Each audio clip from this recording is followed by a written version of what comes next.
hours, whichever comes first. I think we've done the calculations, Paul. I think we're going to see 23 hours. I think it's a pretty tough call, even in the most perfect of conditions in a full green flag running all the way through the night. I'm not sure we're going to do that. The weather forecast...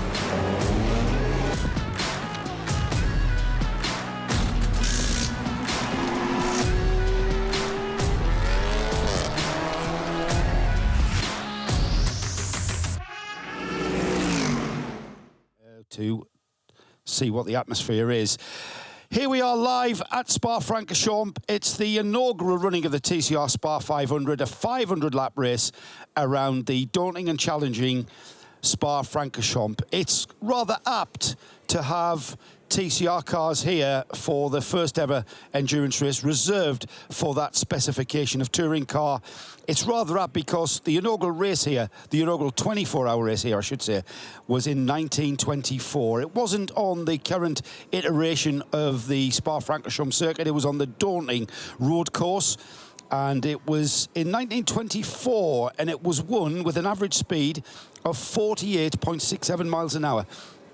And that's roughly 78 kilometres per hour. It was won by a French team of Henri Springel and Maurice Beckett, and they were in a Bignan 2L. I'm not even familiar with the Bignan 2L, but it was in the beginnings, the very beginnings of motorsport on the European continent. Now, we're expecting a pretty close race. We've had a fantastic qualifying session. It went right down to the checkered flag. Eventually, pole position went to the number 175 Bascoutin, the NKPP Bascoutin car. But it was the Red Camels Jordan car 101 with Rick Breukers at the wheel that took the race to them. And it was a fantastic end to what was a very swift 30-minute qualifying session. Let's head down to the grid, though, and we'll get some insight as to just what happened in qualifying and get a feel for what these drivers and competitors feel about what's going to happen in the race. Dinah Binks. To the grid, well, it's a very busy grid down here as the preparations get underway, but there's a lot of interest in this trophy that we can see here. Now, this is not the final trophy for the winner of the race. This is the EXO TCR Nations Trophy. Now, this trophy goes to the team that win with 3 drivers from each whatever nationality, whatever country that might be. Now, what I've seen here is that a lot of the drivers have been coming here, first of all. This is where they head to the front of the grid just to have a look at this trophy, have their picture taken with it, because it's they're eyeing that up as well as the race. So an awful lot to be playing for down here on the grid. So let's go to our pole position team, and they are just behind me over here. They are the very bright yellow and black car, the 175 NKPP Racing with Bascoutin Racing.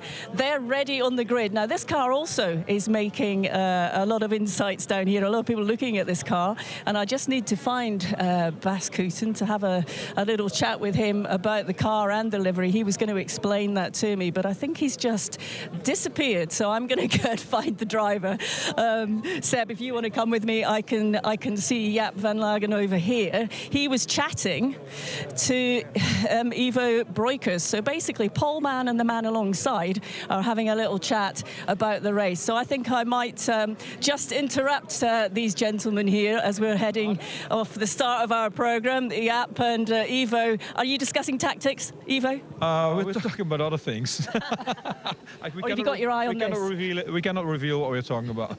No, I'm joking. Now we're talking about the race and how much we have fun last night in night practice, and how much slower Jaap was, and he's trying to get some tips from me, but I just gave him some tips. And were they false tips? No. He's fast. He's a fast guy, so he doesn't need anything.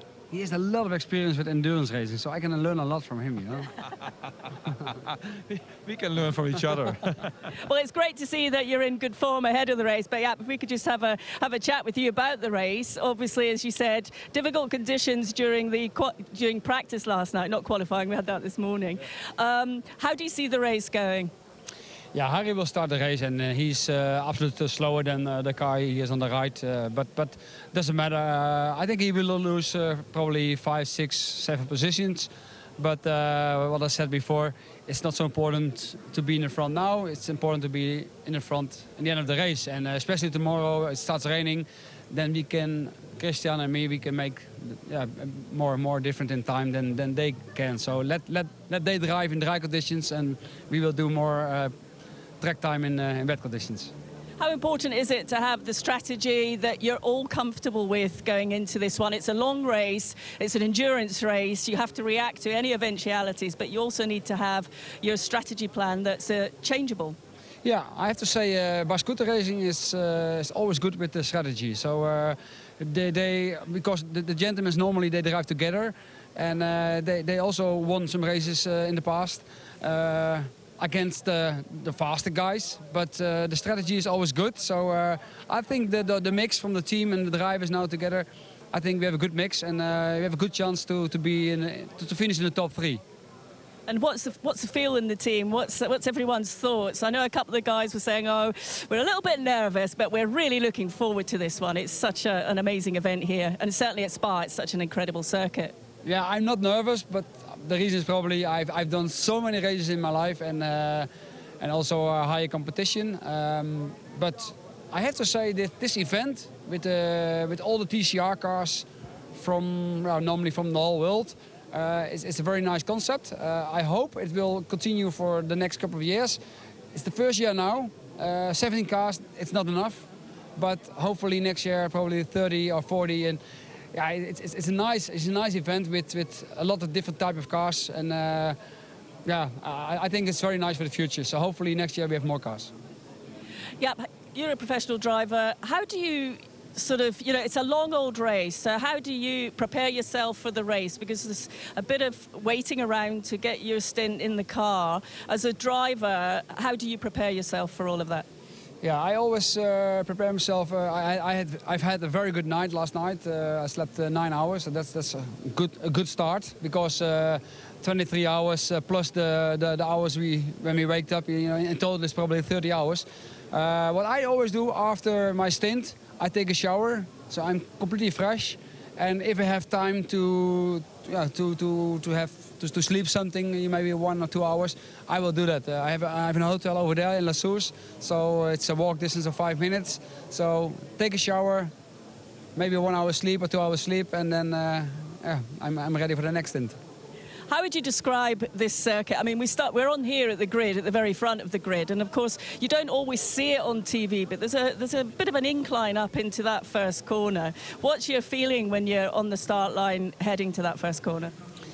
Yeah, you always try to survive, of course. Important is that you survive the first corner, because all the cars together is, if there's one, who's outbraking himself, and the race can be over. So important is keep your distance and brake not too late, because especially the cars behind us, if you brake too late and you lock up your wheel, you catch into another one and the race is over. But of course the start is important, but it's more important to do a good first corner and a good first lap, and then consistent lap times. Yeah. It's always consistent, isn't it? Yep, thank you for the moment. We'll let you get back to the team to have a chat, and we'll just have a wander down the rest of the grid now while we still got time. I wanted to catch Rick Breukers from the 101 Red Cabell Jordan's car, and Rick's just here on the grid having a chat. Rick, it was the sort of dying minutes. I mean, basically that qualifying session, you didn't go out straight away. I think you lost about 10 minutes or so. Went straight out on track, and in the last 2 to 3 minutes you put in a very quick lap to put the car on the front row in second place here. Yeah, I think we lost 15 minutes. We had a small issue with the car, which we had to repair, unfortunately. Then we went out and we went on full slick straight away, while the others were still on rain tires on the rear. So the first few laps were really difficult, and we were sliding a lot, trying to get some temperature in the tires. I think towards the end, the lap time was getting better for the full slick setup. And then we managed to put the car on P2, so we're really happy about that. But the race is 23 hours long, so we will see. That's where your experience comes into play, doesn't it? Yeah. So we will just try to focus on keep driving, not doing any mistakes, and then hopefully we'll be one position further ahead on the end. Thanks for chatting to us, Rick. We wanted to speak to Tom Coronel, but I can't see where he's gone. Tom's joining Rick, and I think he's down here. I can see him. Tom, could we just have a quick word? We're live for the start of the race here. Welcome. We were hoping to see you yesterday, but you've been a very busy man, haven't you? Well, yesterday we went back to the Netherlands because we have the Formula One Cafe, which is a show always on Friday night at 10:30. And I'm one of the main guests there. So, yeah, I couldn't cancel that one anymore because of the many races in the European Championship and the World Championship. They said, come on, Tom, you have to be with us. I said, OK, it's only 2.5 hour drive. No problem. Non-stop, but obviously you're still competing very highly yourself, and clearly, you know, your input into the team here is going to be massively beneficial, and hopefully you're going to really enjoy this because you've got a good experience of Spa. Yeah, you know, all the weekends I'm free. I always try to fill with racing, and this is a very interesting track, of course. It's a really nice competition in the cars I know of course, because of the World Championship and the European Championship. So I also know Ivo and Rick Breukers and also Peppo Riola, and we fitted the team together. And I think in our strong package, we should be okay for good competition in front. We qualified P2, so yeah, let's wait and see. Pepe will do the start. After I will take over, and then Rick, and then Ivo. You looking forward to getting behind the wheel? Yeah, very nice. I mean, this track is one of, yeah, of course, I think for every race car driver, top 5, maybe even a top 3 on the list. So yeah, it's exciting. Always a rouge, you know, you hold your breath. Like that. And breathe before you get in. Well, Tom, it's great to see you here. Obviously, you know, this sport, we all love this sport, but no more so than you and your brother, I know. You're always flying high, doing all sorts of stuff. Now, we're just about to go to the presentation, but we'd love to catch up with you during the race to have a bit more of a chat, and we wish you well in the race. Thanks a lot. Thanks a lot.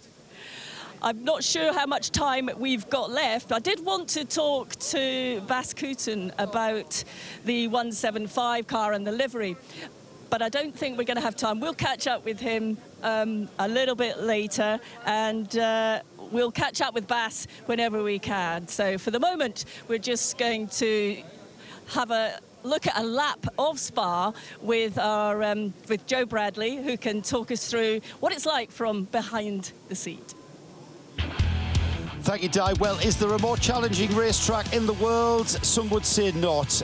The lap starts at the very important La Source hairpin. From there, plunging downhill to perhaps the most demanding bit of racetrack in the world. Eau Rouge, and then up the hill, up the staircase, that is Raidillon. The Kemmel Straight, all important for the lap time, into the right, of Le Combe, and then plunging downhill to the Bruxelles hairpin at a double apex corner, and then a very quick left-hander heads you and takes you further downhill to the very daunting double gauge, double apex, very fast left-hander. Through Fagnes, which is a right-left, and then very important corner in the form of Campus, through Stavelot, and then it's very important to have momentum. This is a momentum track. Through Blanchimont, it's a flat-out sweeping left-hander, and then that lap time, which you have showing green, can all come to a crashing end, quite literally, at the very tricky, very slow right-left chicane. That is the bus stop. So getting towards clearing the grid, we've got plenty of time, though, for Diana Binks to catch up with more of our competitors who are still there. And it's I've got to say, quite an atmosphere building there with very, very crowded grid. It's a very crowded grid, Joe, so I've just been making my way down the grid. And as I'm walking down, we've spotted that the number 46 Burton Racing doesn't seem to be lining up. Well, it's not lined up, actually, as yet. All the other cars are here, so I'll have to, when I get back into the pit lane, investigate that a little bit more. But we were on our way down to see Teamwork Huff Motorsport in the 852, and they're just a bit further down here. They had an incident. Well, actually, we'll come to that in a second. I've just spotted the number 54 Further Autosport car. Now, these guys last night during the practice session didn't get out. They had electrical gremlins, we understand. I did have a chat with the team, and they feel they've got on top of it, but with electrical issues, you never quite know. However, they did get out in qualifying. They were looking quite good. John Miller, one of the drivers, was behind the wheel, putting in some good times. So they are on the grid. They're absolutely delighted to be on the grid, and they line up on row 7. So they're looking forward to getting this race underway. But if we go down to the Team Huffwork Motorsport 852, which I think is just down here. Yes, here the car is. So that had an incident as well, and it hit the wall. So we thought that there might be some, you know, problems with that car, but it wasn't. The Audi is in full spec here. They fixed it. They're quite happy. They've got all the driver helmets on top of the bonnet there for us to see, so they're very proud.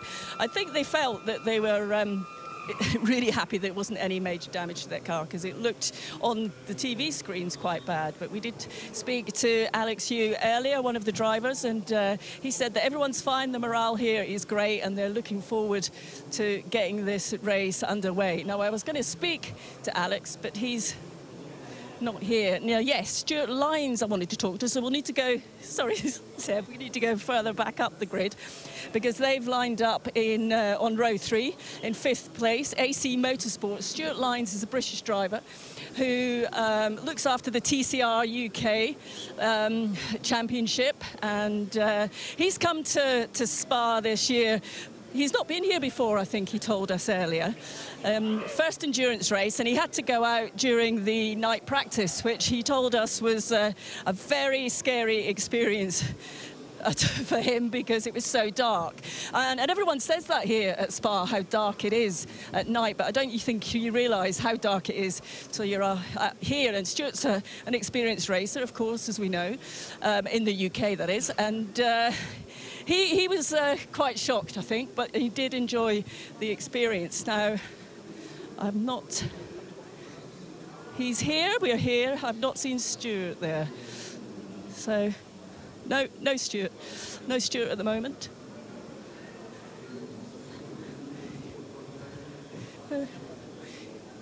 Stefan. No, where is he? I can't see him. Anyway, Vincent Rademacher is jumping in, putting his helmet on, getting behind the wheel. This is the car, as we were just talking about, that Stuart Lyons was in, and but we can't speak to him because he's not on the grid. And I think, to be honest, Joe, helmets are going on. People are leaving the grid now. So I'll hand back to you. Thank you, Di. With the grid clearing, we are just moments away from a green flag lap. There will be one formation lap. We are quite used to 2 formation laps, but 1 formation lap for this one, as it's a very long lap, and then we'll be getting underway. Now, it's a 500 lap race. A 500 lap race, or 23 hours, whichever comes the soonest. I suspect, though, Paul, doing the calculations, it is going to be a 23-hour motor race. Yes, I think that's right. If we're going to get to 500 laps, we're going to have to do something like 21.7 laps in every hour. I'm scheduling that we're going to be doing about 19.3 laps in every hour. But if you're following the timing and scoring, you can get online at getraceresults.com or raceresults.nu, and you can see all the results there. And grid positions then, as just looking down there, we've got the NKPP Baz Cooten car on pole position. Alongside is the Red Camel Jordan's Cupra, both of those Cupras. Then on the second row of the grid is the number 9 GDL Racing Audi RS3. Alongside that is the VMAX car. This is the one with Charles Espinel, Charles Putman at the wheel of it. The third row of the grid, the AC Motorsport Audi. That's the car that Vincent Rademacher, as Di was saying, is driving. Alongside that is the Wimmerwerk Motorsport car, number 33. That's the all-Austrian entry, another Cupra. Fourth row of the grid is the Top Car. Look out for this one, car number 13 Ron. Alongside that is the number 308, another very strong entry, the Peugeot 308. I was talking about that earlier. The fifth row of the grid, 110, is the Lestrade Racing Team, and alongside it is number 46, Burton Racing, with their Peugeot. The sixth row of the grid, 11th and 12th on the grid, number 2, Homeguard Motorsport, with their Golf, and the number 853, Macau, entered Audi RS3. Seventh row of the grid, 13th on the grid, the Further Autosport Audi, number 54, and alongside that, number 22, Teamwork Huff Motorsport, with their Audi. 15th and 16th on the grid are the 852 Huff Motorsport Audi, and number 65, the Viper Niza Racing Cupra, the Malaysian team, and the glass car on the grid for the third of the Baz Cooten Racing entries, number 125, the Audi from Baz Cooten. That's the grid for the first TCR SPA500. Now, we are very familiar with multi-class racing in the 24H series. This is a little different as it's a purely TCR specification of car that we have racing. We've got a 17-car grid, as Paul mentioned. However, we do have a class structure within the race, and it's not based on specification of car, it's based on specification of driver.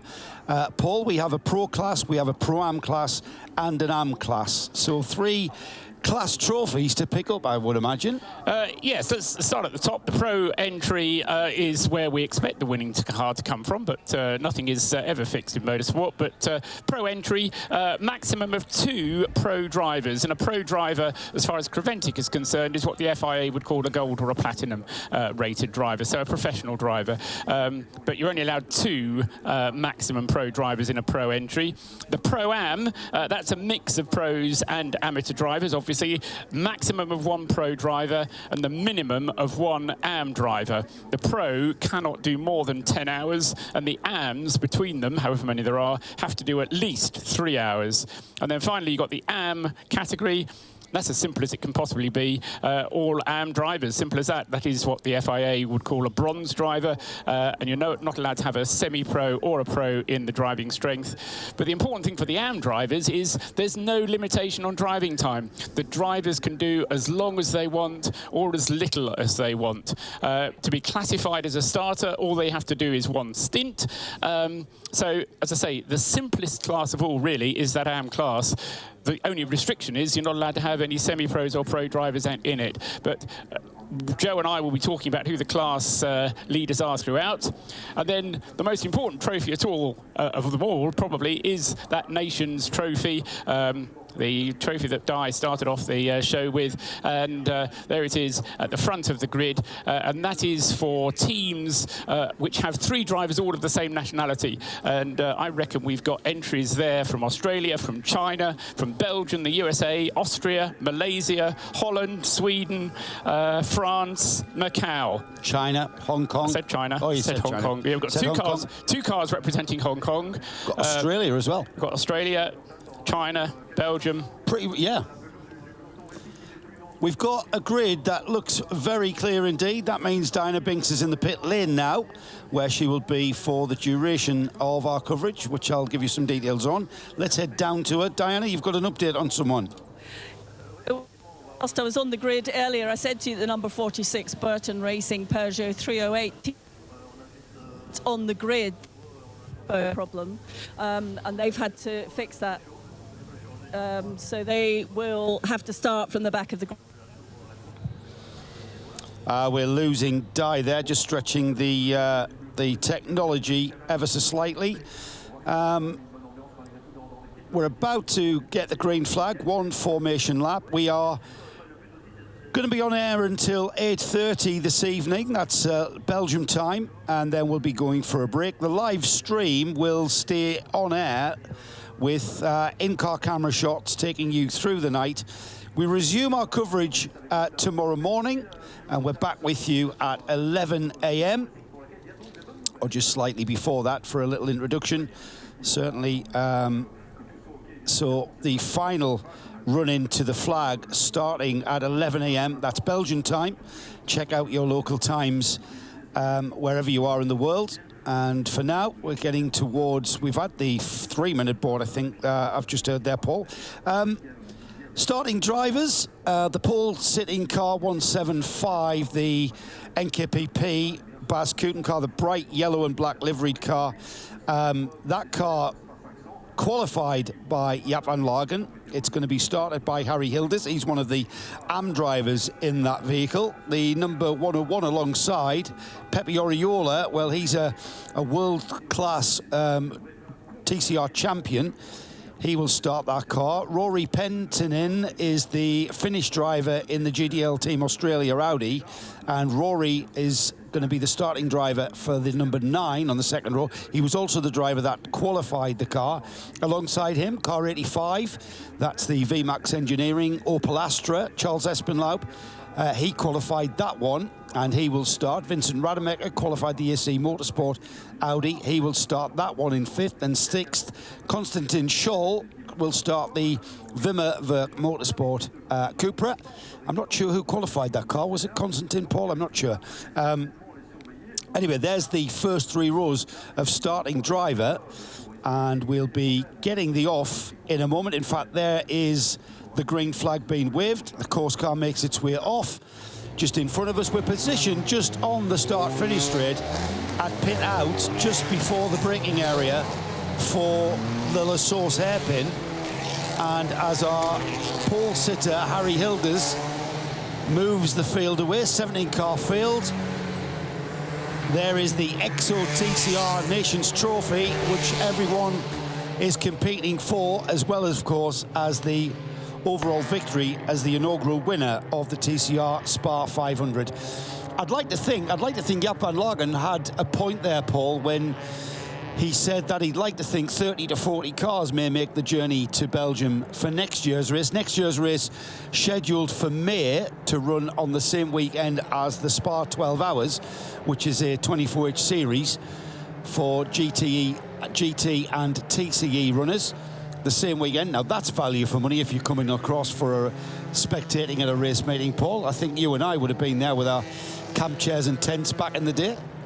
Indeed we would, yes, and it's going to be fascinating to see how we get on. One car, I'm afraid, hasn't managed to get off the grid. That was the 125 Baz Kooten car. He was anyway on the very back of the grid, but I'm afraid that car has had a problem. 125, Eric Lowe is the start driver, but the car is currently being pushed by 5 marshals, and they're going to have to bring it in through the gate in the pit wall, and he's going to have to start from the pit lane, I'm afraid. So Eric Lowe, who was anyway starting at the back of the grid, if they can get the car started, he'll be able to join in from the end of the pit lane once the field is underway. Various onboard cameras we've got, if you're on the live stream. First of all, the number 65 Viper Nisa Racing, Douglas Koo, the driver and team owner of that car. The 54 car, the Ferda Autosport by QSR Racing. Romana Lagerman, American rally driver, is the current driver of that car who's going to be having the start. We've also got an onboard in the Macau PS Racing Audi RS3. Felipe Souza is going to be starting that one. We're also on board with, for my money, the dark horse of this race. 3 drivers only at the wheel of the DG Sport Competition Peugeot 308 TCR. Aurélien Comte is the start driver, and this car has an awful lot of support from Peugeot customer support, and there'll be a very strong entry indeed. And finally, we've got a camera aboard. Actually, it's not finally. We've got penultimately, we have a camera aboard the VMAX Racing Opel Astra, which Charles Espenlaub is starting, and he's starting from the outside of the second row of the grid, just bringing the car down through up towards up towards the Stavelot at the moment. And finally, a camera, as always, aboard the Red Camel Jordan's NL Cupra, the orange, as it always is. This car that was fairly heavily damaged, you'll remember, back in Barcelona, but all safely put back together again now. And the car to be started by Pepe Oriola and shared. Tom Coronel very helpfully gave us the driving sequence. So Pepe Oriola will be starting the car, then it will be handed to Rick Breukers. Tom will then be in the car third, which will probably mean that he'll take it into the dark, and Ivo Breukers will be the 4th driver, according to what Tom told us, and by then it will be fully dark. Cars coming up, Joe, then towards Blanchimont, and the start of this historic inaugural TCR SPA500. Yeah, and Pepe Oriola there just flexing, literally flexing his muscles there on the in-car from the video stream, and he's really up for it, isn't he? We're getting to what we're going through Blanchimont now, so we're getting very close to the start. All important, getting some heat into the tyres, and the best way to do that is by using the brake and getting that carcass of the tyre heated up. Front-wheel drive cars, They are steered and by the front wheels, of course, and driven by the front wheels. That means the rear tyres do very little, and that makes it very tricky to get the rears up to temperature as quickly as the fronts. Hence, we get a very tail-happy front-wheel drive TCR car in the early stages of any race. And you may have seen, if you're watching on the live stream, you may have seen cars weaving and trying to get some heat into their tyres. That's pretty much an industry standard. It does get some, but the tyres won't be optimized quite yet.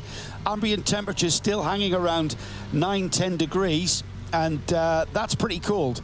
We're not used to racing in those kind of temperatures, but it is challenging all the same. Pace car peels off, and Harry Hilders leads that 17-car field round, just holding the field up very nicely as the rest of the field comes out. The red lights are on. We're about to go racing in what will be the inaugural TCR SPA500 gets underway, and Harry Hilders on the inside at 3 wide into the first turn. La Source, Harry Hilders holding the line, the 101 slotting in behind him. It's the Opel Astra of Espenlaub, yeah. It was Charles Espenlaub who got the best start there, Joe, scraping up around the outside, and he's, I would say, challenging for second place. He's challenging for the lead because it was a very tentative start, I have to say, from Pepe Oriola, and he now slips back to 4th place. Brilliant start by Harry Hilders, I thought. He looked like he was going to be challenged, but he held on absolutely splendidly to that, and Harry is an amateur driver, and it'll be a big surprise to him leading that huge field. The slipstream comes into bear though, and Charles Espenlaub with the number 9 of Rory Penton in the GDL Australia team moving around the outside in the braking area for Lacombe and taking the lead of this race. Change at the front, the 85 car comes back, he loses the rear end. Those rear tyres still not up to temperature in the 85 Opel, and that proved to be the case. He just couldn't quite keep the momentum, so we've got a change at the front with the number 9 now leading from the 85, 101 moving up into 3rd place with Pepe Oriola, and early leader and poleman Harry Hilders down to 4th, and he's coming under immense pressure from the cars behind him, and I think that's Vincent Rademacher now getting under the rear wing of that yellow car of Harry Hilders. There may be a change for 4th place again. Just look at those cars, Paul, scrambling for grip in the rear end. Yeah, it's always difficult, isn't it, at the beginning to, it's the easiest time to overtake, but it's also the easiest time to make a mistake. So, you do have to be very, very careful indeed. It was exactly what Jaap van Lagen told us, wasn't it, that Harry Hilders would drop back 4, 5, 6, 7 places, he said. And yes, at the moment, Hilders back in 5th place at the moment, but the lead of the race, no hanging around at all from Rory Penton in the GDL Team Australia car. He's got the car in front and trying to pull away now from Charles Espenlaub, who's there in 2nd place, and coming up through from the back of, well, not the back of the field, from the middle of the field is Aurélien Comte, the DG Sport Competition Peugeot, number 308. He's making up ground as well as they come through Blanchimont then for the first time, coming up towards completion of the first lap. But I reckon at the end of this first lap, Joe, it's going to be the lead held by Rory Penton in the GDL Audi RS3. Finnish driver then, Rory Penton, completes lap number 1, just coming out of the bus stop now, and towards us it'll be the number 9 GDL Team Australia Audi leading from the number 85 Opel of the VMAX engineering team. Then we've got the Red Camels Jordan Cupra in 3rd place. Car number 8 Vincent Rademacher in the AC Motorsport Audi comes through in 4th. Aurélien Comte in the DG Sport Peugeot up into 5th. In 6th is the Vimmerwerk Motorsport car. Down now from pole position to 7th goes the NKPP Cupra of Harry Hilders. Through into 8th. Up some places comes Marcus Flutsch in the Lestrup Racing Volkswagen. Romana Lagerman in the Freda Autosport. That car has had a troubled weekend, and that's outstanding to see that car already up to 9th and inside the top 10. Rounding off the top 10, Fabian Dance dropping down a couple of places with the top car, Bas Kooten Cupra. Yes, and right at the back, the number 125, Eric Lowe, Bas Kooten Audi, I think has now left the pit lane, although it hasn't come past us at the completion of the first lap. But just waiting to see whether my tracker is showing me correctly. But as I say, we'll find out in a minute whether or not the Bas Kooten car 125 has come out. I think Diana can actually give us an update on the 125 car. Diana, Diana. The 125, as you know, got pushed off to the grid, the Basque-Coutin Racing 125 Audi RS3. The car, as it got into the pit lane, did fire up, so off he went to join at the back of the grid. And earlier on, I was trying to tell you about Burton Racing, and I think I got, you couldn't hear me, but that didn't make the grid at all. They had a turbo issue that they had to fix. They did it last minute, and that car did join as well, also at the back of the grid at the start of the race. Thank you, Di. Thanks for that. That's the back marker sorted out, and it's good to see the 125 getting underway there. Just problems with getting that engine started by the look of things, but good to see it's now in the race, albeit at the back of the field.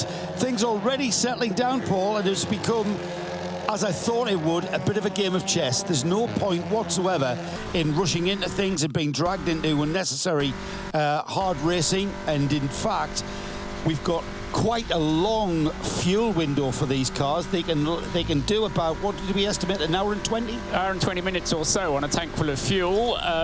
Usual restrictions in Creventic. It's 100 litres is all they're allowed to put in when they get to the refuelling area. And usual situation with Creventic races, refuelling doesn't take place in front of the pit garage. It takes place in the pit lane, but right at the end of the endurance racing pit lane. So down at the bottom end of the endurance racing, there's a single lane. You don't have to go out of the pit lane. You just stay in the right-hand lane and refuel the car in front of the last few garages in the endurance racing pit lane. But it's a pistol grip petrol pump that is used to refuel the cars with, and that is not a very quick petrol pump either. Somebody told me yesterday they can refuel 15 litres in... Sorry, 10 litres every 15 seconds is the rate of refuelling, so it's very slow indeed. Meanwhile, at the front of the field, Rory Penttinen is not hanging about at all. He's got 2.5 seconds at the front of the field. How he's managed to open up 2.5 seconds on that opening lap, very impressive indeed. But don't forget Aurelien Comte, number 308. He's actually set the fastest lap of the race thus far. I said he was starting a bit further back on the grid. Aurelien was starting on the 4th row of the grid. Well, he's up to 5th place in the standings now in the Peugeot. He's just done a 2 minutes 37.159. That was the fastest lap of the race, half a second quicker than Rory Penttinen, who is 2 seconds ahead of the whole field. So that gives you an idea of Aurelien Comte's pace there, and trying to make up more places through the field. As I say, started in 8th place, currently running in 5th, just behind Vincent Rademacher with the AC Motorsport Audi. Now, my thinking, Paul, and the reason why I mentioned how long these cars can go on fuel, of course, that means the cars are going to go that sort of length on tyres. Now, there was talk of double stinting tyres, but that depends on how our drivers manage them. And my fear is, considering that behind the leader, Penttinen, you've got the 3rd, 4th, 5th and 6th cars pretty much nose to tail, just playing what looks like a very conservative waiting game. My fear is that Rory Penttinen has gone off like a greyhound out of a trap. And has he compromised the tyre wear on those front tyres? Time will tell. Last time across the line was the gap between 1st and 2nd was 2.5 seconds, and then we had the other cars just basically fractions of a second between them. We're getting towards completing lap 3 of 500.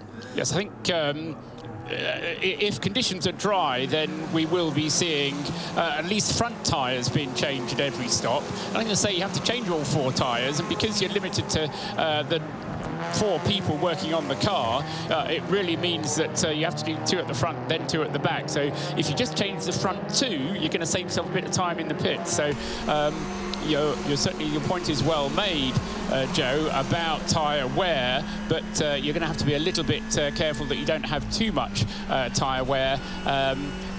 And they start to go off. There's an awfully big traffic jam built up now between Harry Hilders. He's dropped to 8th now. They're on 7.5. This is a car that started on pole position, but Harry Hilders has dropped to 8th. But there's a big battle going on behind him. Fabian Dance in the top car sport by Basque-Coutin is behind him, and he's making a bit of a meal of getting past him, I have to say. And as he does so, it's building up quite a bit of a cork in the bottle, as it were. He's dropped some 10 seconds now off the leading group. which is now, or still, being led by Rory Penttinen, and it is now Rory Penttinen who has the fastest lap of the race, that time doing a 2 minutes 36.947, which is, as I say, a new fastest lap for the race thus far. It's what we expected. It's certainly what Harry Hilders and the NKPP Baskuten team expected when they decided tactically to put Harry in the car to start. They expected to fall down the field. They estimated 7 places. That's exactly where he's fallen to. He's down to 8, so he has lost 7 places. He'll not want to lose any more. So he is the cork in the bottle at the moment, but he'll be aware that that's as far down the field as he wants to drop. Now, just looking at the number 65 car, which is circulating in 16th place, that's dropped off the back of the field with a gap of 35 seconds, just under a minute from the leader. Yes, that's, again, Douglas Koo, the driver of that car at the moment, and Doug is the owner of the team, and I suspect exercising owner's rights, and he's not one of the quicker drivers in that car. Later on, we'll have Melvin Moe and Dominic Eng, who are both more experienced Asian TCR drivers, and that car will go a lot more quickly in their hands than it is doing at the moment in Douglas's hands.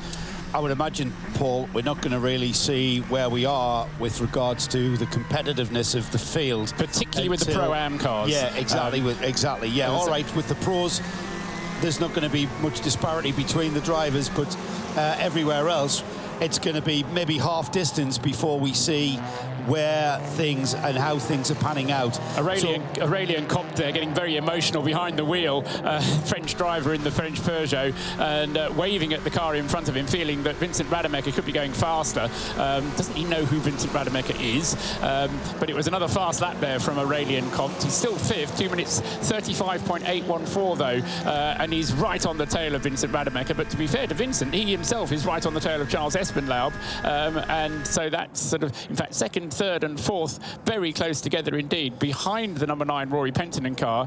But in the orange red Camels car, Pepe Orioli, Charles Espenlaub right behind him, Vincent Rademacher a little bit behind, and then on the tail of Vincent Rademacher is Aurélien Comte, who really wants to push hard in that Peugeot. I'm not really sure, Paul, what his gesticulations were meaning. He hasn't been in a position, from what I can see on track, to actually make a move on Rademacher. And if anything, are we playing the conservative game of just watching and waiting and just to, easing ourselves in, just watching the tyre wear? Because if he thinks that Rademacher isn't circulating and isn't lapping as quickly as he would like, then what I would suggest to him is have a go at overtaking him. Take control of the situation. But like you said, Rademacher's on the tail of Espenlaub in car 85. Yeah, I mean, the thing is, Comte is a TCR driver. He's kind of a specialist in the short TCR types of races, and he's used to every corner mattering and wanting to get ahead. And I think that's the kind of emotion that's going through Aurélien's mind there. Well, but at the moment, he still has to get ahead of Vincent, and Vincent's as long in the tooth as any that are out there, I think. Maybe the team manager is gotten on the radio and said, and just reminded Comte that this is a long distance motor race, and track position at the moment is all important. And right now I'd suggest that he's right where he needs to be. He's on the tail of those leaders. Leader still is the number 9 GDL Team Australia Audi, Rory Penttinen, Finnish driver, class winner in the 2014 Nürburgring 24 Hours with Hyundai Germany, and also a class winner in the 2017 Dubai 24 Hours, so no stranger to 24H Series racing. They were both multi-class races, of course. And Rory now, his pace has slackened off, and what is happening is we've got Pepe Oriola that has moved on to the rear bumper of the leading Audi. Yeah, I mean, right onto the tail, isn't he? Yeah. That's been a big change, not change of position, but Oriola suddenly gets right up onto the tail then of Rory Penttinen. And, well, if he gets a slingshot, he'll get a little bit of a tow through Eau Rouge. He might be able to get a slingshot and get into the slipstream of the Audi ahead of him as they get onto the Kemmel Straight. I don't think he's quite close enough there, though, Joe. Car also making progress, the number 54, Romana Legerman, I think Romana is is he American? Yes, American rally driver. Yeah, that's right, the American rally driver. He's making progress in the number 54, up to 10th. Now, being challenged by the first of the Teamwork Huff Motorsport cars. You might be familiar with the name Huff. That's because the team principal is the World Touring Car and World TCR driver Rob Huff. We'll be speaking to Rob. He's down there in the pit lane, sleeves rolled up and hands-on effort from the team principal there. They're currently in 11th on the tail of the 54. But I tell you what, Paul, this lead battle is beginning to look like a proper TCR sprint race. Well, what you said in the very first stages about Rory's tyres, I just wonder if Rory's just letting the tyres come back a little bit, and that's why he's just lifted, and as a result, Pepe didn't need a second invitation. Oriola was right on his tail like a rash at that stage. Harry Hilders is continuing to drop down, I'm afraid. He's dropped from Jaap van Lagen was suggesting he would. Well, he's now 12th. He's got himself to the position now where he's no longer the cork in the bottle, but the people who have got past him have all kind of got past him in dribs and drabs, so they've separated out a little bit. So sort of from 7th, 8th, 9th, 10th, the gaps are about a second or so between each of them. It's a lot less than that up at the front as they come into Blanchimont. They're on their 6th lap already, and Oriola, this time, as they get towards the bus stop, Joe, right up onto the tail once again of Rory Penttinen. Yes, and I'm just really loving the view on the live stream. We are live in sound and vision.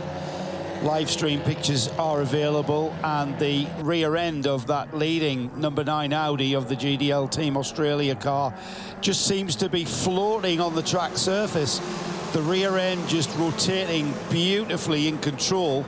And as I say that into the source, we've got the first 5 cars, Paul, virtually nose to tail. It can't be long before we see some kind of movement in those positions, and my money's on Pepe Oriola in the number 101 Red Camel's car, the orange Seat Cupra, now right on the tail of the Audi through Eau Rouge, up the hill at Blanchimont. Just look at the tail of that Audi floating around from left to right, and if anything, Oriola loses a little bit of momentum up and over Radillon.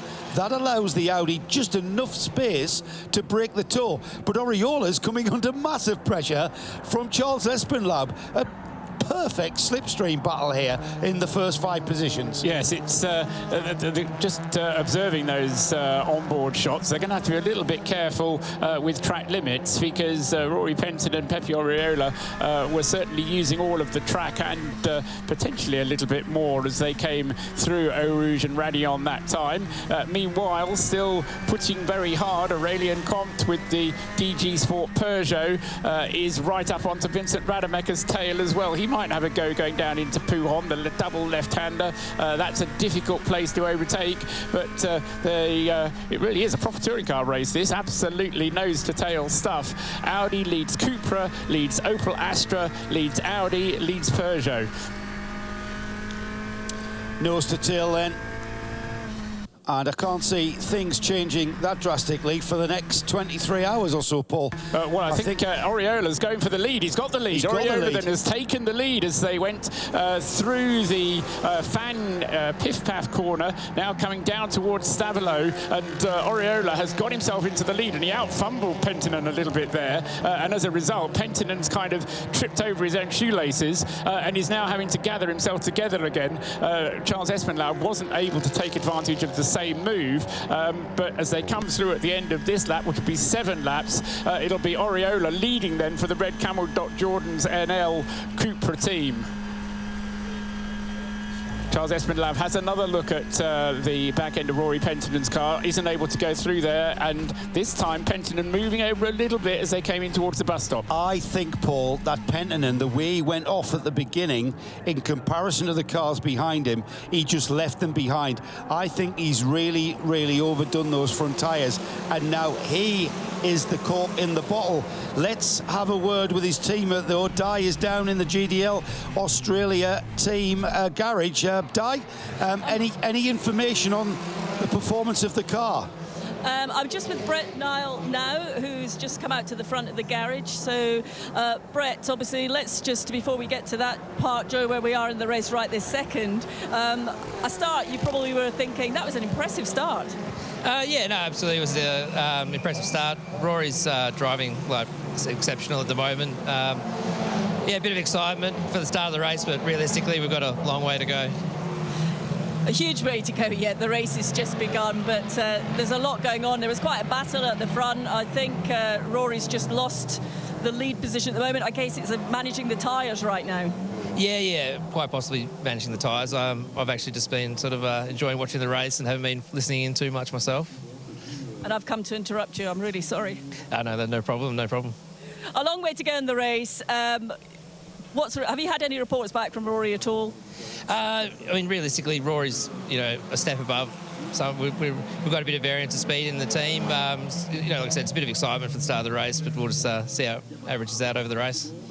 Brett, for the moment, thank you. No worries. Thanks, Di. Supported by Lamborghini, according to Brett Niles' T-shirt there.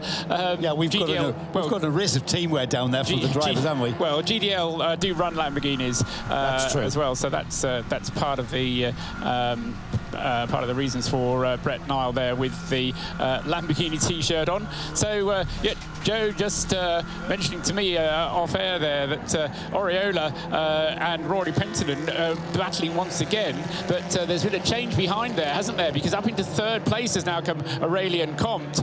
So Comte is up into third, and back into fifth place has gone Vincent Rademacher.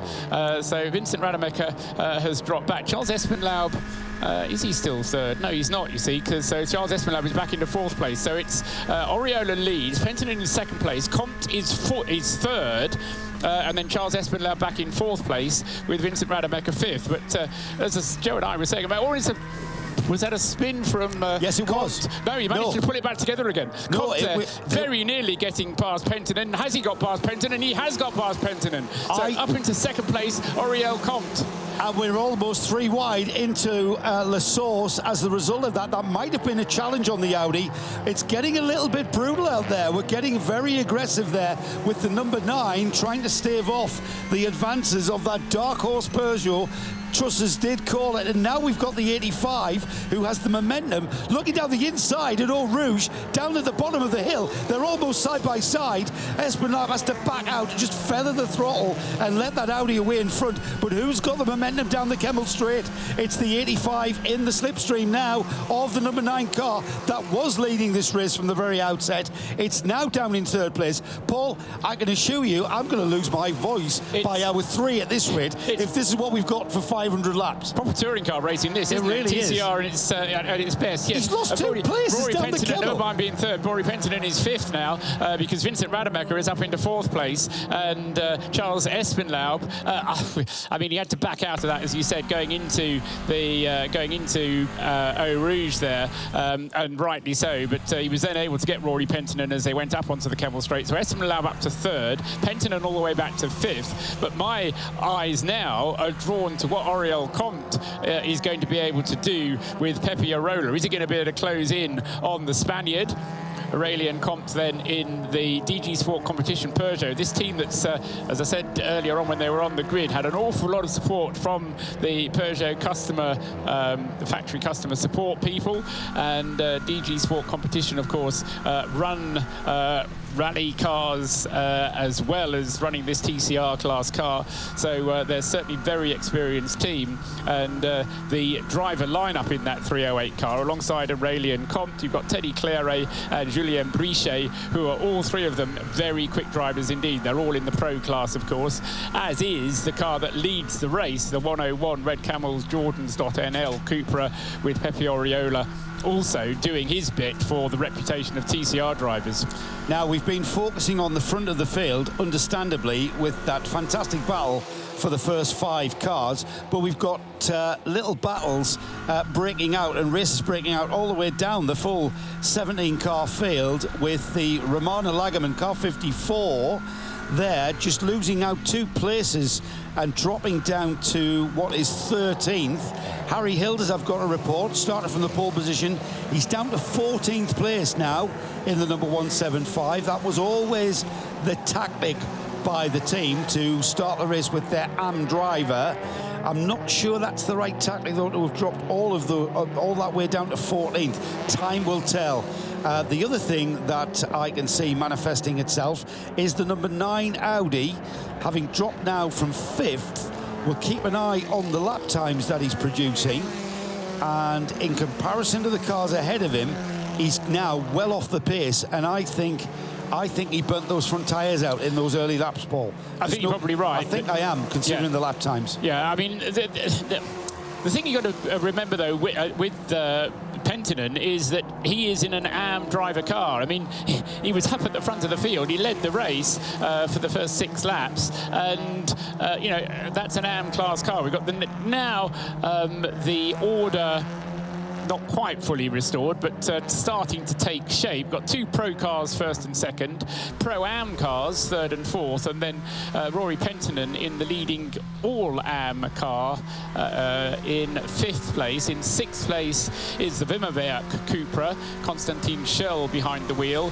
He's in 6th, he's a pro-am car. And then Fabian Dantz, the top car sport with Baz Kooten Racing car, which is a pro-class car. Fabian Dantz recently crowned as Creventic's European Drivers' Champion. He is in 7th place and is, as I said, 3rd in the pro class car. And then the 46 car, the Burton Racing Peugeot, which, as Di told us, started from the pit lane, or started at the back of the grid anyway. Philippe Steveny is up into 8th place then, ahead of the 2 Teamwork Huff Motorsport Audis, which are running in 9th and 10th places. It's Raini Hay behind the wheel of the 22 car, and Sunny Wong driving the 852 car. Let's say those 2 cars in 8th and 9th places for Teamwork Huff. He'll be happy with that, I think. Rob wanting to make sure that his driver's priority is getting to the end of this race without worrying too much about what positions they're in at the moment. Now, as the race kind of settles in, say that very loosely, gives me a chance to welcome everybody who's at home, wherever you are in the world, listening and watching. And you can tweet us on the following handles: at RSL_studio, at RSL_studio, at Bradders3078, at BinkseyDB, and at Paul Truswell. And you can feel free, ask us questions, fire us any queries, any information that we haven't presented to you. Please ask away, we'll do our best to get it to you. John McCarthy joins us. Hello, John. Interesting question from John. Can the WTCC cars enter the TCR SPA500? Is there much difference between WTCC, TCR and TCRE? Enjoying the coverage as always from you. The thing about TCR is it's a global formula, and that is the whole idea of TCR, that if you buy a TCR specification of car, you can then race it in Asia, in Europe, in America. You can take it anywhere. And with this inaugural event of the TCR SPA500, 500 lap race at Spa-Francorchamps, is to bring all of those TCR competitors, all those car owners from literally on a global scale, bring them along for a one-off endurance race event. Now the TCR National Series, there's TCR UK, there's TCR Asia, there's TCR Australia. They're pretty much a sprint race format, so it's a little bit different. But then again, you know, that's what makes this event worth coming to. It's worth bringing those cars from wherever you are in the world and bring them all together and run for the TCR SPA500. That's the point, and that's, I think, the spirit and the concept behind the TCR specification, which Mr. Lotti created that formula for. Yeah, I think the principal difference is that you just have to set these cars up for endurance mode, and that is going to be all to do with driver comfort, making sure you've got obviously stuff like headlights and things sorted, but where you would possibly have very hard suspension and maybe aggressive camber settings, aggressive toe outs settings on the car, which would make the car very quick, but an awful handful to drive over anything more than about 15 or 20 laps. What you're doing is you're making the car much more comfortable to drive, and that is absolutely crucial. You know, I mean, we'll hear from various drivers along the way, I'm quite sure, but it's very important to get the driver to be comfortable, not just for 10 laps. I mean, we've just done 11 laps of this race already. You know, we've had half an hour of racing. You know, that's kind of the format you would have for a TCR race, but in this format, you know, you're just scratching the surface of the race, so you've got to set the car up so it will run and be comfortable run for long distances. Let's head down to the pits. Binksy, who have you got? Chris Allen from the number 54 Ford Autosport car. Chris, we just wanted to have a quick chat with you. I don't know if we've spoken to you yet. Obviously, start of this race, it's underway. You had some gremlins in practice, but it all seems to have settled down now. Yeah, I mean, we had a couple electrical problems. Unfortunately, made us miss night practice last night. But car's running now, fingers crossed, and Raman is doing a good job. So we'll see where we are in a few more hours. But I think I'm next up in the car. I think we're going to try to double stint, and we'll see how it goes. Any sort of reports back on what the conditions are like out on track? Obviously, still a bit cold. We've got to manage tyres, but the traffic doesn't look too bad. The traffic looks okay. It's definitely still cold, but dry for once, and hopefully it stays that way. You looking forward to getting in the car? Very much so. I mean, this is a pretty special circuit, isn't it, Spa?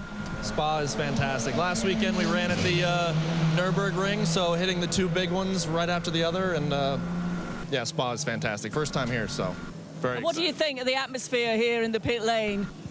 Good vibes here in the pit lane. Obviously, TCR specific race is exciting, and yeah, it's fantastic.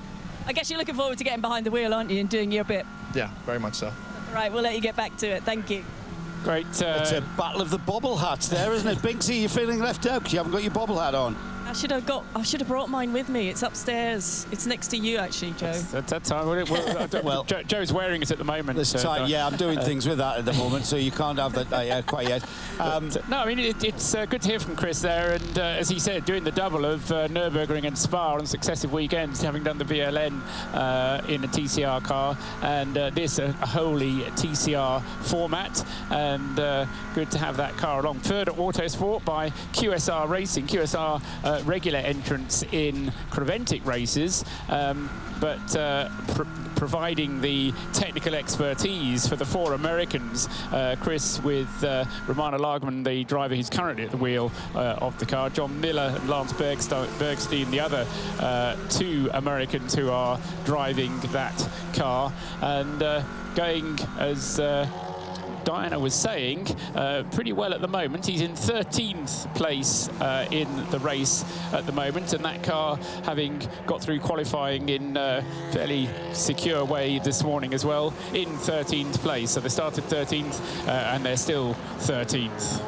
Adam Wareham is asking a question regarding next year's running. This is the first and inaugural running of the TCR SPA500. Next year we plan to run this event on the same weekend. I might have to break away from this thought because we've got a battle breaking out on the track with the three-wheel Peugeot challenging now Pepe Oriola. I'll quickly move on to the point I'm going to make. This race next year will be in May, and it will run on the same weekend as the Spa 12 hours. Adam's asking if will be running the same time in the same race, kind of like what we did with the Silverstone 24 hours in 2018. The answer is no, but what I will say is, as far as gate money as a spectator, as a fan, coming to a race meeting, that meeting next year here at Spa is going to be massive value for money. We're going to run the first part of the 12 hours on the Friday, the second part of the 12 hours on the Saturday morning, and then when the 12 hours is finished, we'll start the TCR SPA500 on the Saturday afternoon, kind of like what we've done now. So that's great value for money. The only kind of restriction that's been placed on them is that the TCR cars aren't going to be allowed to enter the 12 hours. So if you've got a TCR car, you can't do both the 12 hours and the TCR 500. That kind of becomes the SPA 36 hours, doesn't it? yeah, quite. But so no, it was an interesting concept. Anyway, back to the track, going down at Stavelot, the Aurélien Comte is really beginning to, as Joe was saying, to show some interest in taking the lead of this race. Pepe Oriola has led for the last 5 laps. We've already had 6 laps in the lead from Rory Penttinen, who has dropped away just a little bit now. He's dropped 10 seconds off the tail of Vincent Rademacher in 5th place. But Aurélien Comte is really pushing Pepe Oriola very hard indeed. Both of these drivers, as I say, TCR specialists, and Comte is a former TCR Europe champion. Oriola, a European Touring Cup touring car runner-up, and Comte is kind of dragging Charles Espenlaub with him. So far from being a 2-car battle for the lead, Joe, I think we've actually got a 3-car battle for the lead as they head on to their 14th lap. Tremendous. Now, we mentioned TCR has series racing pretty much all over the world. The man behind TCR UK is here racing with us at the TCR SPA500, and Di has caught up with him. Stuart Lyons is with you, Di.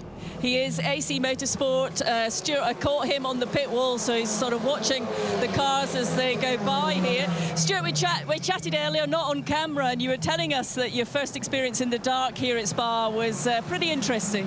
Yeah, it wasn't the best racing experience I've ever had in my life, but I'm only ever driving daylight, and when it's, well, I don't mind driving in the wet if I can see where I'm going, but it was a bit tricky, but it looks like I'm 3rd out, so I'll be back in the dark again. Hopefully it won't start raining.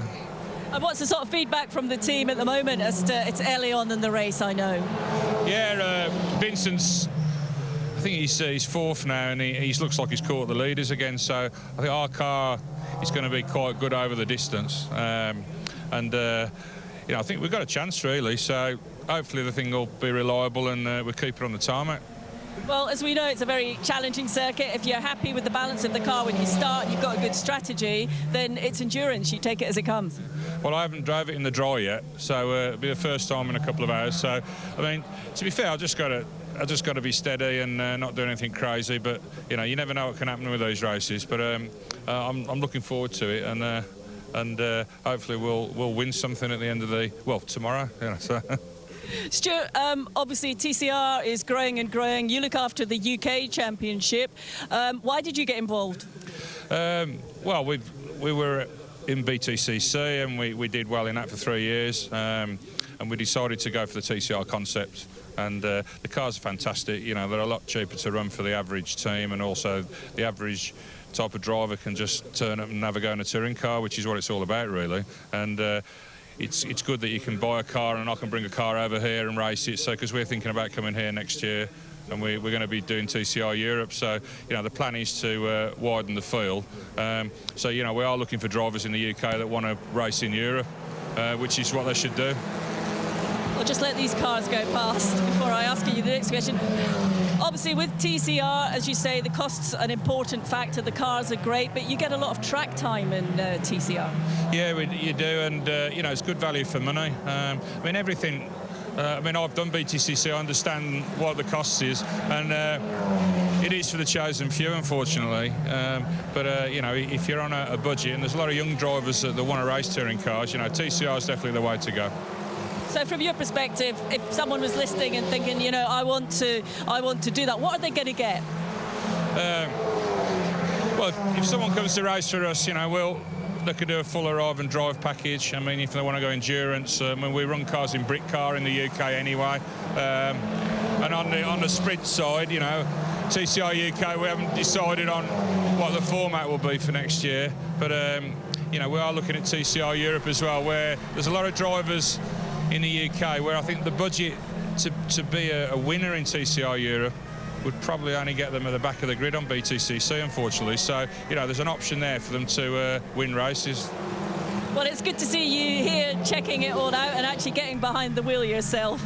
Yeah, I'm looking forward to it, and hopefully I'll do my teammates okay, and you know, we'll have a car left at is it 3 o'clock tomorrow or 2 o'clock tomorrow? I'm not sure. 3 o'clock tomorrow. Yeah. It's a long way away, but anyway, we wish you well. No doubt we'll catch up with you. Thank you. Great stuff, Di. And you did ask a question there that has been asked already. Miles Cook of Cook Racing was asking that very thing. If you were to get a TCR spec car, how many years would the homologation last for? Well, that didn't answer that question quite, but it did give you some insight. But hopefully we're going to be joined later on in the broadcast by Fabio Ravioli from TCR International.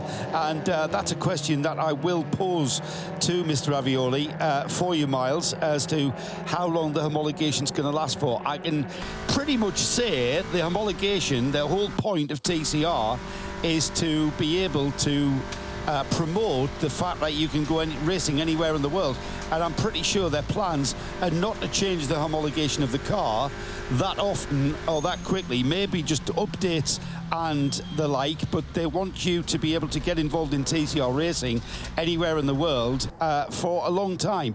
And as Stuart Lyons there said, the organiser of TCR UK, he's wanting to encourage people to come and buy this specification of race car, go racing in the UK with them, and then you've got the option of pretty much racing anywhere. If you want to go on the international scene, if you want to go the endurance route, I think this event, Paul, is already finding very strong roots here, considering the kind of racing what we're seeing here. This is exciting stuff. Oh, absolutely. I mean, I think what's going to be interesting is to see how the kind of culture of this series or this race, this event, how it builds up. If it's an annual event, then it's going to take a bit of time for the culture of the event to build up. But what we're seeing at the moment is RedCamelJordans.nl, who are regulars in the Creventic series. They know about endurance racing, but they're taking on not just the rest of the Creventic crew in TCR, they're also taking on people like DG Sport, who are more into TCR. And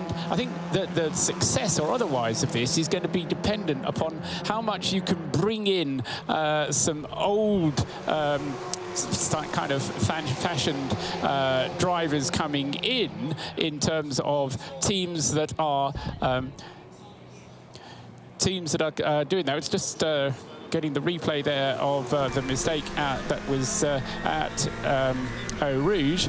But yeah, as I was saying, the Creventic specialists as opposed to TCR specialists. So battle continuing up at the front of the field, and Oriola is every time they get onto the Camel Straight, moves over to the right-hand side of the and kind of tries to break the toe, and so away they go on another lap.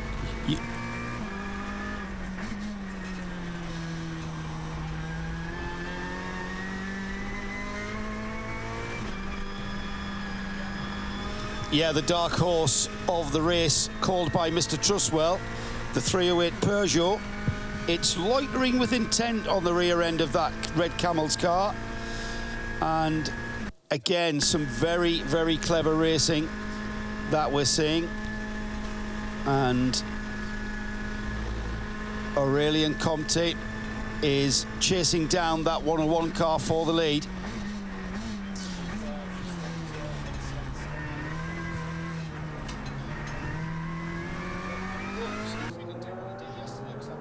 So another challenge for the lead from Aurelien Comte there. We're 40 minutes into this race now, so well over halfway into the first stint, and Pepe Oriola continuing to hang on in the front. And I just wonder whether Comte is actually now just biding his time a little bit and deciding that he'll try and just save a little bit of fuel perhaps behind the Red Camel's car, not stress his Peugeot quite as much, knowing that playing the long longer game. I was talking about the different way of playing this race. Well, I just wonder if Aurélien Comte is now just taking things a little bit easy to try and save the car and make it last for the full race distance. But again, up onto the Kemmel Straight they go. Oriola moving over to the left-hand side of the circuit and then back over to the right-hand side of the circuit and then back to the left to go through the right, left, right sequence of corners at Les Combes and across for another lap they go. Rowan Shepherd there in the number 2 Homeguard Motorsport VW Golf. He's currently in 10th place with on his tail the 852 Teamwork Huff Motorsport Audi of Sunny Yong. So those two just at the bottom, in fact just outside the top 10. Rowan Shepherd in 10th place, Sunny Wong in number 852 in 11th place overall. Now, just to further answer the Miles Cook question about homologations being answered by Phil Kinch, and thanks for this, Phil. Current TCR homologation finishes at the end of 2019. There is a change for the cars for 2020, but that's just the addition of a spec ECU unit, that is. Otherwise, cars stay the same, and that's, you know, that's not a bad update. As I said there, updates probably, but not massive specifications where you've got to buy a full new car and basically sell off the unhomologated older version. I think that's not really in the ideology of TCR racing. But thanks for that, Phil, and your own inquiry regarding a tie-up with Bathurst. I'm sure TCR International and Mr. Ravioli, I'll put that one to him on your behalf. Thanks for the involvement, though, Phil. Keep in touch, as I said, at RSL_studio, at Bradders3078, at BinkseyDB, and at Paul Truswell. We'll connect you and be part of the team here at the Spa. The TCR SPA500. I will get that round the right way. The 4 cars in the front of the field, leading the way across for another lap there, and that's 17 laps still, or 17 laps now in the books, and still the order of the first 4 remains the same. Pepe Oriola from Aurélien Comte in 2nd place, Charles Espenlaub with the Opel 3rd, and Vincent Rademacher in 4th place. Rory Penttinen falling further and further back now. He's over 20 seconds behind that first group of 4 people, and then rounding out the top 6, the Wimmerwerk Cupra of Konstantin Schurl. Let's head down to the pits. Di, you've got some info for us. Well, when you say info, I'm with Bas Koeten, NKPP Racing. Obviously earlier on in the race, but Bas, we've been watching the 175 start on pole, but it's dropped back quite a lot. Was that part of the plan? Yeah, it's especially part of the plan. Jaap van Lagen, a pro driver, set the time. And now we have Harry Hilders in the car, and he's a very well driving gentleman. But we told him, let the Oriola and the Comte guys go around and do our own thing. We always, with the NKPP, start from the back of the grid, so we let us drop back to the grid. And now we're going, moving by moving, up forward. But part of the strategy to sort of deal with the drivers and how they are and how comfortable they're getting in this race. It's a long race. Yeah, especially these are Gijs and Harry are both gentleman drivers, and it's important in a 24 or 23-hour race to have a good strategy on continuity. It's that word. It's too early. In Dutch, it's even worse. Bas, we also wanted to ask you, because on the grid at the start of the race, obviously we were talking about the livery of the car, the yellow and black car. And for some of our viewers that maybe didn't see it straight away, we'll be catching it during the stream. But just tell us the story behind why you've got that black and yellow livery and why it means such a lot to you. It actually doesn't mean anything to us, but it's always funny with Gijs and Harry. These gentleman drivers, they're always a little crazy.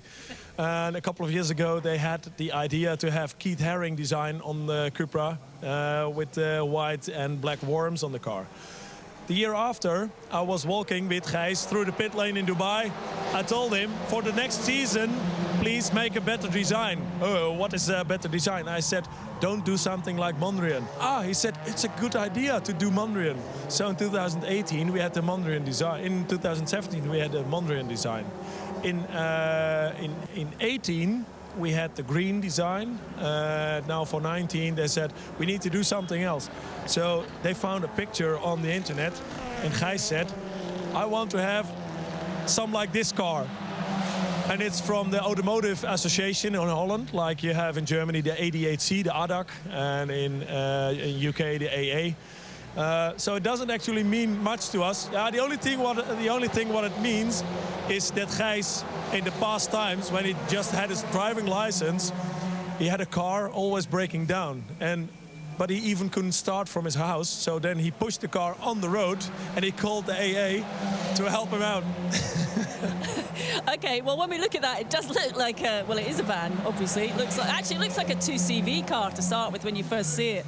But not only have you gone for the fun of the livery and everything else, but on the pit wall, you appear to have a telephone up there for some reason. Yes, in the past times when you didn't have a mobile phone, there were some kind of telephones around the streets, around the highways, and of course, it must be here. So we took one.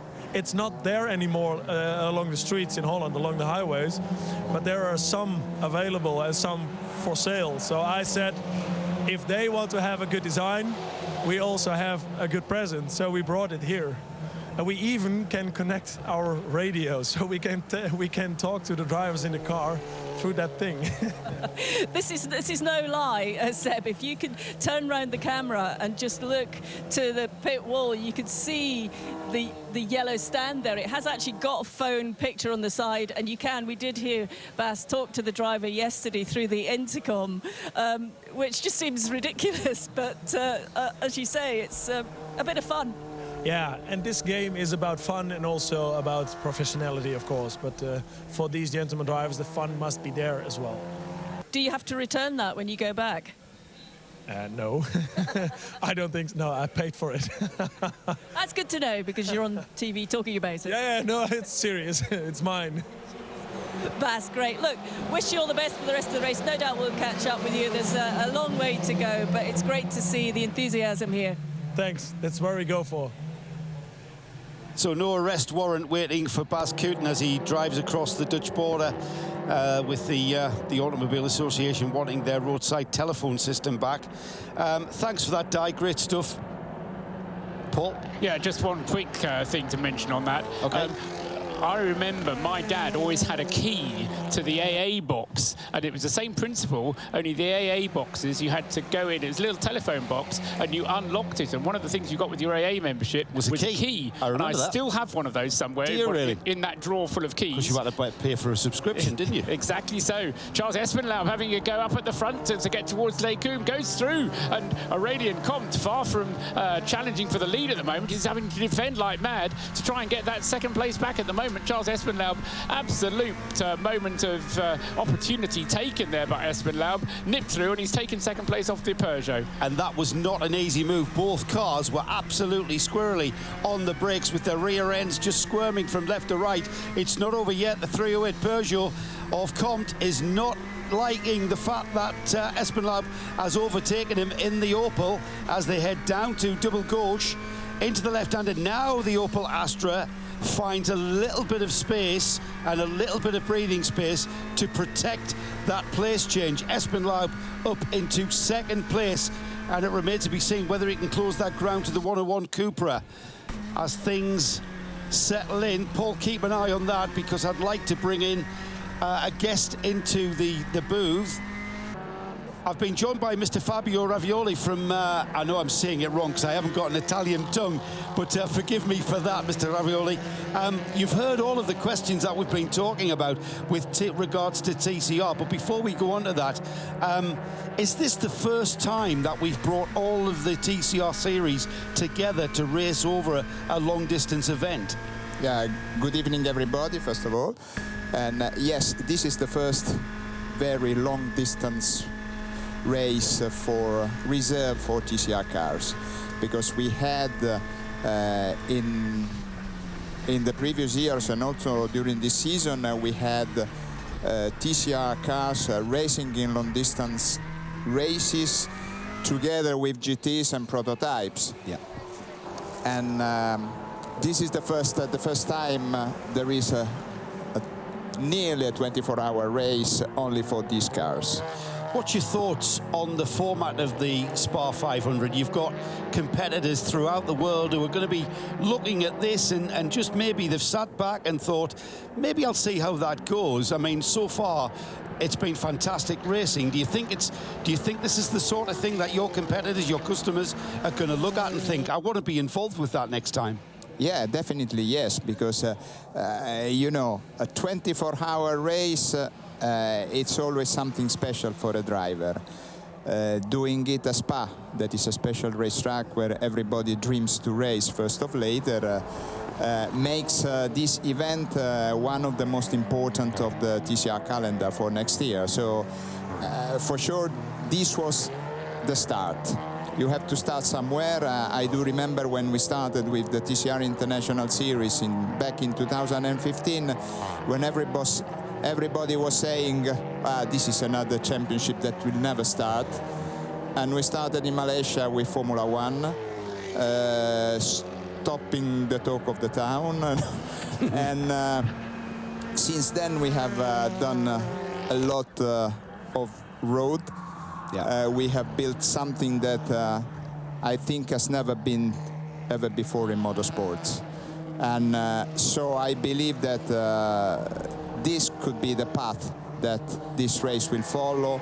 And I'm sure that already next year there will be more competitors and more cars on the grid.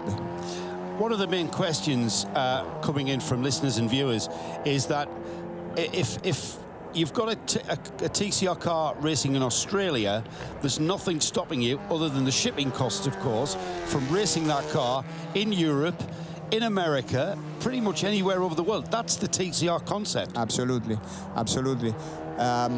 With these cars, you don't need any kind of technical modifications.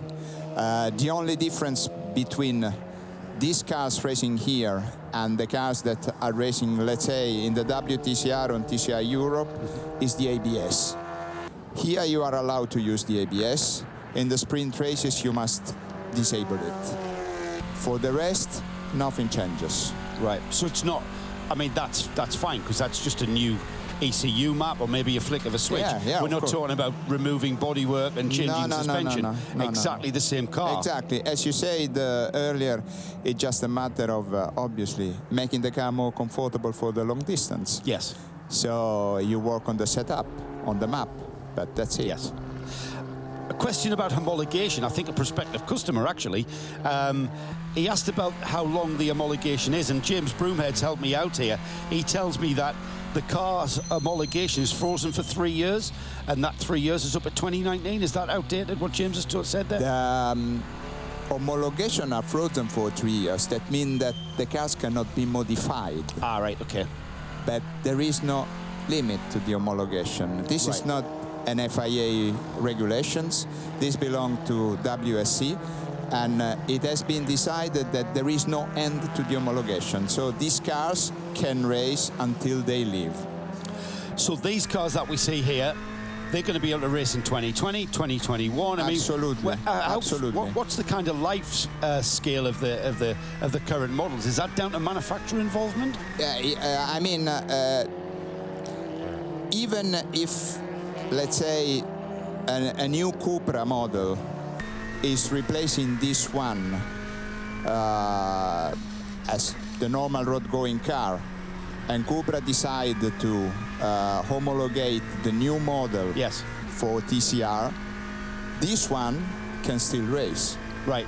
Yeah. Nobody can prevent the teams that have bought the old Cupra to keep on racing. Because I would imagine Cupra bringing out a new model, the only thing that would change to go racing would be the styling.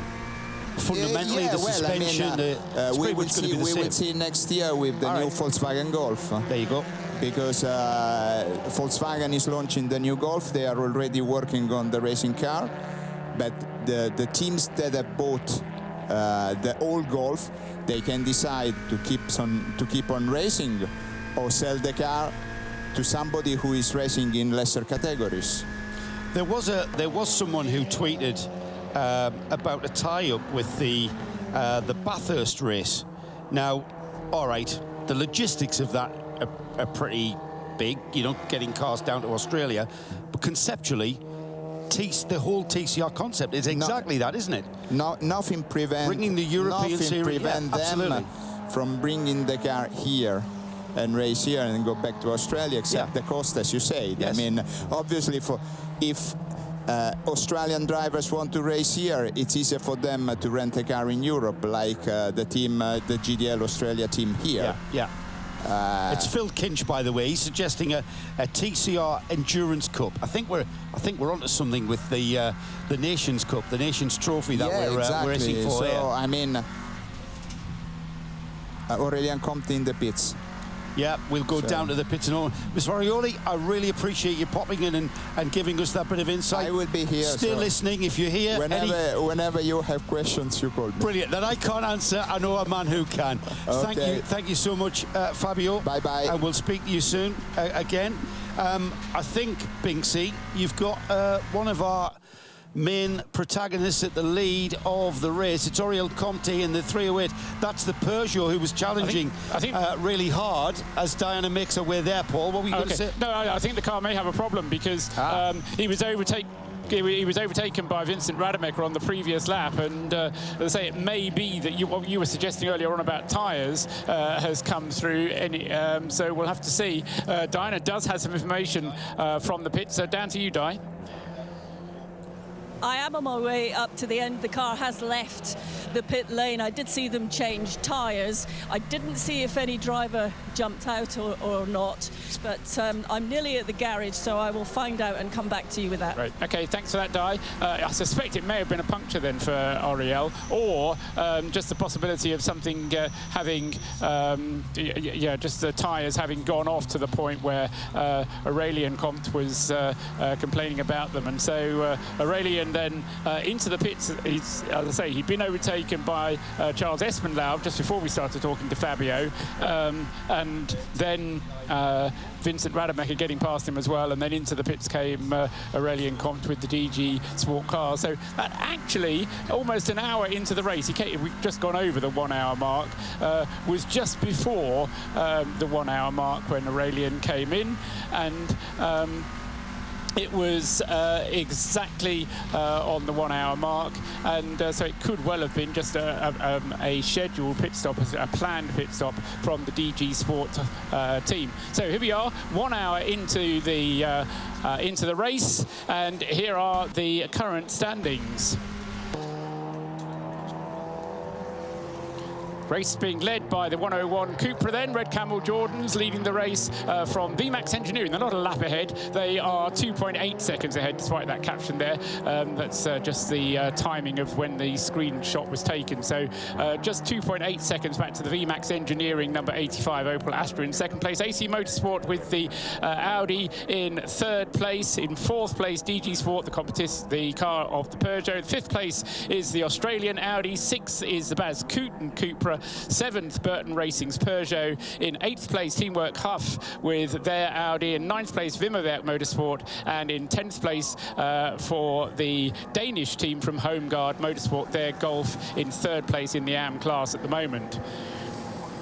11th place is the Teamwork Huff Motorsport Audi. 12th, Lestrup Racing's Golf. In 13th place is the car that started on pole position, the Yellow Peril 175 NKPP Racing. 14th place is the Baz Cooten Audi. 15th is the Ferda Audi, number 54. 16th for Macau PS Racing, number 853. And 17th, one lap behind to the race leader, the number 65 Cupra, the Viper Niza Racing car, who is in 17th place. So those are the standings after 1 hour.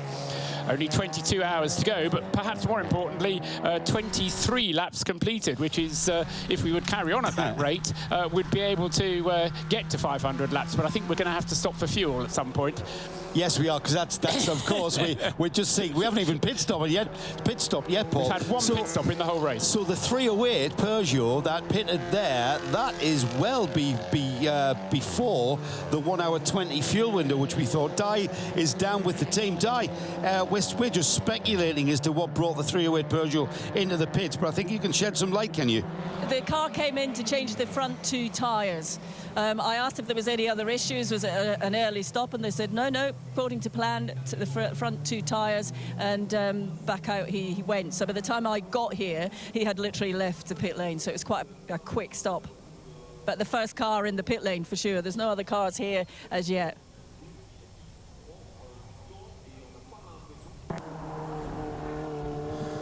Thank you, Di. So it was evident there at that pit stop that Comte has actually bent those front tyres out. Now, I know he was driving hard there, and he may have just taken the last edges of life out of the tyres right at the very end towards that. There was an hour of racing there before we saw the 308 Peugeot peel off into the pits for front tyres.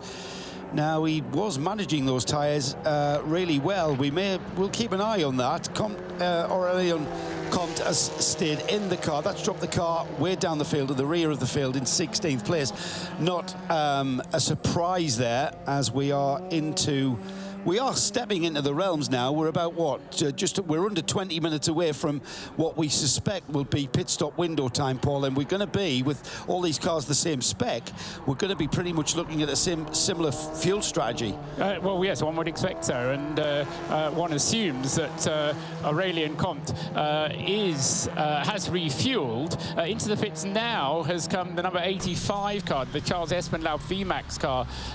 So whether that is a tyre, I think it's probably a combination of tyre and fuel. I think we are getting into that first fueling window. So Charles Espenlaub in to the pits as well in the number 85 car. And I just wonder, with DG Sport Competition, whether that Peugeot has, because that team not so experienced Creventic racers as the long distance racers, just had the car set up a little bit more aggressively and has worn out the tyres more quickly. We'll see when the rest of the leaders come in. But it was a pit stop for Comte after 21 laps and for Charles Espenlaub after 24 laps. So that's the length of the stints thus far for them. And Charles Espenlaub, we'll see whether or not that's going to be a driver change or not. We were hearing, who was it that Di was speaking to? It was Chris Allen, wasn't it, who was suggesting that the Further Autosport team is going to go for double stints early on. Aurélien Comte certainly going for a double stint then, but as Joe says, he has fallen off the lead lap as a result of that pit stop. Just over a lap behind the race leader, Pepe Oriola. That's put him out of sequence, hasn't it, Paul, with everyone else? Well, yes, but I think it will come back into sequence over the course of that was my next question to you. As a race strategist, can you say that? Would that, at this point of this long distance race, would that be a concern to you if you were on the pit wall for that car? Not at all, not at all. Far too early in the race to worry about it. I mean, I think the significant points are going to be once you've got through all of your drivers, whether you've got a 3-driver lineup, a 4-driver lineup, or a 5-driver lineup. The strategy is that you'll go as long as you can on the fuel, and really, it's only when you've got coming down to you for that, Di. In terms of coming down to you now. Sorry, Di. Let's head down to the pits for more info. What was that, Di? VMAX Engineering, the number 85 that you were talking about earlier. I was at the other end of the pit lane, so came up here, spoke to Charles Putman, and he just said, no, about the right time for that stop. They changed the front 2 tyres and took on some fuel, but they're pretty happy with how their strategy's playing out at the moment, and they're enjoying this. They're loving it. Thank you, Di. So just pit stops for the number 85, the number 46, dropping that number 85 car down to 10th, as we see Charles Espenlaub staying in the car, as I said, and taking on fuel. Interesting thing, if you're not able to see the live pictures on the live stream, but you are able to see the live timing, not quite sure why one technology would work and the other wouldn't, but the F that we sometimes get in the status column on the live timing get race results screen isn't appearing to say they're in the fueling area. We have a single P which says they're in the pits, but it doesn't distinguish between pits and fueling area, which in the past Creventic races it has done. Today's races, they are just having a single pit lane, and whether it's in the refueling area or not, the screen is just going to show you a P. So, as I say, if you're a Creventic regular, you're wondering where that F is that sometimes tells us that the car's in the refueling area. We don't have it in the timing for this weekend. Is there a reason for that you're aware of, Paul? Yes, but it's all to do with timing loops and, and how pit Is it something that we mere mortals wouldn't understand? Yeah, no. Well, with where they put the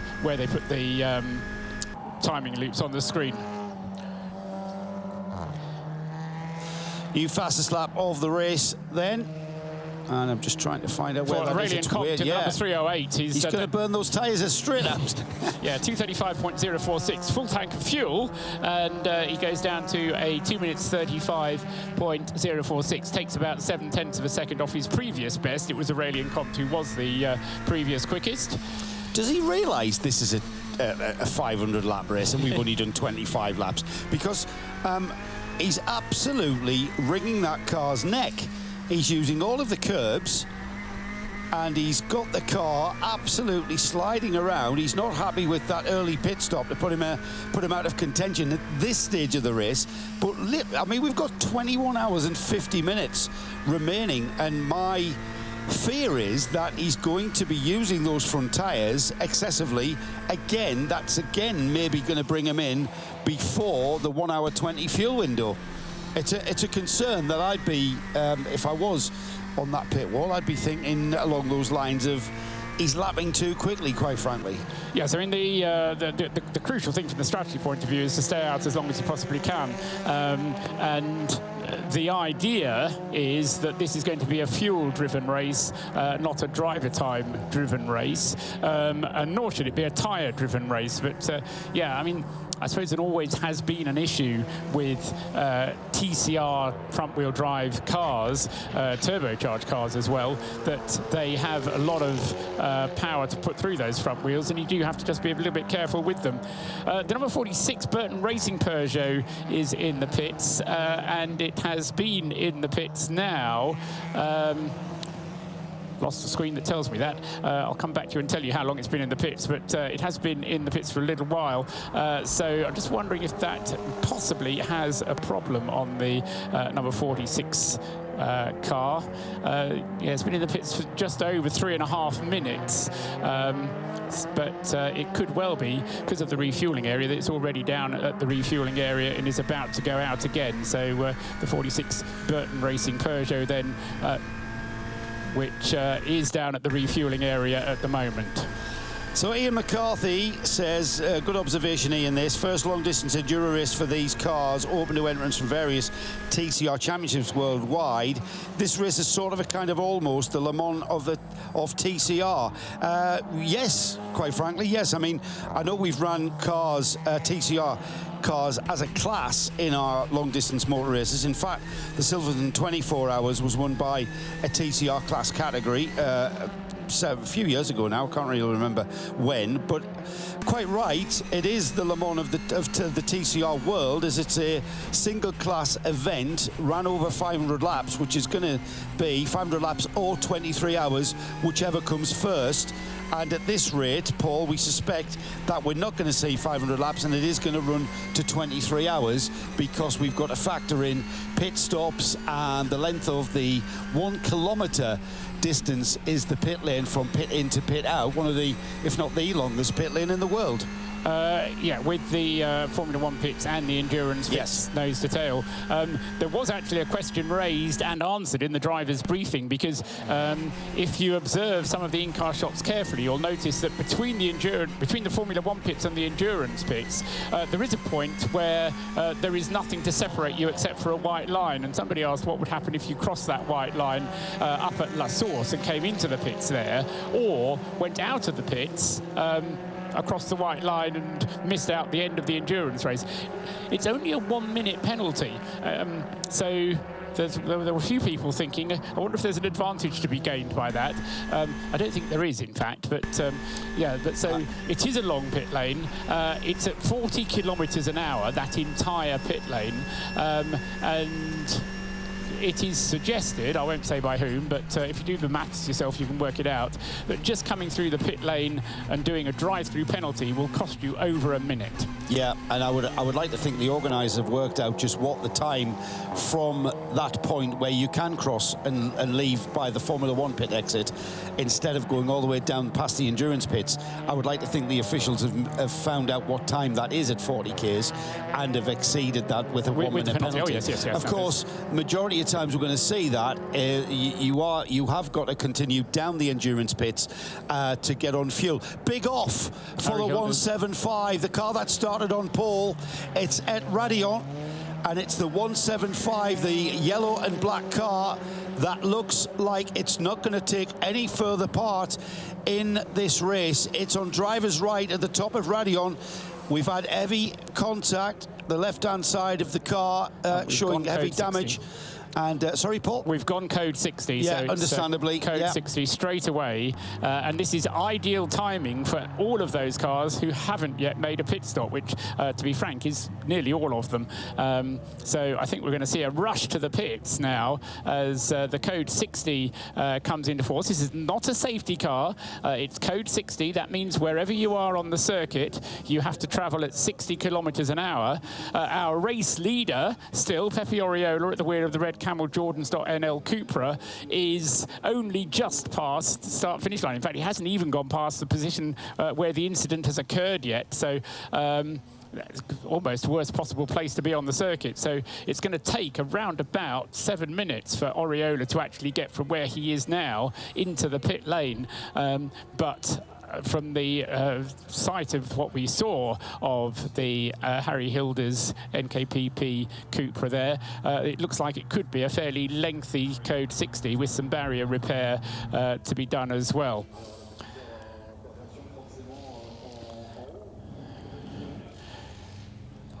So the 175 Harry Hilder's car having certainly suffered frontal impact, and hopefully Harry has managed to get out of the car okay. There's a fairly large incident in one of the support races for the Mazdas up at Eau Rouge as well, which caused their race to be abandoned. And so 60 kilometers an hour is the speed limit for all the competing cars. Any service vehicles that need to go out don't need to be constrained by the 60 kilometre an hour limit. Have we mentioned the regulations under Code 60, Paul, with regards to refuelling? No, I haven't. Well, I did actually. I mentioned it very briefly early on, but I will mention it again. 100 litres you're allowed to refuel under normal circumstances. It being a TCR race, all the cars have the same refuelling regulations. There's no different amounts of fuel for different cars. It's all 100 litres, except under Code 60, when only 50 litres is allowed to be refueled. So, as I say, when we do get a car into the pits, then they are allowed to refuel half the amount of fuel that they would normally be allowed to put in. As I say, that would be 50 litres. We've already had the number 65 Viper Niza Malaysia Racing Cupra into the pits, and also the 131 Baz Kooten car into the pits. This is all to, I would imagine, get as much fuel in as they can, and also to put a new set of tyres on, I would think. So we can go down to Diana and Chico. We can't go down to Diana. Diana's just wrecking down there. Tell us what was going on in the pits. But, yeah, I was going to suggest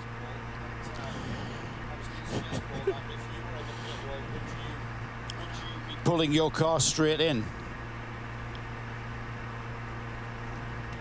I haven't seen it on the video, but I know the driver is okay. Driver's okay. Well, that's the most important thing. Obviously disappointing. Yes, of course disappointing, as we are here not for crashing cars. We are here to win races. So, yeah. Okay, we'll come back and find out. But you've heard from him, he's okay, so that's good news. Driver is okay, yes. Thank you. Thanks, Bas. Okay, they're still waiting to find out, well, speak to Harry, but that's good news that he's okay. And as the Code 60 is underway, there's a number of cars in the pit lane. Some drivers were waiting. The 33 Wimmer Motorsport, Christian Wolthofer, was jumping in behind the wheel. So I think that was probably one of the first driver changes that was taking place down here. But it looks like, I think we're still under Code 60 as far as I can see. So that's the opportunity, as you said, for the teams and drivers to come in and make the changes necessary. Yeah, they're right on that pit stop window for fuel as well, with an hour and 17 minutes of this race gone. We know these cars have a fuel window of an hour and 20 minutes. And we will see, I would imagine the drivers out there have seen the repairs that are going to be needed with regard to that tyre belt, the tyre wall at the top of Radion. So we have cars from 3rd, 4th, 5th, 6th down to 10th place pretty much choosing to come into the pits. The leader though, Pepe Oriola, I'm not sure has chosen to come into the pits. I think he will. He just hasn't got round yet, Joe. I did mention he'd just got past La Source when it went Code 60, so he's had to do nearly all of a lap at 60 kilometres an hour. The two cars which had already stopped, being the 308 Peugeot and the number 85 Opel Astra, Charles Espenlaub, they have stayed out because they'd already made one pit stop. But as I say, everybody else will almost certainly come in. Even though it means they'll only be able to get half the amount of fuel in, they will be able to have a full service apart from that. And at 60 kilometres an hour when everybody else is out, that's a sensible time to use the opportunity to make a pit stop. So while we wait for the number 175 Cupra, the NKPP car, to be recovered, that process is ongoing, and it's pretty much just going to be dragged onto a flatbed. It's got heavy damage on the front end of that car down the left-hand side. I'm pretty sure it's got damage on the right-hand side as well. Heavy damage on the front. I can tell by the angle of the front wheels that that car is out of this race. It's not just superficial bodywork, major suspension damage on the left corner. Good news though from Bas Koeten, team manager and principal at Bas Koeten Racing, that we have had word that Harry is fine. He's out of the car, of course, and into the pits are more cars. Let's head down to Binksy. Binksy, I know you may not be with the 54 car at the moment, but oh, you are. Well done. Yes. I'm with the 54. There is a driver change going on. I can just see that. Yep, that's come in. 54 is one driver strapping the other driver, and I just can't see who that is. I think it's Chris was getting in, Chris Allen was getting in that car. But that's a normal driver change. They've changed the front tyres. That will go out. And right behind them, actually, is the race leader, 101 TCR. Tom Coronel has just jumped in behind the wheel of that one. They're obviously changing the tyres as well. And that will go down for refueling. Pepe has just jumped out of that car, so I will catch up with him in a minute once he's got his helmet off. Thank you, Binksy.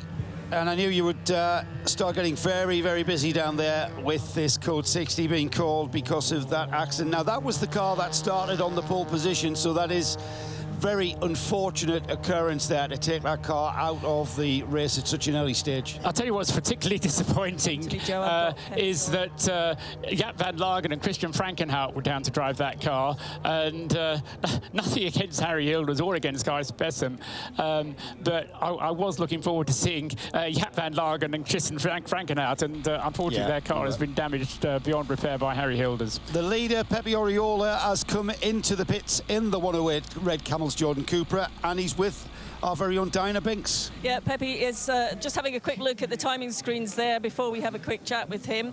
How would you describe the start of that race? Good. A little bit surprised. In the beginning, the people was pushing like a sprint race, so I did not want to take any risk, of course, because the race is super long. And then, step by step, I kept my pace and I overtook some cars. But the Peugeot was really fast on the straight, so I had to cut a little bit the slipstream, so he was not available to close on me, because even if I was letting him pass, I will lose so much time behind him. Also, when you have a car in the front, you get all the heat and everything, so it was better to stay in the lead. And by a fraction of a second, I did not go in the pit lane and to change the tire on the code 60, because I just got the call as soon as I passed the pit lane entry. So if you will be also lucky, but it was not possible. But still, the race is really happy and happy for the team. We have a really strong lineup. Now Tom is for sure on my level or even better. So I'm happy, and let's see, and fingers crossed that nothing happens. But it was a good drive, and obviously that's where your experience comes into play. You know it's a long, well, everyone knows it's a long race, but I guess sometimes when you're out there on track, there could be a tendency to go just a bit too quickly, but you've got to manage a number of situations. Yeah, also I saw that, for example, the Audi, the Australian team, were using the tires like crazy. They were like, I knew that sooner or later the tires will fall down, and I just wait for my moment, keep my pace, and it's not a race to show that you are the best one and you are leading the first team. You know, it's the best way to show that you are good is that tomorrow to be on the top of the podium. Well, thanks for chatting to us. Thank you. I think that's absolutely right, what Pepe was saying, and actually the extra time that he spent out on the circuit will have done him no harm at all, and in fact in some ways might have done him some good, because he's got his 50 litres of fuel later than anybody else got their 50 litres of fuel, because he was one of the last ones in. So his 50 litres has actually given him a little bit longer for his next stint. The other one who came in very late was the number 8 AC Motorsport Audi, which Vincent Rademacher brought into the pits a few moments ago. Apart from that, everybody else has now made a single pit stop. Anybody who wasn't in the pit, or who'd made their pit stop before that code 60, stayed out anyway. So if you're looking at the number of pit stops column on the scoring screen, then everybody has made one pit stop. As Pepe Oriola was just telling Diana, the car has now gone over to Tom Coronel, and Tom then makes his way out of Raidillon and up the Kemmel Straight, still being shown in the lead of the race, because everyone else has, of course, made a pit stop as well. So the pit stop under code 60 benefiting, as I say, everybody, but particularly the Red Camel Jordans.nl team, which is in the lead of the race. And once the pit stops kind of pan out, I think we'll see who's going to be in second place. I think it is going to be the 308 car, which will be Aurélien Comte coming through into second place. Or is he? No, in fact, Aurélien Comte will have lost a lap, won't he? Because he made his pit stop under the green conditions. He has more fuel aboard, but Aurélien Comte is now one lap behind the rest of the field. So as we go into slow motion under code 60 conditions, just gives us an opportunity to remind everybody that you can communicate with the RSL team here at the TCR SPA500.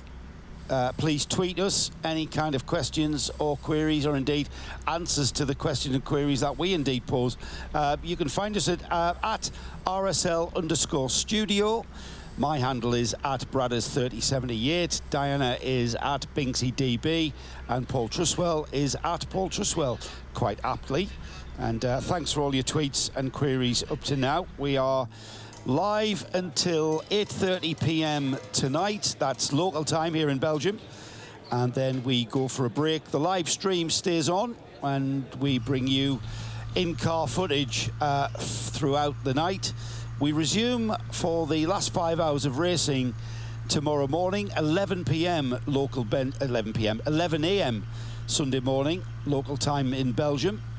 And we'll be taking you all the way to the checkered flag and the trophy presentations for what is, as is the standard for a Creventic organised race. We have many trophies for many things to give out, as well as our 3 classes of Pro, Pro-Am and Am. We've got other trophies, our Nations Cup. What is the official... It's the EXO... Nations Trophy. Nations Trophy. Let's get that right. Let's head down to the pits, though. And Diana? I am down here, and the Further Autosport team very kindly invited me into the garage. But Romano, you've just jumped out of the car. A good job for that first stint. Well, it was a job, at least. It's my first time here at Spa, first time in the dry. So, you know, I learned a lot that first stint. I kind of felt like I didn't do the best job, but we'll see. John's going to be our benchmark here, and he's got new front tires, and we'll see if the setup is good, if I'm bad, or if the setup needs some tweaking. But you know, we've been behind the 8 ball the entire weekend, missing out on practice time, but the boys have done a great job getting the car ready. It's you know, running like a clock, and hopefully we can make it a little bit faster. It was John that got in. I thought it was Chris jumping in for some reason, but so thanks for clarifying that. But your rally experience, you're an ex-rallycross driver, so how's your experience helped you here? It's your first time at Spa. We know it's a very different beast, but a lot of characteristics help. Yeah, absolutely. I mean, in the rain, when we got in the car, I had a lot of fun. It's very natural for me to be sideways. So I'm finding the car to be very understeery, which has been hard for me to deal with in my first stint here. So hopefully we'll get the car, the balance a little bit more neutral, a little bit more pointy. And, you know, we know it's going to rain, so I'll be looking forward to that, because hopefully my skill set can come to the fore then. Obviously, you know, you're at a little bit of a disadvantage, weren't you? Not getting out for a lot of the practice, well, most of that practice session. So you were up against it, but I guess you know, you've got your baseline set, but then you've got to get comfortable for everybody. Yeah, absolutely. You know, we took the car out in the wet, and it was very oversteery, and so we brought the car back maybe too far, and now the balance is too much push. So again, that's probably a symptom of our lack of running time here. If we had a little more time in the dry and we could push the car, then we know better what the setting should be. So yeah, that's now why John is in the car. Like I said, he's very good with the data and understanding the balance and adjustments we should make. So hopefully he can go out and prove me wrong. And maybe it's my driving, maybe it's the car, we'll see. Well, it's just gone green again, so we'll find out fairly soon. But what's the plan for you now? Looking forward to it. Thank you. You're going to have a rest. Oh, thanks. Yeah, I will. Thank you. Thank you, Di. It's great to have the American in that car, and different discipline rallying. It's all about the same concept, though, of getting a car to go as fast as you possibly can over any different or other conditions. And a big hi to Jan 0077, who's listening in from Germany. Greetings from Germany, and greetings back to you. Glad you're enjoying the coverage, and we're here till 8:30 your time, being on the same time zone. So it's good to have you. Okay, so we're going to go for a lap with Tom Coronel now at the wheel of the red Kyle Jordans.NL car. So he's up at Lake Coombe at the moment, and comes out of the final of those three corners down the hill towards Rivage or Bruxelles, depending what you call it. As far as he's concerned, it's a tight right-hand hairpin downhill. Car wants to get away from you, wants to push out to the outside, but you can't afford to let it go out to the outside. You have to bring it back to the right-hand side of the track, because you've then got the left-hander at Liège or No Name corner, and then that's all going downhill here. You're just building up momentum all the time, going down towards the double left, and the car tries to step out of line as he puts the brakes on, hits the first apex, pulls back to the right-hand side of the track, then back to the second apex of the double left-hander at Prouhon, then out to the right-hand side, underneath the gantry, down to the left-hand side of the track to turn right into the first element of Fang. Again, lifts the inside two wheels onto the curb, back to the left again, past the karting circuit on the right-hand side, the old university on the left, and then into the Stavilo double right-hand corner again. Very fast corner. The car always wanting to get away from you. Tom Coronel with a new set of tyres, full tank of fuel. That'll make the car a little bit less stable for him. But then back onto the old part of the circuit as he comes through the curb of Paul Frere, and then through these two very, very fast left-handers at Blanchimont. You just have to grip the steering wheel, just turn it a little bit, lean into the corner, and a big sideways wobber there for Tom Coronel as he very nearly lost control of it as he came out of that final left-hander, down onto the brakes for Blanchimont, through for the bus stop. Again, two wheels bouncing over the curb as he goes into the bus stop, the second part as well, and then through at the end of the lap. That was a very exciting lap indeed from Tom Coronel. Paul, was that his first lap out of the pits? His first flying lap. He'd done an out lap. Right, so that was Tom. Let's just get that into context, please. Tom Coronel has just arrived at Spa. He's done no practice sessions, no qualifying sessions, no night practice. That is the first time Tom Coronel has sat in that Red Camel Jordan's Cupra, and he's straight on it. Did you see the reactions when that rear end went away from him at Blanchimont? That is optimum speed, flat out. 120, 125, 30 miles an hour. I think we're going to have to have a word with the guys at 0221, because rather than seeing the view out of the front windscreen of the car, I want to see Tom Coronel's face. I want to see whether his eyes are popping out on stalks or whether he's just grinning, having a great fun time. You know what? Vastly experienced driver of all types. I mean, he's driven everything. And knowing Tom as I do, I doubt his pulse rate would have barely been over 60. So, yeah, Tom Coronel then having a great out to lap. He still leads the race. I did mention that. However, he is at a slight disadvantage now. He was only allowed to put in 50 litres of fuel at that pit stop. And some of the other cars, I mentioned that it took a long time for Coronel to get round to the pit to actually make his pit stop. But some of the other cars were able to get in and get 2 lots of fuel, including, and this might be significant later, the top car, Baz Kooten car. Now, 131 has moved up to 4th place, but it managed to get 2 tanks full of fuel, or 2 half tanks full of fuel in during that long code 60. So they have what amounts to a full Cupra, whereas Tom Coronel only has a half full Cupra. So, as I say, at the moment, it's very much advantage Red Camel Jordan. But, as I say, at the end of the next half hour or so, Tom Coronel's fuel load will start to lighten, and Kari-Pekka Laksinen, who's taken over the top car, Baz Kooten Cupra, and the number 131 car, will be able to go on a little bit further. And I suspect by the end of 2 hours of this race, or certainly by 2.5 hours of this race, we may well have the number 131 Cupra leading. There's a prediction for you. That is quite a prediction. Tom Coronel leads by on 13 seconds from Stefan Perrin, and it really is great to see Stefan Perrin in the number 8 Audi. He's taken that car over from his teammate Vincent Rademacher, and Stefan had a big accident in the pit lane at the Barcelona 24 hours, and a very lucky man indeed. Paul, I don't know if you... it wasn't really him who had the accident. It was someone who drove into him. He was standing by waiting to get into his car, and the GPX Porsche was coming into its pit box, didn't see or wasn't able to stop in time, hit Stefan. Stefan was sent tumbling. Fortunately, he was all ready to get in the car. He had his hands device on, he had his helmet on, and so he actually, head and neck was well protected. But he did suffer, I think, some damage to his ribs.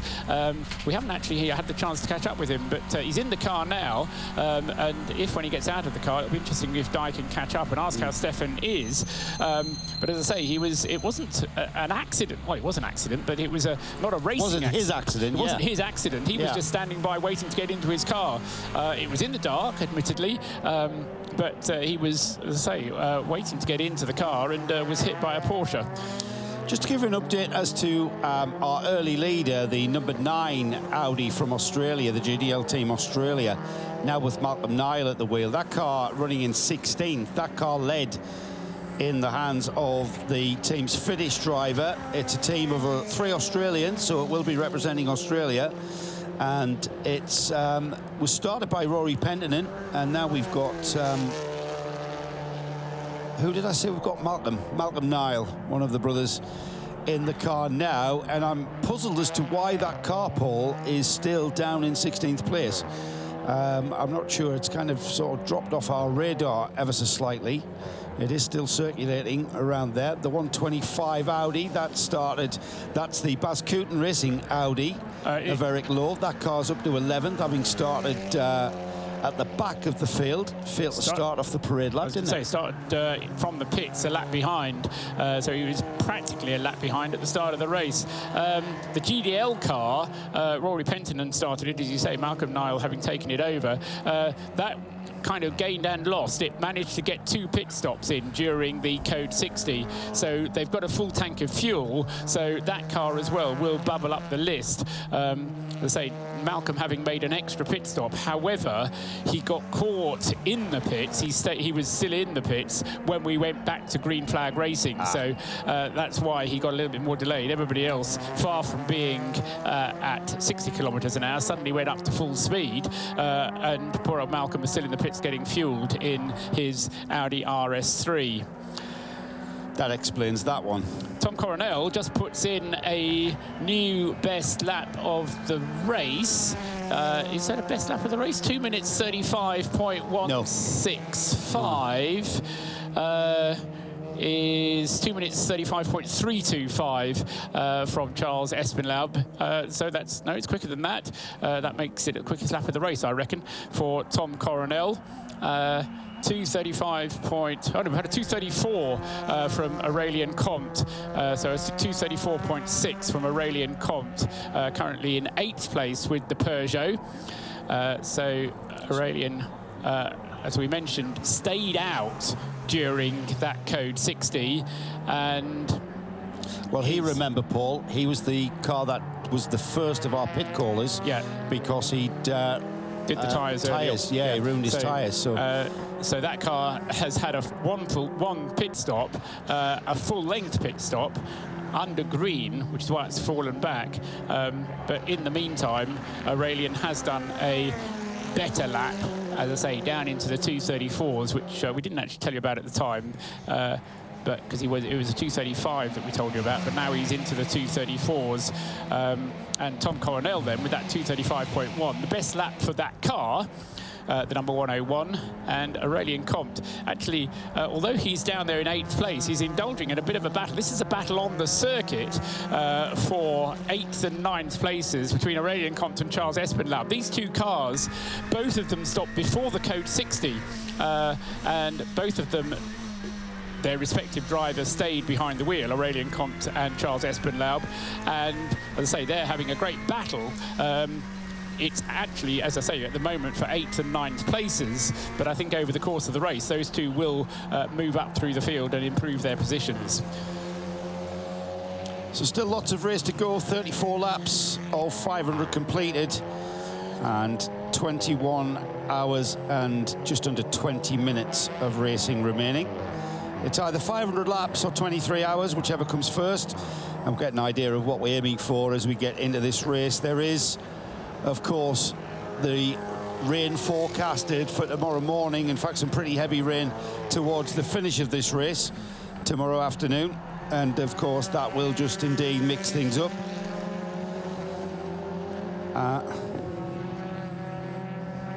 New fastest sector 1 for the 85. That's Charles Espinlaub in the Opel Astra, the only Opel Astra in the field.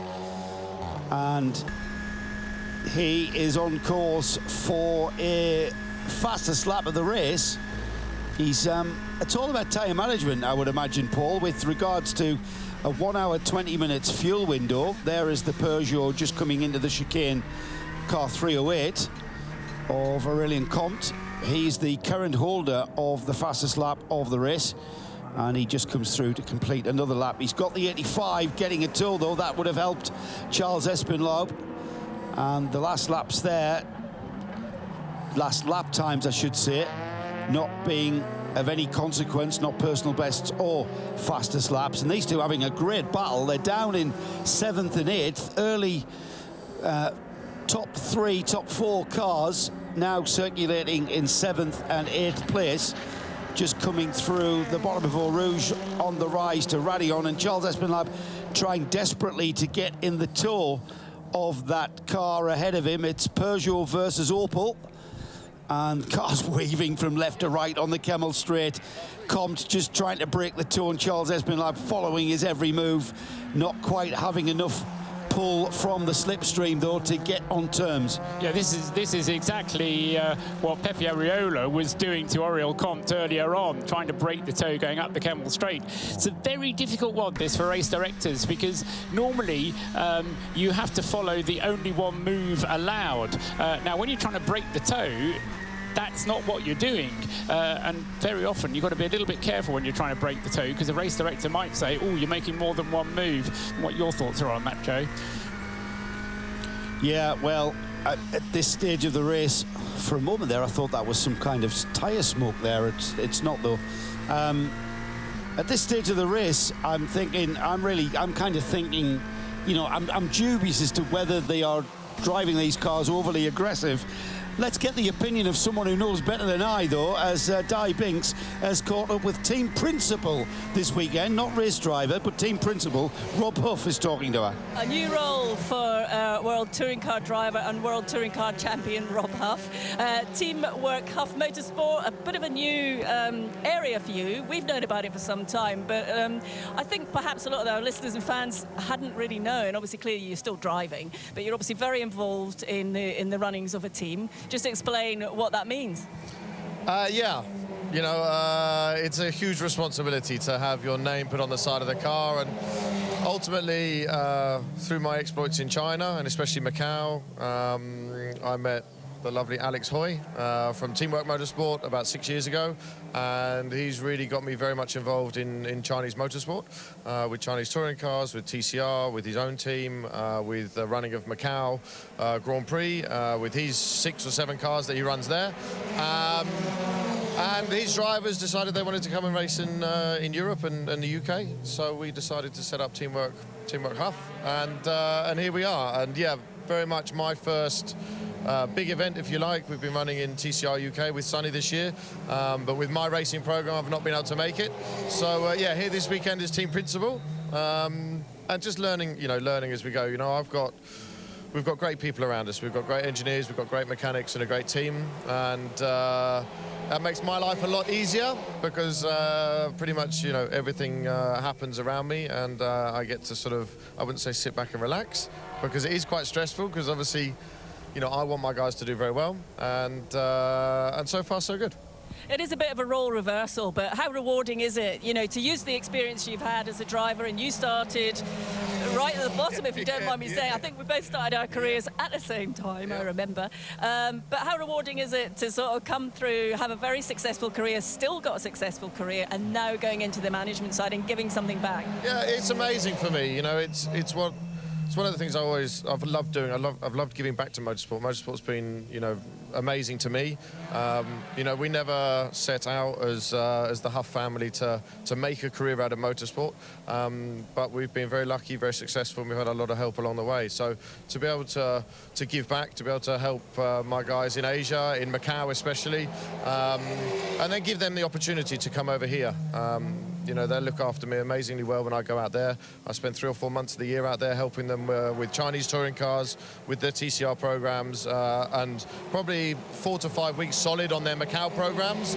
And so to be able to help them, you know, when they come over here is great, to give them the opportunity to see their smiles on their faces. The first laps they've done through Eau Rouge is amazing. And you know, we've got some, you know, hugely iconic circuits in Europe, and they want to come and drive them. And you know, it's a great setup. You know, they're literally the best of friends, and it's a pleasure to work with them. You know, I'm driver coaching them, I'm mentoring them, I'm trying to help them with the circuit, and trying to run the team as well. So I've had less sleep this weekend than I've ever had, but you know, it's very rewarding. It's a real privilege for them to trust me and to put their faith in me and my team, and yeah, it's a great feeling to be able to give back.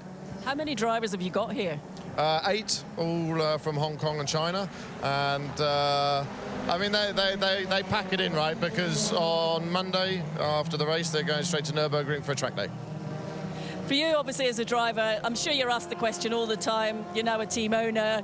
You know, which one would you rather be doing right this minute? I'm much more comfortable behind the wheel, because I know what I'm doing behind the wheel, and I mean, I'm enjoying this though. You know, for me, it's a totally different experience, and like I say, you know, I've worked with some of the best teams in the world, and the one thing I learned is to put the right people in the right places, and you know, really surround yourself with the right employees, and between Alex and myself, we've put together a really strong team of very knowledgeable people, and that makes our lives a lot easier. So we're doing it properly, and hopefully we get rewarded in the end.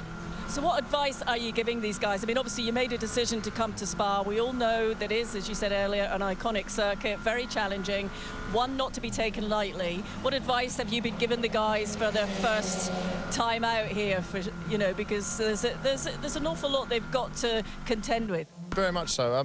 You know, the guys we've got in the car, to give you an insight, we've got 2 TCR Asia champions, which works very much the same as TCR Benelux, 2-driver racing.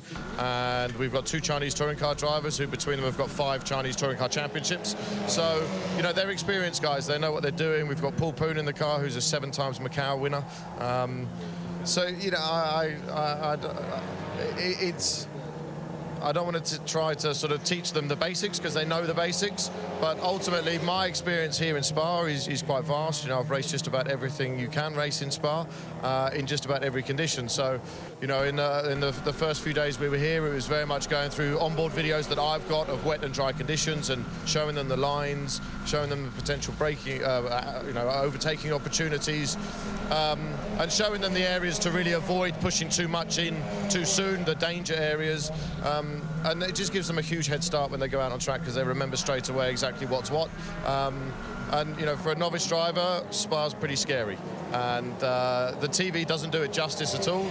This place is a roller coaster from hell. It really is, especially in the torrential conditions that we've had this weekend. So finally dry and we can all settle down a bit. But, you know, like I say, it's just a huge privilege to have them over here and be able to see the smiles on their faces.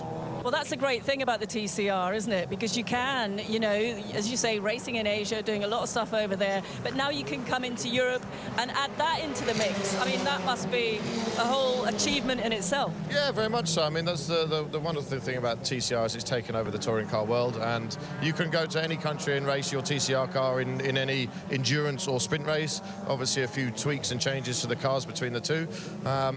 But yeah, you know, it's great. It's going to be a 23-hour race, and you know, they thoroughly enjoy it, and that's the main thing. You know, that's what I want to give them is a professional experience where they get to enjoy it and they get to learn from me and the team and the very good engineers we've got as well. So at the moment, everything's going well, and there's smiles all around. So let's hope it continues. Well, for the moment, Rob, we'll let you carry on and get back to work to see how the guys are doing. But thanks very much for chatting to us, and great to see you. Thanks very much. Cheers. Rob Huff there, Huffy putting smiles on his clients' faces and running teams. And he'll know what motor racing's all about now that he's on the other side of that pit wall. Where all the hard work, especially in endurance racing, Paul, I've always had the saying, endurance races are won on the pit wall. And Huffy there finding out the hard way by rolling his sleeves up and getting on with it. I'd like to see him behind the wheel at this event. I mean, this is the inaugural running of the TCR SPA500, and I'm sure we're laying down roots here for creating a bit of history in the world of TCR, and I'd like to think that this is the first of many SPA500s. Yeah, I think that's right. I mean, you know, you can't establish a legacy in 1 year. Yeah. And I think the more, you know, people like Tom Coronel come along and do this race, and Rob Huff will be having a little look at it. And, you know, I mean, he didn't actually say to Di that he's going to be racing at this race at some point in the future, but you could kind of think, well, maybe he might. So, you know, let's just see what goes on there. We're getting some great onboard shots here from Ryan Wong at the wheel of the 853 Macau PS Racing Audi. He's just got himself past, would you believe, Charles Espenlaub, being shown on the screen as in 9th place, but I reckon he's up into 8th place now because Charles Espenlaub, you can't see him up ahead, although if Ryan continues to run ahead, yes, there he goes. So Charles, no, it's not Charles Espenlaub, is it? Somebody else has just gone past him. So that's number 65 who's just gone past him. So Felipe Harriman is a lap behind, but just unlaps himself then from Ryan Wong. yes, Charles Espenlaub is up ahead, and then ahead of Charles Espenlaub is Aurelien Comte. So those cars still in the same positions. Aurelien Comte in 7th, Charles Espenlaub in 8th. And then Ryan Wong in 9th place overall. We've only got 3 cars on the lead lap, Joe, because of the various pit stop strategies that took place at that last Code 60, with some drivers making 2 pit stops, some only making 1. Tom Coronel in the lead car only making 1 pit stop. The AC Motorsport car, Stefan Perrin getting into that car and taking it over from Vincent Rademacher, who started. And so those cars separated by just under 40 seconds, and then it's very nearly 2 minutes back to Kari-Pekka Laaksonen in the Top Car Sport Cupra, number 131. But that car in 3rd place, number 131, has a lot more fuel aboard, because that managed to get 2 pit stops in during the Code 60. So at some point within the next, I would say, 20 minutes or so, Tom Coronel's car is going to need to come in for fuel, whereas Kari-Pekka Laaksonen is going to be able to stay out on his current set of fuel that he's got, because he was able to get 2 half tankfuls in during the Code 60. And I know we're coming up to about 8 minutes before the top of the hour, and we'll be giving you full class rundown, or full rundown, I should say, of the field. Before we do that, I'll give you an idea of how the 3 classes are panning out. The overall leader, Tom Coronel, at the wheel of the Red Camels Jordan Cupra car 101. That leads the race overall, also leading the pro class with a full pro driver lineup. The car in 2nd place, the number 8 AC Motorsport Audi. Stefan Perrin currently at the wheel of that car. That car leads Pro-Am and is 2nd overall. And the first of our AM runners, the full AM runners, is the Further Autosport by QSR Racing, John Miller, at the wheel of the 54 car in 5th place overall. That's the Audi RS3 for them, currently leading AM in 5th place, and currently being engineered by our good friend Christy Yonker. He'll be happy that he's actually made the race, because it didn't look very good for them yesterday, did it? Indeed not. Yeah, they're just being lapped, actually, I think, by Tom Coronel. But no, I mean, they're very happy with that, and also very happy with the fact they're leading, as you say, leading the AM class. John Miller having taken over from Romana Lagerman. Great to hear from Romana there, talking to Di, and there was a driver who had his ego under control and was very humble about what he was doing. Felt that he could have been doing a lot better than he actually had done.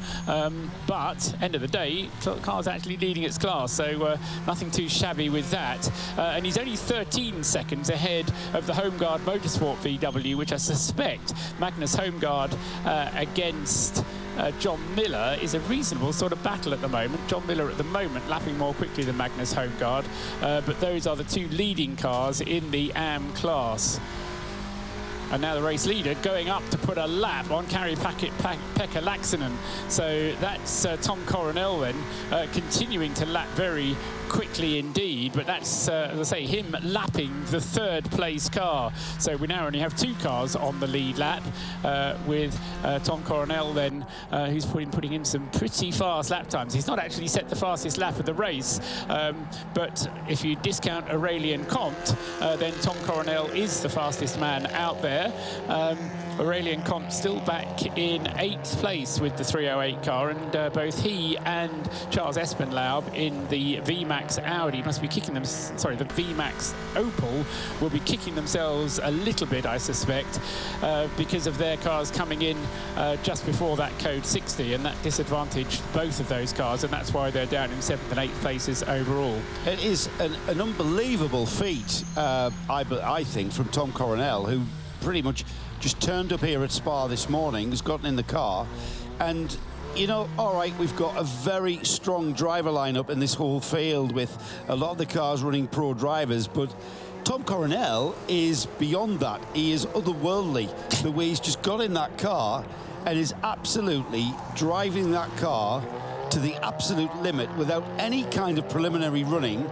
the kind of preliminary running you would get ordinarily at a race meeting. You would get some practice time, you would get a chance to even qualify the car. Tom literally has not sat in that red Camel Jordan's Cupra until he got in to take part in this race. It's a phenomenal feat. And it's not as if he drives the car every other weekend in any case. It's not like he's kind of familiar with the car. And, you know, I mean, Rick Breukers, you could say he could probably jump in the car having not done any practice because he drives it every other week in any case. I mean, I'm sure Tom has been out and done some testing with Red Camel, but I think he was in the car on Friday. No, Thursday, in the unofficial tests that we had. But I mean, as I say, it's not as if he's familiar with the car. And even though he's familiar with TCR, specification of car, but there's race cars and there's race cars. And even, you know what, even give Rick his dues. If Rick had turned up and done the same, I'd be talking in the same terms, because it's, you know, it's just being able, and that's the difference between professional race drivers like Tom Coronel and even the likes of young Rick Breukers, who we've seen grow in stature and experience as a race car driver. Class winner at class winner at Daytona, class winner at Sebring, double class winner at Daytona, consecutive years in the GTD category, and overall winner at Dubai. Overall winner at Dubai. We've seen Rick Breukers be, you know, literally from a boy to a man. That's how long we've been covering this series. That would have been a feat, not having any practice and turned up in a car that he's driven many, many times. But Tom Coronel, that's just incredible. It just shows the difference between a superstar and a professional driver. Another son of a famous racing driver, of course. Yeah, absolutely. Tom Coronel's father was a famous racing driver as well. So not quite sure if you go back far enough to remember. I don't. No, okay. I remember Tom in things like Vauxhall Lotus, European Euro Series. Absolutely. Destined for Formula One, wasn't he? And he's opening up the gap, hand over fist, over Stefan Perrin, which is hardly surprising, but he's opening up 2 seconds, if not 3 seconds a lap over Stefan Perrin.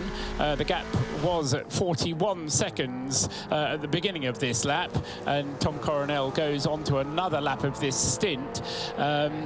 Looking to do, how many laps is he going to do? I think probably around about 20 at most, so another 7 or 8 laps, I would say, from Tom Coronel. Would you keep him in the car, Paul? Yeah, I think so. The good thing, we've said it before, but we'll repeat it, is that we're not constrained by the 2-hour driving limit, which is normally the case in Creventic races. So there's no harm in keeping Tom in the car. As I say, we only gave him half a tank of fuel, so get him in, give him a whole tank. Probably give him another set of tyres as well.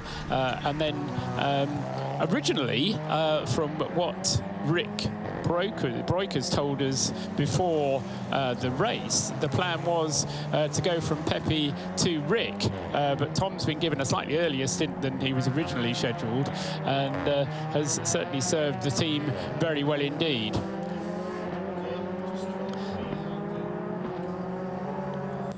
We're getting to that part of the proceedings as we come to the top of the hour, Paul, where we are going to see where we are with regards to the whole field and give ourselves a chance to catch up with who's doing what and where. We've mentioned Tom Coronel leading this race with the Red Camel Jordan's Cupra with a gap of 41 seconds. He's completed 41 laps. He's on his 42nd lap, and he really is commanding this race. In second place, we've got the AC Motorsport Audi, Stefan Perrin behind him. They are the only 2 cars currently on the lead lap. The Top Car Sport with Bas Kooten, car 131. This is the car that Paul Truswell believes will lead very, very soon when we start getting into that pit stop phase. And the further Autosport by QSR Racing Audi RS3 car 54. Currently, you're going to great 4th place. Great to see that car out there. Teamwork of Motorsport car 22 is 5th. DG Sport Competition Peugeot car 308, that's in 6th place. And then the first and only Opel Astra in the field, the VMAX Engineering car 85 is in 7th. Holmgard Motorsport doing very well, getting inside the top 10 in the number 2 Volkswagen Golf GTI. And then in 9th place, the Macau PS Racing Audi, car 853. 10th is the Lestrup Racing, the Swedish team, Lestrup Racing, car 110. The Volkswagen Golf there rounding off the top 10. 11th place is the Audi of Baskuten Racing, car 125. In 12th place, the second of our Peugeot 308s, this one, the Burton Racing, car 46. 13th is the second of the Teamwork Hoof Motorsport, car 852, Audi in 13th. 14th, Viper Nisa Racing's number 65 Cupra. Then we've got the Wimmerwerk Motorsport Cupra, car 33 in 15th. GDL Team Australia dropping to 16th. For some reason that we are a bit bemused by. And then the first of our retirements, NKPP Racing by Baskuten, car 175, going out with that situation at the top of Radion and heavy damage causing the retirement of that Cupra. The start of the race, 43 laps in of the inaugural TCR SPA500. The Belgian Ardennes, a very cold day here with temperatures under 10 degrees. The start of the race, well, our competitors pretty much needed reminding that this was an endurance race and not a TCR sprint race that this category of race car is more familiar with. And we had the early leaders of the Red Camel car and even the number 9, the GDL Team Australia, getting a chance to lead the race. Then we had the pole sitter going off in a big way at the top of Radion. The top of Radion claiming another situation, and that car going out to the chagrin of the other 3 drivers in the team. Yves Bessem, Jaap van Lagen, the driver who put the car on pole, not getting a chance to drive that car. The race, though, very much the property of the Red Camels Jordan team, and Tom Coronel getting ever closer to that pit stop. He's due that pit stop, I think Paul said 7 laps, about 2 laps ago, so maybe about 5 laps, we'll have that confirmed. But really is fantastic to see, 1, to see Tom Coronel in this field of TCR runners, and 2, phenomenal drive from Tom Coronel, just having sat in this car, no preliminary running for him, sat in this car when he took over the car in the race. And we suspect we might see Tom double stint. We may not. We may get a chance to see the Red Camels team just rotate through their drivers to get everybody chance to bed in and chip off the rust.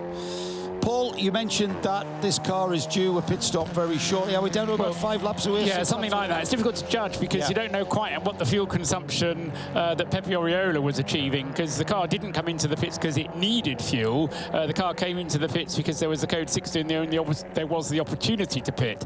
And because the rules under code 60 is you can only put in 50 litres, then it's not going to be able to go as far as Pepe Oriola was going to go. So even though we're calling it a double stint, it's not really a double stint because Tom hasn't done a whole stint yet.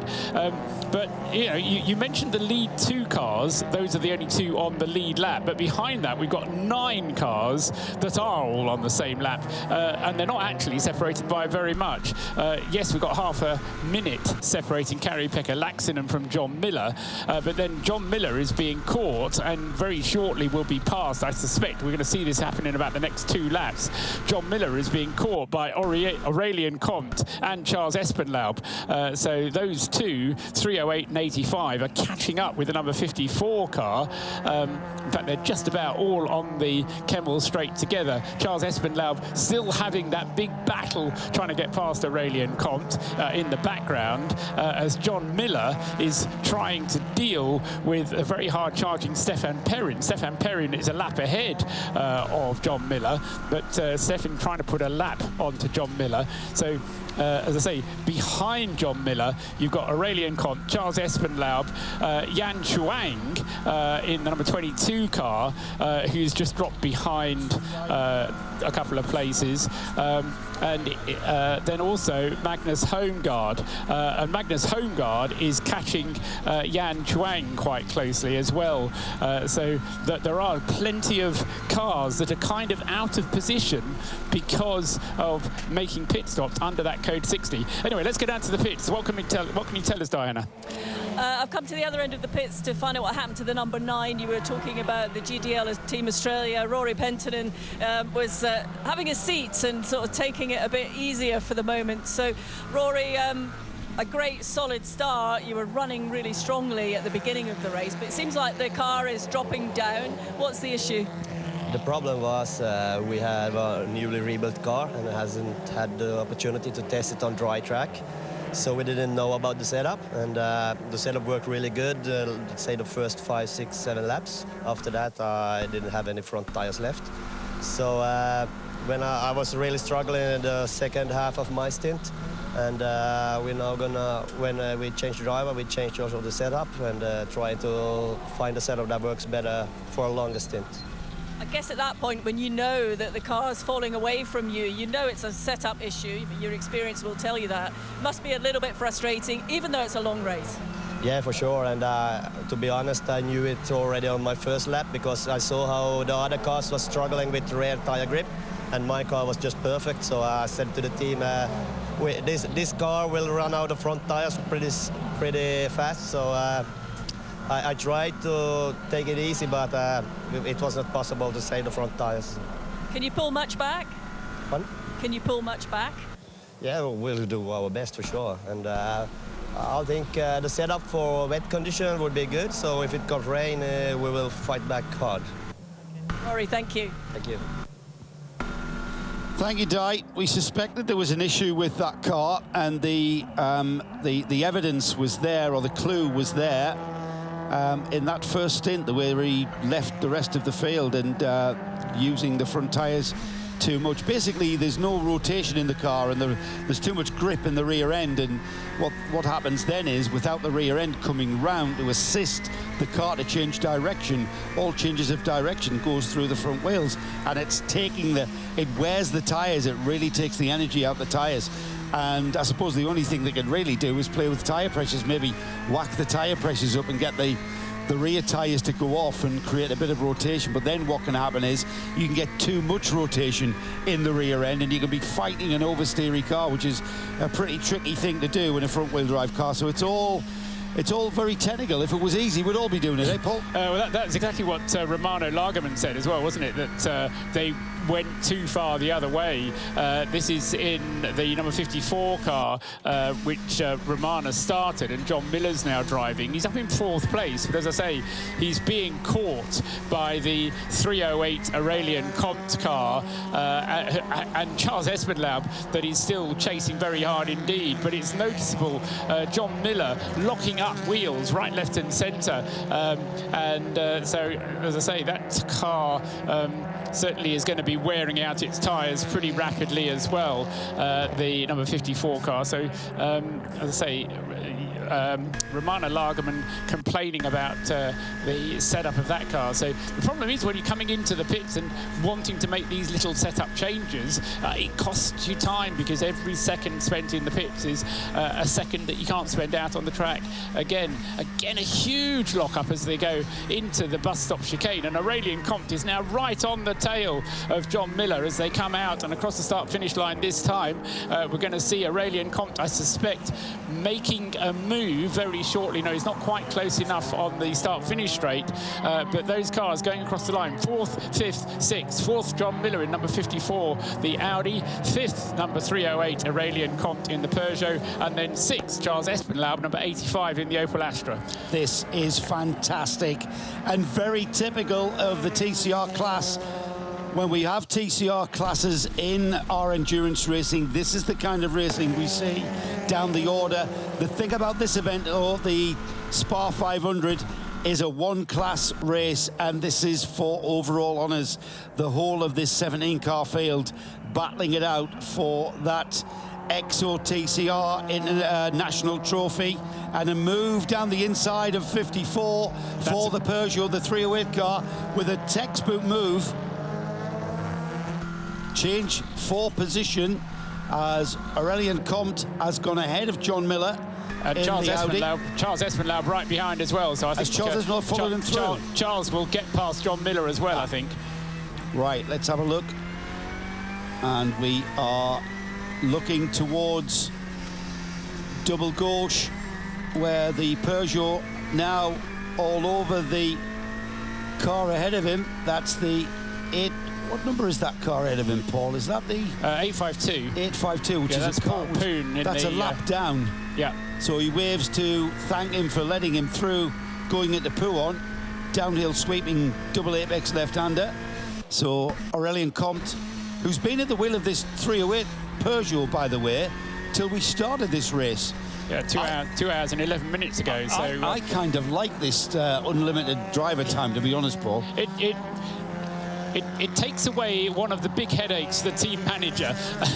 Not for that reason. I just like to think of, you know, that guy's been racing this car on the limit, on the edge, for over 2 hours. Yeah, I mean, we were talking earlier on with one of the team managers who was suggesting that, you know, 4 hours could be a stint in the night in one of these cars. And they were arguing, or not arguing, but discussing whether or not a driver would be capable of doing 4 hours and still maintaining the pace. And, well, you know, a lot of these guys are professionals. They're not all professionals by any means. It's a mix of all sorts of drivers we've got here.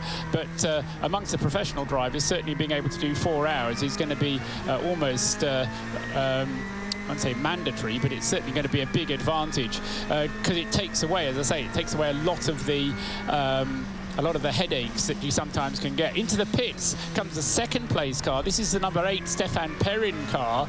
Now this is a car that took on half a tank of fuel during that code 60.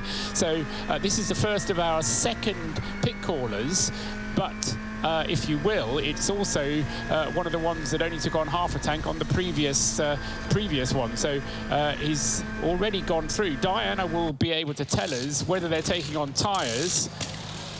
I'm not sure. Di's had her pit stop for a battery change. Di? Yes, I've had my pit stop, and now the number 8 is having his pit stop, and the front 2 tyres are being changed.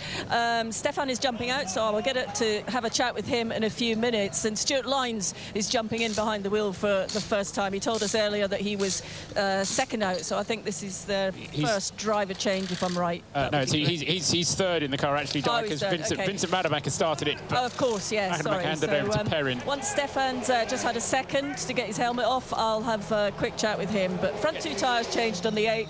Stuart Lyons behind the wheel.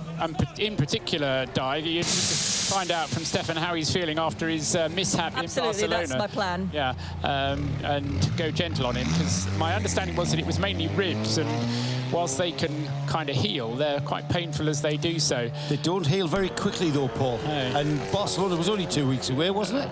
Oh, no, it was a month ago, wasn't it? Yeah, it's a month ago.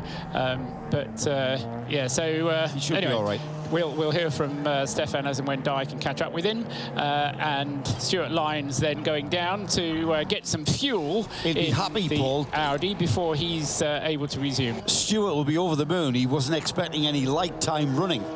He's probably put his foot down and gone, look, guys, I can't see anything in the dark.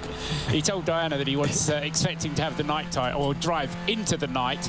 Anyway, so Stuart Lyons down there in the fueling area. Diana is with Stefan Perrin.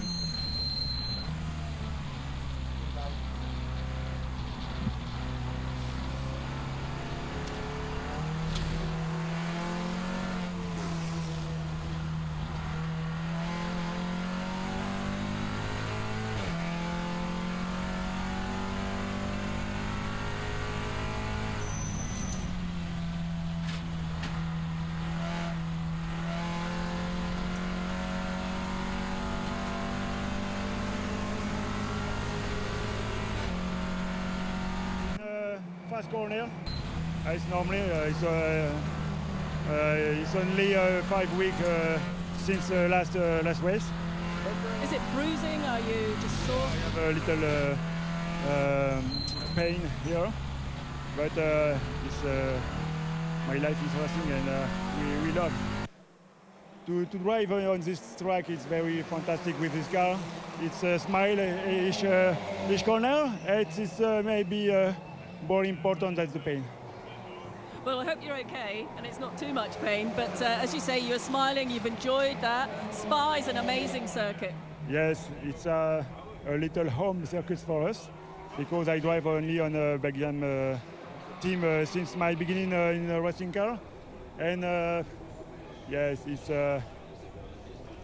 Rédillon, double left, Blanchimont, it's always fantastic. And with this car, it's just we enjoy each race, each lap.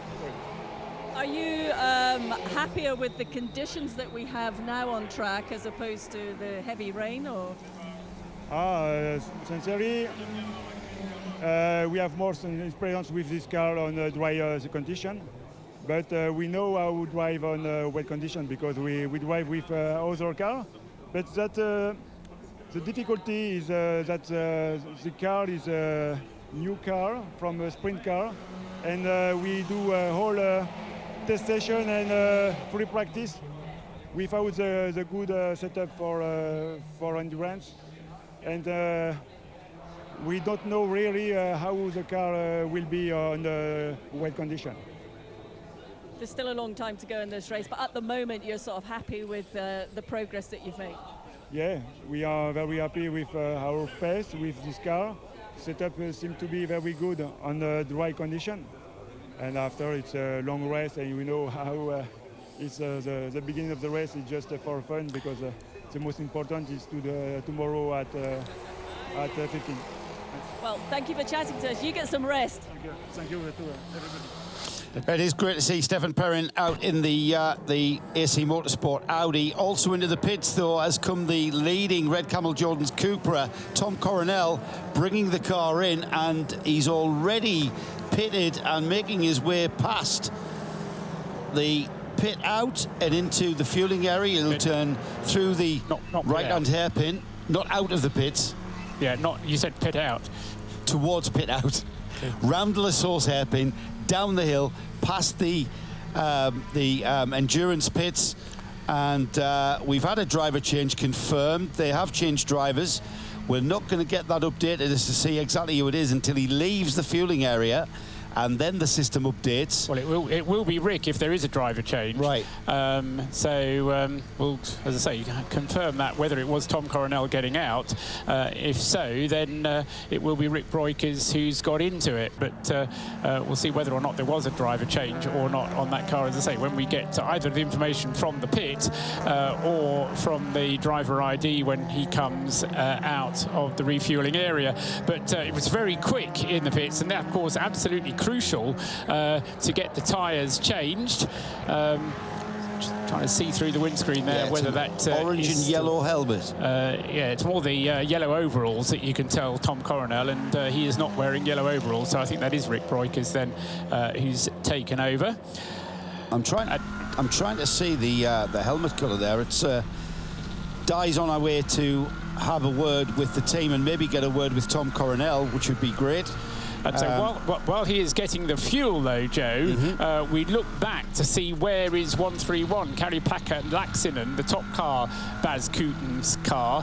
He is over at Stavelo at the moment, just completed Sector 2. So he's coming into Sector 3 now. This is the 131, whilst the Red Camel car is getting its fuel. So remember last time we were here, we had that battle as they came out of the pits between two GT3 cars. Very similar situation here with TCR cars, with one getting fuel whilst the other one coming through Blanchimont at the moment. But Kari-Pekka, importantly, managed to get 2 pit stops done during that last Code 60, so he has a full tank of fuel. He'll be able to keep going for another 10 laps at least, whilst we think that's Rick Breukers. Di is heading down to the Red Camel. Yeah, it is Rick. No, it is Rick. Definitely Rick Breukers. Paul is telling me also that it's Rick Breukers. Yeah. It is, of course, on the furthest She was at one end of the pit lane. Now she's got to go. She's young. Her step quarter. She's only 31. She tells me. She's young. Her step quarter will be way up today. Somebody's had a moment at turn 12, which is Fang, also known as Fifth Path, but it's kept going again. I think that was probably Yan Chuang in the Teamwork Huff Motorsport Audi. Number 22, which has had a bit of an incident over there at Fang, just out of our sight. A car which is carrying a little bit of damage, having had a close encounter of some kind is Stuart Lyons. So we've also got a slow car going through Stavelot at the moment. Is that Yan Chuang getting going again? Yes, it is. So Yan Chuang, far from having a moment, actually has a problem on his car. So attention, Teamwork Huff Motorsport, guys, you've got a car coming in slowly. It's a puncture, right rear puncture on that car, Joe. So Yan Chuang coming back slowly into the pits. As out of the pits comes Rick Breukers at the wheel of the 101, but he has lost the lead, and we've gone code 60. As we go code 60, just to confirm, Rick Breukers leads out of the pits after taking over that car from Tom Coronel, and we will see Rick Breukers continue on his way. More of that in a moment, as we've just gone code 60.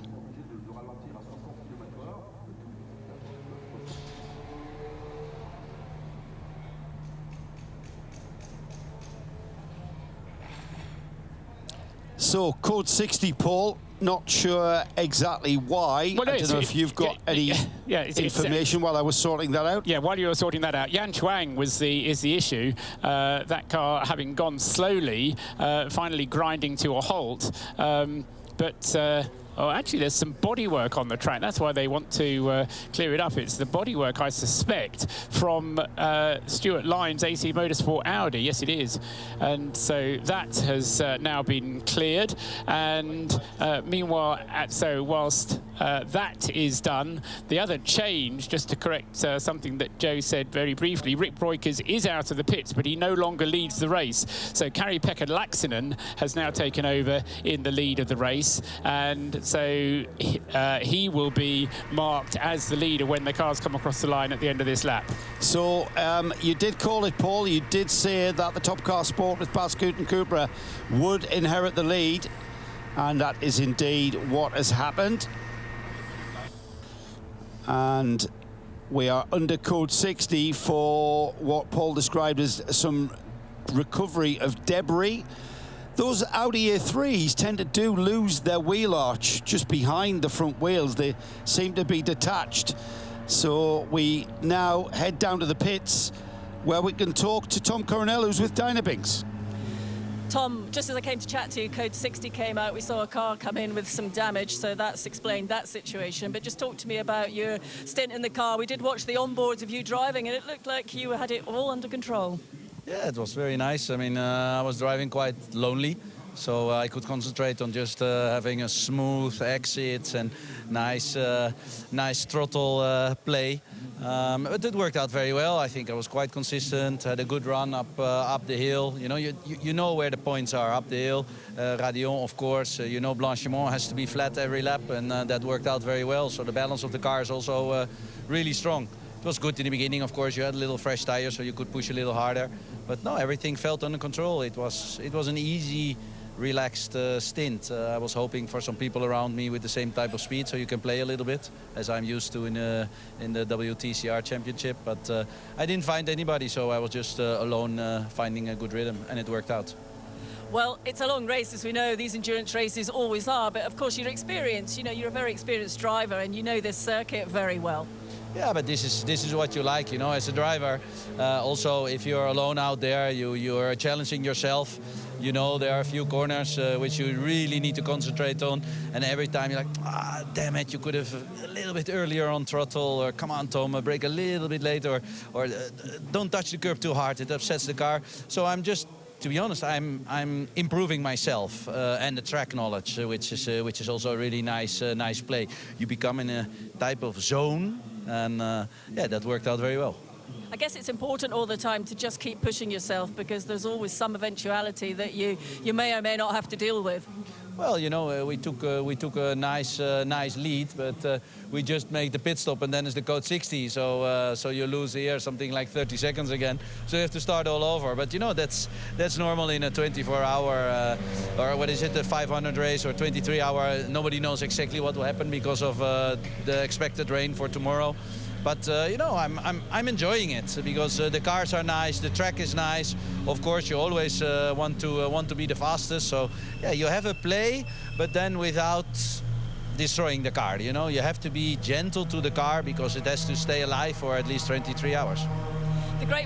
The great thing with this TCR Championship is that there's so many new drivers, great drivers, very experienced drivers, all still really pushing themselves to the max, that it's giving a lot of drivers a fantastic opportunity to do that.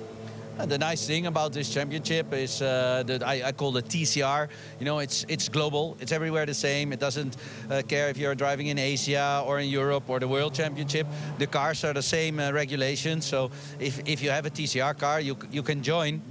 You can join in the championship everywhere. So this is nice. Also the balance of performance. So to make the car almost all the same with the regulation, you know, because one is aerodynamically a little bit better, like the Audi, or the Cupra is a little bit flat on the back, so has some turbulence. So the organization is doing a real good job to make the cars nearly exactly the same. And this is what I like, because then the competition level is very high with all different type of brands. Well, we've just gone green, so the action's back on track. But just finally, Tom, just tell me, what is it about this sport and driving that makes you want to keep doing it? It's a good question. It's an addiction. You know, it's worse than drugs. It's once you're addicted, you can never walk out of this life. It's a type of feeling. It's very difficult to explain. But you know, I'm a privileged person to be a race car driver. Always, if I drive out of the pit, I look around and say, wow, you guys are watching and I'm driving, you know, and this is a really, really powerful feeling, and also to challenge always, because the race of last week, you know, doesn't count anymore. It's every week there's a new thing going on, so you always have to be sharp, you always have to be on the limit, and this is a nice challenge. It doesn't matter. I mean, last year the champion was 57, Gabriele Tacquini.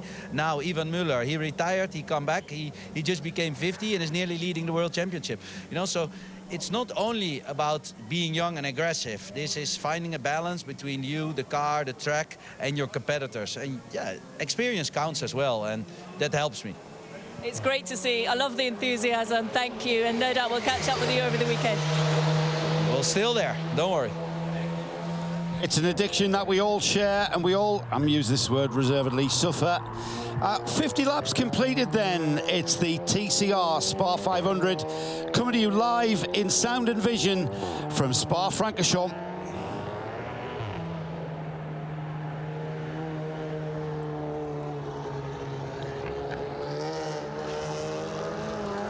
So Paul, with coming on 20 hours and 30 minutes remaining, we're coming up to 6:30 p.m.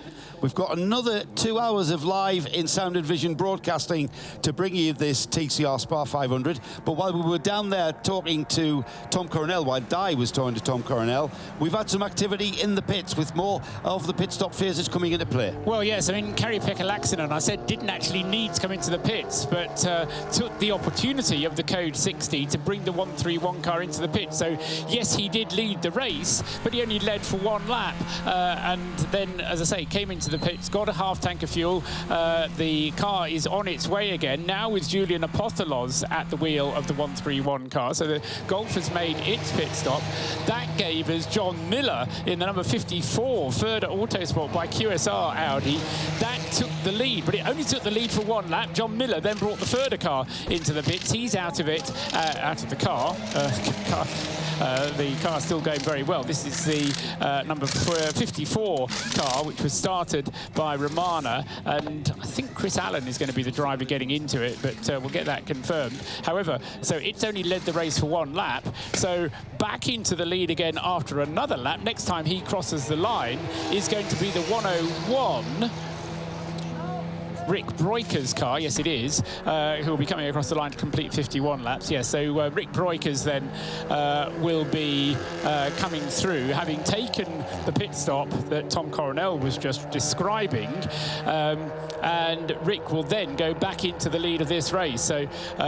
And of course, that car, having come in just before the Code 60, has now got all the fuel it needs to be able to go for a full, say 30 laps or so, with Rick Broikers behind the wheel. So they'll be looking to do a good long stint of about an hour and 20 minutes with Rick behind the wheel, whilst the other cars have made pit stop. The other cars which made pit stops under that Code 60, the 308 Aurélien Comte DG Sport Competition Peugeot, that would almost certainly have had a change of driver. And also number 85, Charles Espenlaub, has now handed that car over, the VMAX Opel Astra, over to Charlie Putman. And just to confirm the driver change on the Peugeot, number 308, Teddy Claret has now taken over that car, and he is on his way. On the 54, Paul, you were talking about that pit stop as it was happening, and it is Chris Allen that jumped in behind the wheel. They changed all four wheels, all four tyres on that car. A little slight delay with the front right where they were getting the tyre off, but they got it back on. But there was a slight delay for them here in the pit lane, which I think was a bit frustrating for the rest of the team. Thank you, Di. That car being engineered by Chris de Jonge, who Paul and I had a chance to work with at this very racetrack back in July. Now, we did promise Chris that we'd make him a celebrity, Paul, so it took the Di to grab an interview with him and make him a celebrity. But I tell you what, Paul, it was fantastic to see that 54 Audi lead the race, albeit for just one lap. But if we'd said to Chris yesterday, when they were struggling to find that electronic glitch somewhere on that car, this time yesterday they couldn't get the car moving, they couldn't get the car to work at all yesterday. They completely missed the nighttime practice. They got the car fixed this morning. They were able to qualify, and in the race, with 50 laps completed, they led the race. He would have laughed at us.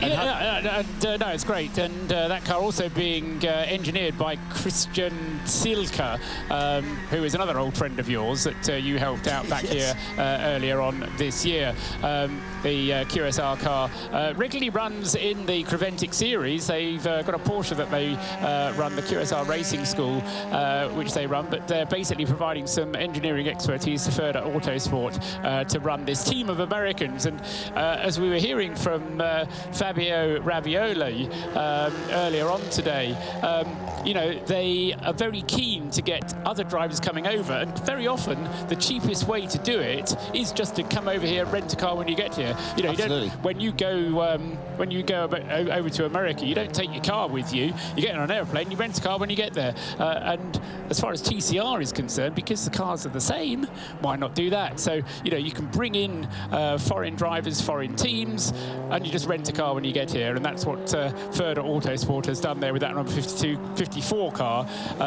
Was leading its class in the AM category, but now the AM category lead has gone to the Homeguard Motorsport VW Golf. The thing about the Creventic series, and I would imagine this event is going to fall into the category the same as the Dubai 24 Hours, what Creventic are able to do are offer really good deals with regards to shipping costs of shipping your car literally across the globe, and I'm sure it's something that the organisation is very wary of and very on it, so to speak, with regards to that, because they know the TCR specification is a global spec, it's a global formula, and they'll be keen on talking to competitors all over the world about not just bringing their drivers over and slotting them into the cars that are already in Europe, but also bringing cars and teams from all over the globe, from Asia, from Australia, from the United States, and racing at this showcase event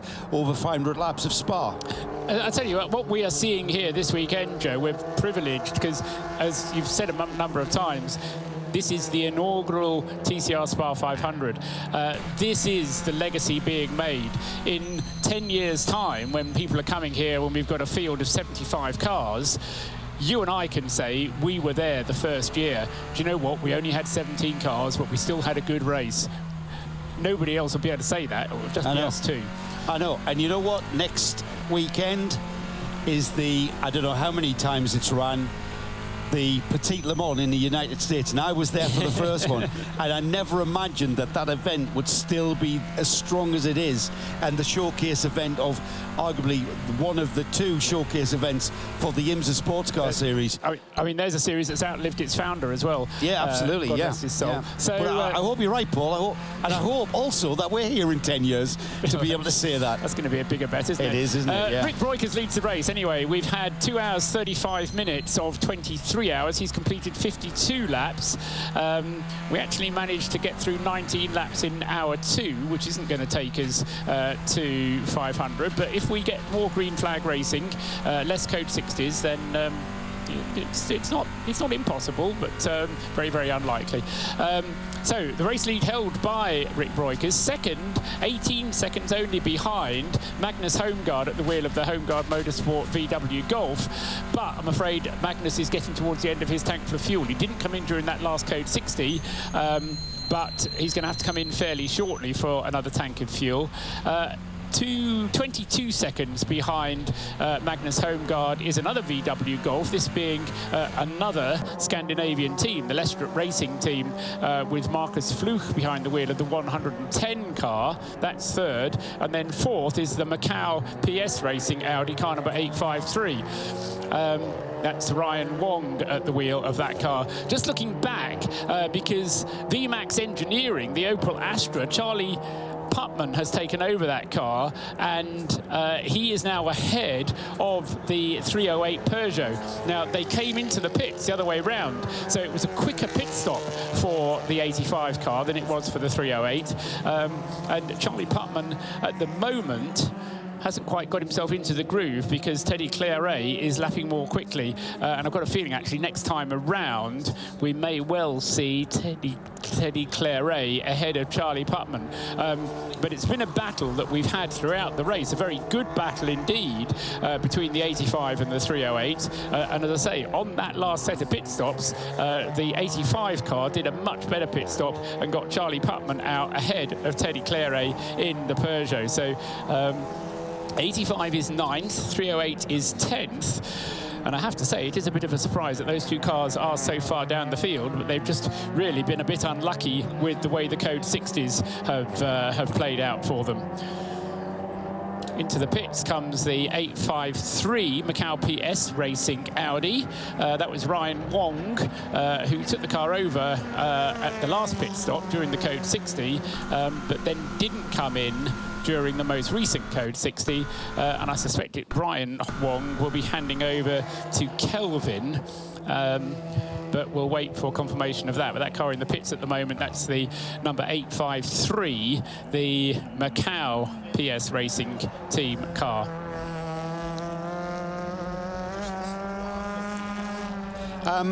Good observation from Alan Prosser. I do love Alan's Twitter handle, at Lanzarote Camel. I was in Lanzarote a couple of weeks ago. On a camel? He spotted something, the 131 car, which is currently in 5th place. It's the top car with Baz Cooten. He saw fuel leaking from the filler cap as the filler cap was not shut. Now, I'm not sure if that's still the case, but it's something to bear in mind when we see the car out on track or as it passes us by the pits. Bit of a tough ask to spot that because I think the filler cap is on the right. I know it's on our side. We can see if we can spot that on the TV stream. It may well just have been filled to the brim. Yes. And what we saw was the breather overflowing. Certainly no sign of anything coming out of it at the moment as it goes through La Source and down the hill towards Eau Rouge. So that's number 131. Julian Apostolos, as I say, having taken that car over from Kari Pakanaxinen. And as Joe says, down to 5th. It was 5th, now 4th as a result of the pit stop from Ryan Wong, and Apostolos then now running in 4th place. Straight out of the VMAX Engineering, number 85, Charles Esmelab. Charles, you've had a fairly busy start to this race. A really strong, solid run. How was it from behind the wheel? a blast. It's been a long time since I've gotten to race a TCR style car. My heritage is back with Mazda back in the World Challenge Touring Car days, so I really missed it. The guys run really hard. The cars are super fun. Obviously, Spa is incredible. So for my seat, it was the best seat in the house, obviously, right? Because I had a great time. The car's working well. Team's working well. The guys I were racing were awesome. Really hard. We rubbed a little bit. Nothing bad. Everybody gave everybody room. So I had a great time. It looks like you're just beaming from ear to ear there. And I know that we chatted to you and Charles back in Portimao, I think. You were just so looking forward to getting back into this TCR car. Yeah, it's, you know, it's a blast. They're fun little cars. Obviously, they're not as fast as like the Mercedes AMG that we run, but the racing's really good. The cars, you can throw them around a little bit. They've got enough aero where you got to kind of mind yourself when you're behind somebody else, but super fun cars to drive. Really having a good time. What's the biggest differences between the two? Obviously, the front drive, you really have to manage the front tires, which I did a pretty good job my first stint. The second stint, I think I used them up a little bit, but yeah, it's a tire management issue, obviously, with the front wheel drive. But compared to the front wheel drive I used to run, they run really good. They drive so good. Spa is a fantastic circuit. How would you describe it? It's one of my all-time favorite. You know, from the first time I came here, it became my favorite in Europe. Nürburgring and here, it kind of goes back and forth. If I'm here, this is my favorite. If I'm in Nürburgring, it's my favorite. But both great tracks, bigger, longer, faster tracks, very technical. Just, there's a lot of heritage there. You can feel the energy here and the spirit, and the people are great. And even when the weather's not good, it's still very beautiful here. It is absolutely, definitely beautiful here at any time. It doesn't matter what the weather is. So what's the plan now, strategy-wise? A rest for you while the other guys cycle through? Yeah, we're going to, you know, stick to our plan, kind of keep our formula like we're used to in the endurance racing, and see how it plays out over the entire race.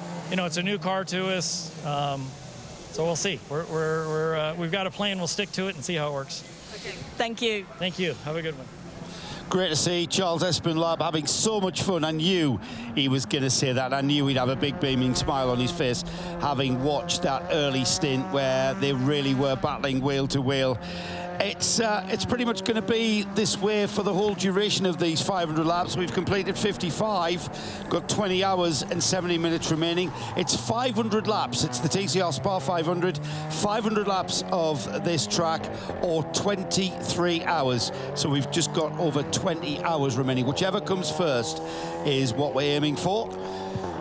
But, yeah, as you say, nice to hear from Charles Espinlab. Charlie Putman, who's taken the car over, though, I suggested that Teddy Claret was behind. Well, he was behind, but Claret is lapping an awful lot quicker than Charles Putman. And to be fair, Charlie Putman is losing a lot of ground, and either the 85 car isn't quite au point, shall we say, or Charlie Putman just hasn't quite got to grips with it, because he's lost 10 seconds on that last lap to Teddy Claret, and Teddy is, well, he was 7 seconds behind. He's now 14 seconds up the road. So Charlie's had a little bit of a chance. It wasn't just a one-off lap, that I would suggest, from Charlie Putman. And just looking down, yes, he's not quite getting the lap times in just yet. So Teddy Claret is now 8th in the Peugeot, number 308. He is now chasing down, and he's going to catch within the next 3 laps, I would suggest. The number 125, Eric Kwong-driven Baz Kouten Racing Audi. That was the car that, remember, was being pushed off the grid right at the beginning of the race, Eric Lowe. But that car, Eric Kwong, now at the wheel of the 125 car, has moved itself up into 7th place, although, as I say, being caught by Teddy Claret. Ahead of that car is Stuart Lines in the AC Motorsport Audi. Ahead of him is Paul Poon in the Teamwork Huff Motorsport Audi. But that car is going to be due a pit stop fairly shortly, number 852, I would suggest, because Paul Poon didn't come in during that last code 60, so he's due a pit stop. That will help Stuart Lines' case, because that will elevate Stuart back into 5th place. Ahead of that is the 131 car, Julian Apostolos, then with the top car, Baz Kouten, Cupra, second in the Pro class and in 4th place overall, but having had a pit stop fairly recently, whereas the 2 cars in 2nd and 3rd places, the Homeguard Motorsport and the Leicester Racing Volkswagen Golfs, are both due a pit stop pretty soon. Just getting back to the fuel filler on the 131 Cupra, GM Lippmann has just messaged me that that's quite normal. They all leak fuel. He didn't say leak, he used another word to describe that. They all do it, he tells me. And GM, not an unfamiliar name to hear on one of our 24 Series races. And in fact, I'm absolutely bemused as to why GM didn't broker himself a seat in this race. There's a bit of heritage here you're missing out on, GM. You should have been in one of these cars. You're not unfamiliar with the TCR's cars. You've driven, I believe, you've driven the 101 car, the car that currently leads, and you've driven Audis, you've driven Cupras. You would have been a good, this would have been a good fit for you, and I know you would have loved it.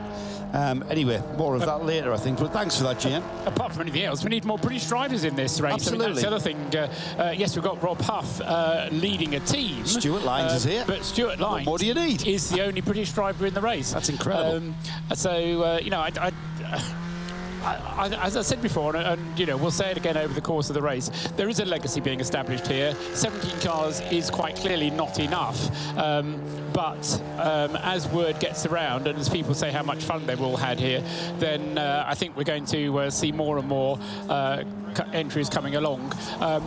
And quite frankly, if we don't, then we won't be seeing any more of the TCR SPA500. It'll be one of those things that just doesn't happen anymore. But we'll see how it goes, and we can be quite assured that the TCR class will continue to grow, and Creventic will do everything within their power to make it happen.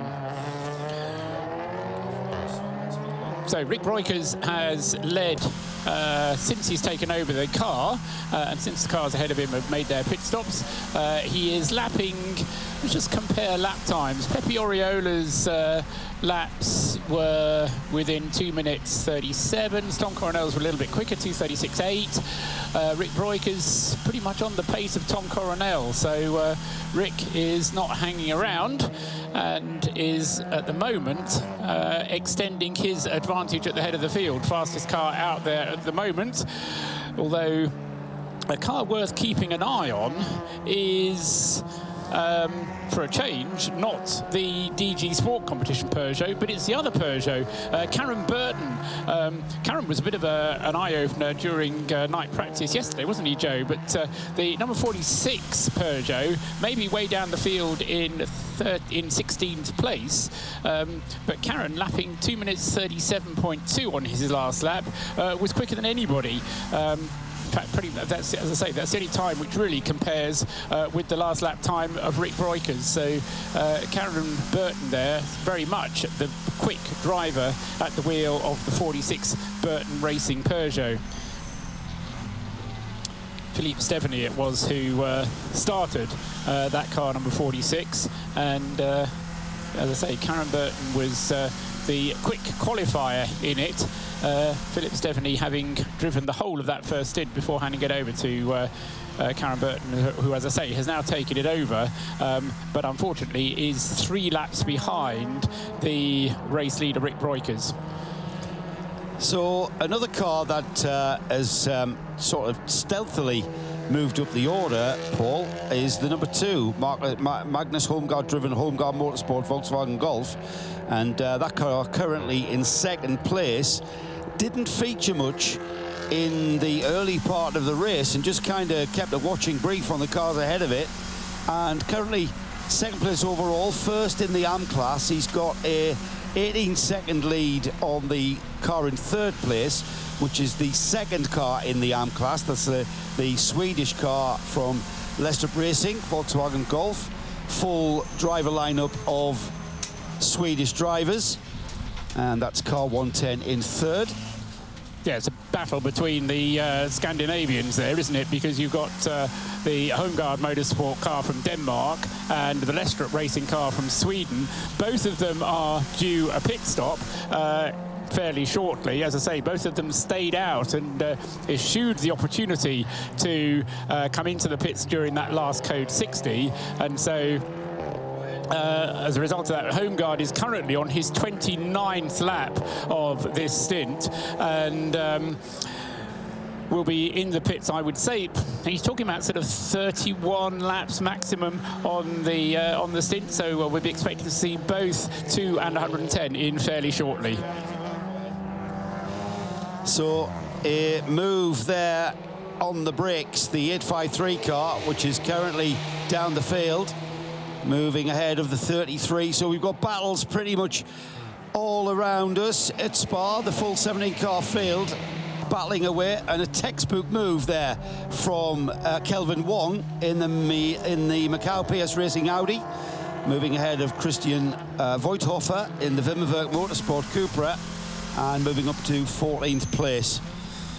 Now we've got another studio guest joining us from the Creventic organisation, the organising body that's brought us the TCR SPA500, Gary Willems. Gary, I've got to say, I'm going to have no voice left by tomorrow afternoon. The racing, what we've seen so far, we've only done 58 laps of 500. We've still got another 20 hours before the checkered flag. This is exactly what we expected from the TCR class. I think the drivers still think they are in a sprint race. So I know. It's amazing what they give all battle. So yeah, it's they are pushing. I like this last hour. So it's amazing. You're right. It's kind of no surprise to me, because when we have the TCR category in our 24-8 series races that over 12 hours, 24 hours, whatever, the TCR battle is sometimes the greatest race that we have. And so it doesn't come as a massive surprise. Where did the idea come from to just have a pure TCR race over such a long distance? Whose idea was it? Of course, it was Ivor's idea. Ivor, our director. But we, himself and we did here touring car races. I think maybe 10, 12 years ago. It was a 12-hour race in Spa, which was an amazing race. So Spa has a long history about touring car races, and with all those TCR cars, which are brilliant touring cars, they are actually made to do this. So we actually believe in it, and I think this is a first step, and this should be something for big history, because we absolutely believe in the TCR race like here. So we will be back in 2020 already. Absolutely. Now, Paul and I were just saying, you know, that this is the start. It's got the start of something big.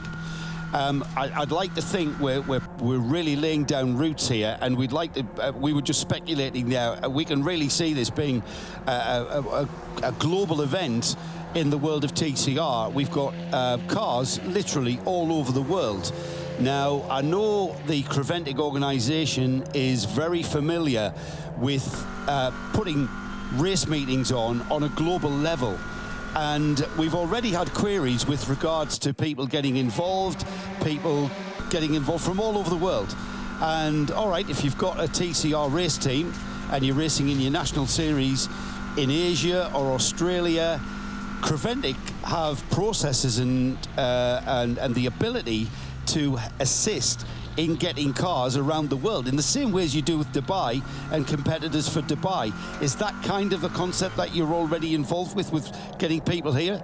I think, to be honest, our aim was quite high to have all those teams, let's say big teams, good names from all over the world. But we actually had the idea to combine the bigger names and the famous names with, let's say, with all our amateur and gentleman drivers. But if you see from the grid, it's really strong, and you're correct that they are from a lot of teams are from far away. Actually, to be honest, if we have, let's say, some more, let's say, I would say Europe team close by teams, this would be a perfect race, because if you look at the status and the competition, it is great. So I think this is the start of something to build nicely, and I think the people have to see. I just spoke with a few drivers, and they were really blown away or really amazed about the parade we had in Melbourne. They really liked it. There were some people, they came from Macau Macau, and they give signatures in Malmedy. And they say, what are we doing here? So that was really amazing, and people like that we did it. That was really a success. So yeah, I hope we see much more teams next year. I mean, you have been able to do this. You've got great skill. Everyone at Creventic, you and your staff, a big round of applause, because you have the ability to turn just a basic motor race into an event. And coming up with the idea of emulating the Spa 24 hours by taking the cars into town and taking the event to the people and raising awareness and promoting the event. I mean, you've created it's not just a motor race, is it? We've had a week-long activity here at Spa and taking the cars onto the public roads, and you know, there's a saying that there isn't any road in Belgium that hasn't been used for a race, whether it be automobiles or bicycles, and I truly believe that. The Belgians love their motorsport. And it was a round of applause. Great event the other night, taking the cars into Spa and in the town square. Fabulous atmosphere. Where do you see, you, Gary Williams, where do you see, what's your ambition with the Spa 500? They should definitely grow. The interest is there. Well, I think it takes some time. So you also see this with new ideas. Sometimes take 2 to 3 years. But we already made the decision, I think a month ago, something like that, that we will put this race as one of the races in the 24-hour series, so that people also can take part for the championship. But also we keep it also as an invitation race for people from the world, so that we combine that, and then I think we have an even more strong concept. So we've seen the calendar for the 24-hour series, and we've seen the calendar for this event and when it's going to happen next year. It's going to happen in the spring. Now, in the spring in Spa, last year we had a beautiful weather for the 12 hours. Fantastic, hot weather. A week previous, the World Endurance Championship had snowed. So I think we're in the lap of the gods there. But the difference between this event now and the one that's going to happen next year, it's going to happen on the same weekend as the Spa 12 hours.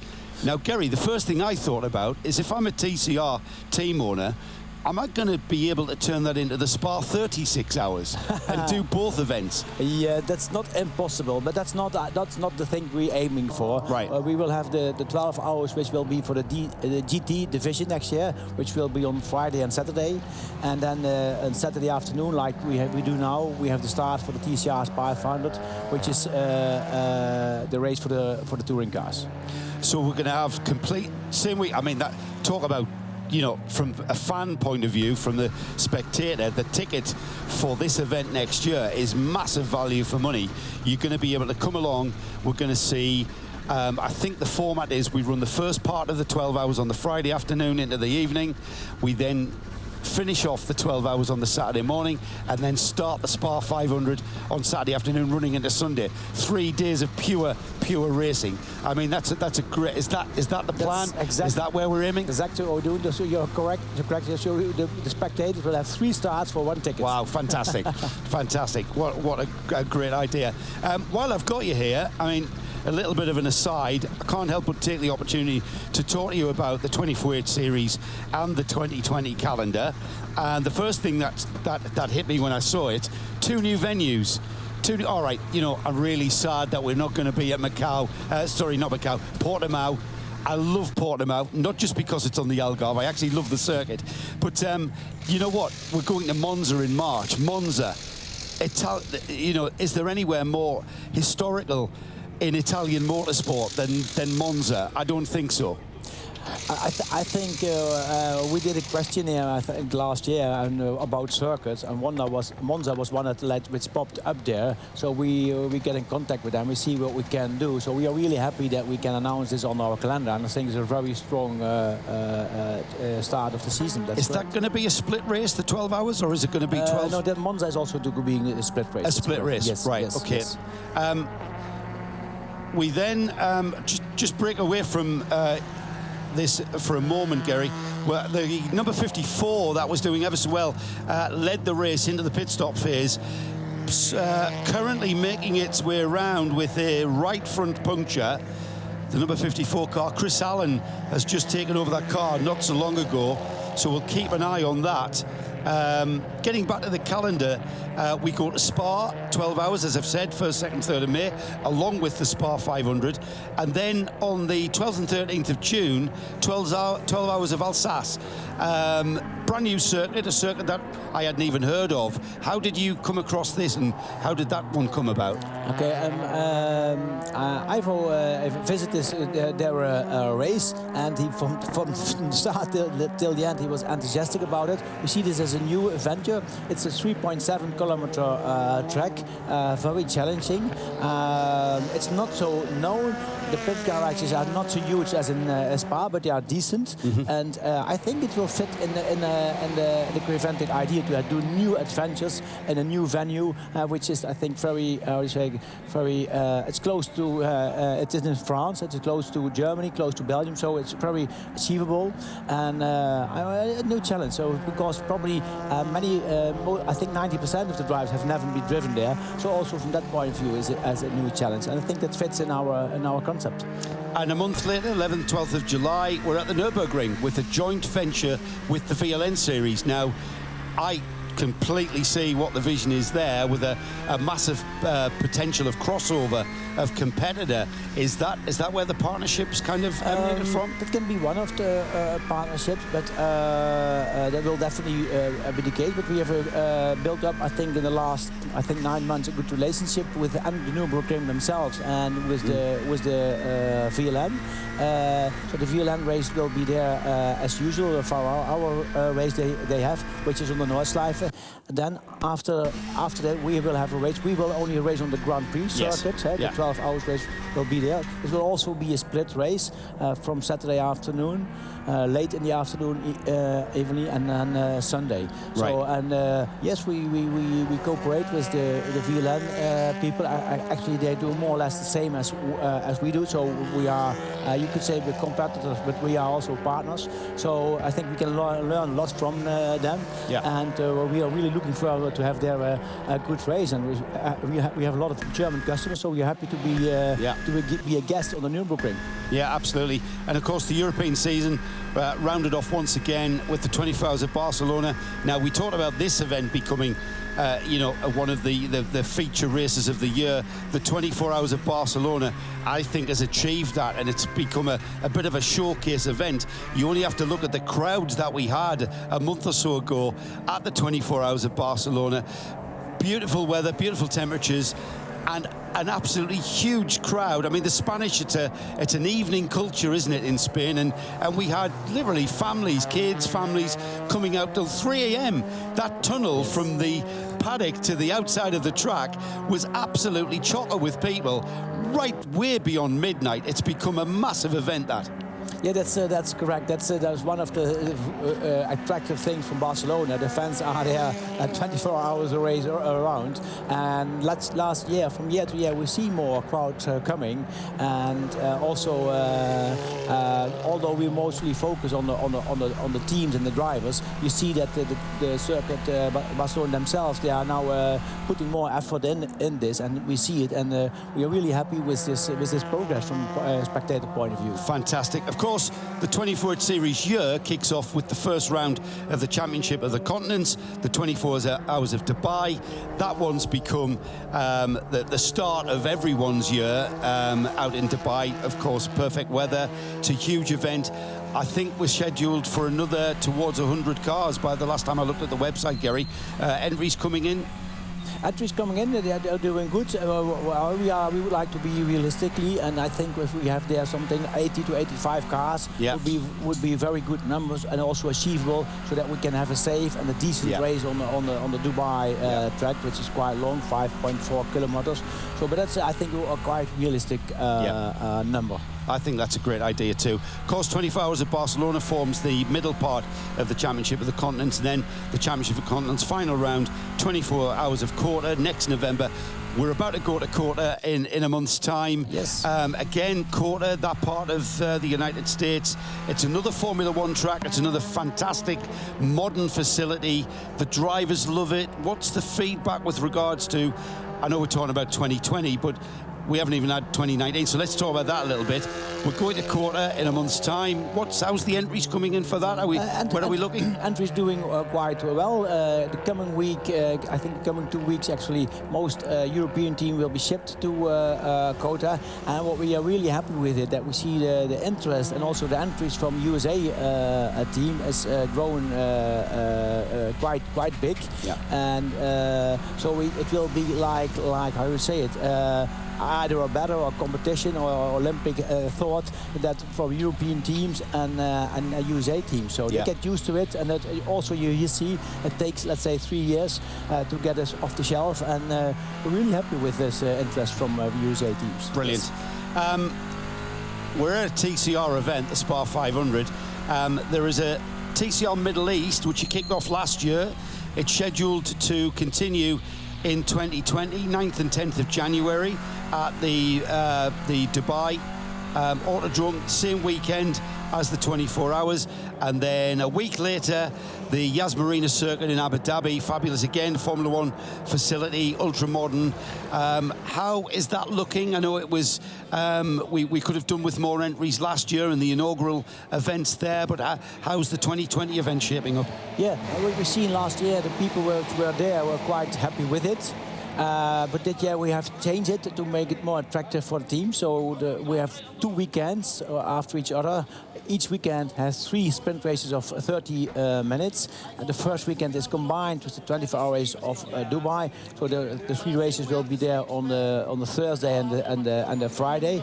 And then just 1 week after Dubai, we of course arrange the transport to the Yas Marina circuit in Abu Dhabi. So we have another 3 sprint races. So that's also the Middle East Championship. So we have combined it for our customers, make it more feasible. Right. And if we look at the interest, it's definitely much there. So it's I think at the moment we are close to 10 entries, but it looks quite good. Yes. Good. Yep. We've doubled the entries from last year. Yes, that's and if correct. we again do the same, brilliant. Gary, thanks for taking time out and prying yourself away from this exciting race. We've got lots to catch up on. I really appreciate you talking about this. We are all for this. However, I really am worried about my throat by tomorrow afternoon if this is the standard of racing that we're going to see. Gary Willems, everybody, well done. A big congratulations, round of applause to, as usual, to everyone at Creventic. Gary, please feel free to hang around and watch our screens and keep up to date with the timing and what have you. And thanks for popping in. Will you pop in tomorrow? There may be people who can't be watching and listening today, and we can give them that useful information again tomorrow. And it'll be a repeat for you, but it'll be, it's a new audience tomorrow potentially. Let's do it. Thank you already for your invitation for today, and we will be back there tomorrow. Thank you very much. Thank you very much, Gary. Gary Willems there, as Paul sorts Gary's headset out. We've got problems, Paul, for the 54. That's our mate, Chris. Yes, in the pits. Yes, I mean, Diana reported, you may remember when that car came into the pits for its last routine pit stop, she reported a little bit of a problem getting the right front wheel on. And the suggestion is that perhaps something has broken on the hub, which they kind of sensed when they were putting the wheels on. Chris was out for 8 laps, I think it was, before he had that problem. So it wasn't something that kind of happened suddenly. It was an 8-lap stint for Chris Allen when he had that problem. And the team now trying to diagnose what the problem is. But it's certainly right front. And as I say, that was the wheel where they had the problem when they came in for what was a routine tyre change a few laps ago. Finally, just a couple other quick things, and then we'll go to our update. The number 2 Magnus Homeguard car, which was up in 2nd place, that car number 2 managing 34 laps on a tank full of fuel. That gives us a pretty good idea as to what the maximum length that a TCR car can go on a full tank of fuel. Magnus Homeguard, 34 laps then, finally coming into the pits, loses 2nd place as he does so. That elevates the number 131 top car, Baz Cupra, into 2nd place. But that car has a problem, number 131, because the rear lights weren't working, and the sign has been on now for about 10 or 15 minutes over the start-finish line saying lights on, and there is a problem with the rear lights on the 131 car. The team manager has been summoned to race control to fix the rear lights. No, that's not going to work. But to explain that the car is going to have to come in. So potentially a problem then for the 131 Baz Kooten top car, which is in second place at the moment, very nearly a lap behind, not quite. He's just on the lead lap at the moment. But this is all playing very nicely into the Red Camel Jordan.nl car team. Yeah, it's a bit of a character-building start to the SPA500 for Baz Kooten, losing the 175 car with that accident very early in this race, started from pole position. We've already ticked off another hour of racing. We're ticked off past the 3 hours of racing mark. We've got just under 20 hours remaining, 66 laps completed, and the race still being led by the Red Camel Jordans.nl entry. Car 101 leads. Top Car Sport with Baz Kooten in second place, car 131, but shortly having to come into the pits to fix its lack of lighting, so that might lose out. Third overall and first of our Pro-Am class is the Teamwork Huff Motorsport Audi, car 852 in third. Homeguard Motorsport is leading the AM class, fourth overall for the number 2 Volkswagen Golf. Then we've got the number 8 AC Motorsport Audi RS3 in fifth. DG Sport Competition car 308 is now languishing in sixth. The Baz Kooten Racing Audi car 125 is seventh. The only Opel Astra in the entry, VMAX Engineering's entry, car 85 is 8th. Lestrup Racing from Sweden, car 110, the Volkswagen Golf is in 9th. Then we've got Teamwork Huff Motorsport's second entry, car 22, the Audi RS3, rounding off the top 10.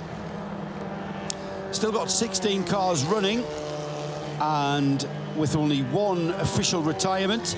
In 11th place, the GDL Team Australia number 9 is 11th. Burton Racing car 46, Peugeot in 12th. Macau PS Racing Audi car 853 is in 13th. The Viper Nizza Racing Cupra car 65 is 14th. 15th is the Vimmerberg Motorsport Cupra car 33.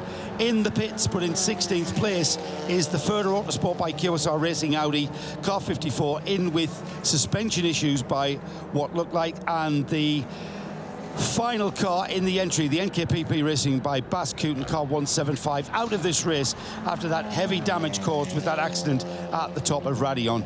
So just under 20 hours to go, 66 laps completed. We've still got a lot of racing to go in the TCR SPA500.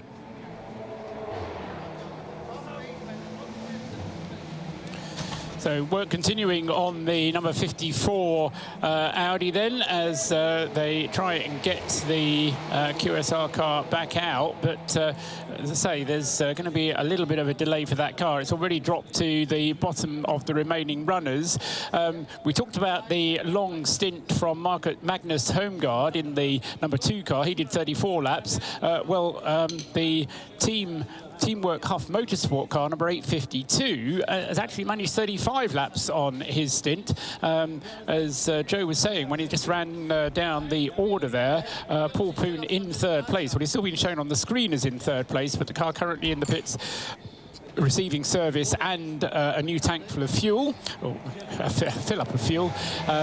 So he'll be dropping back down the order again as other cars come through, but it was a good run from the 852 car, and that has elevated the AC Motorsport Audi. Good old Stuart Lyons has had a good run there since he got into the car.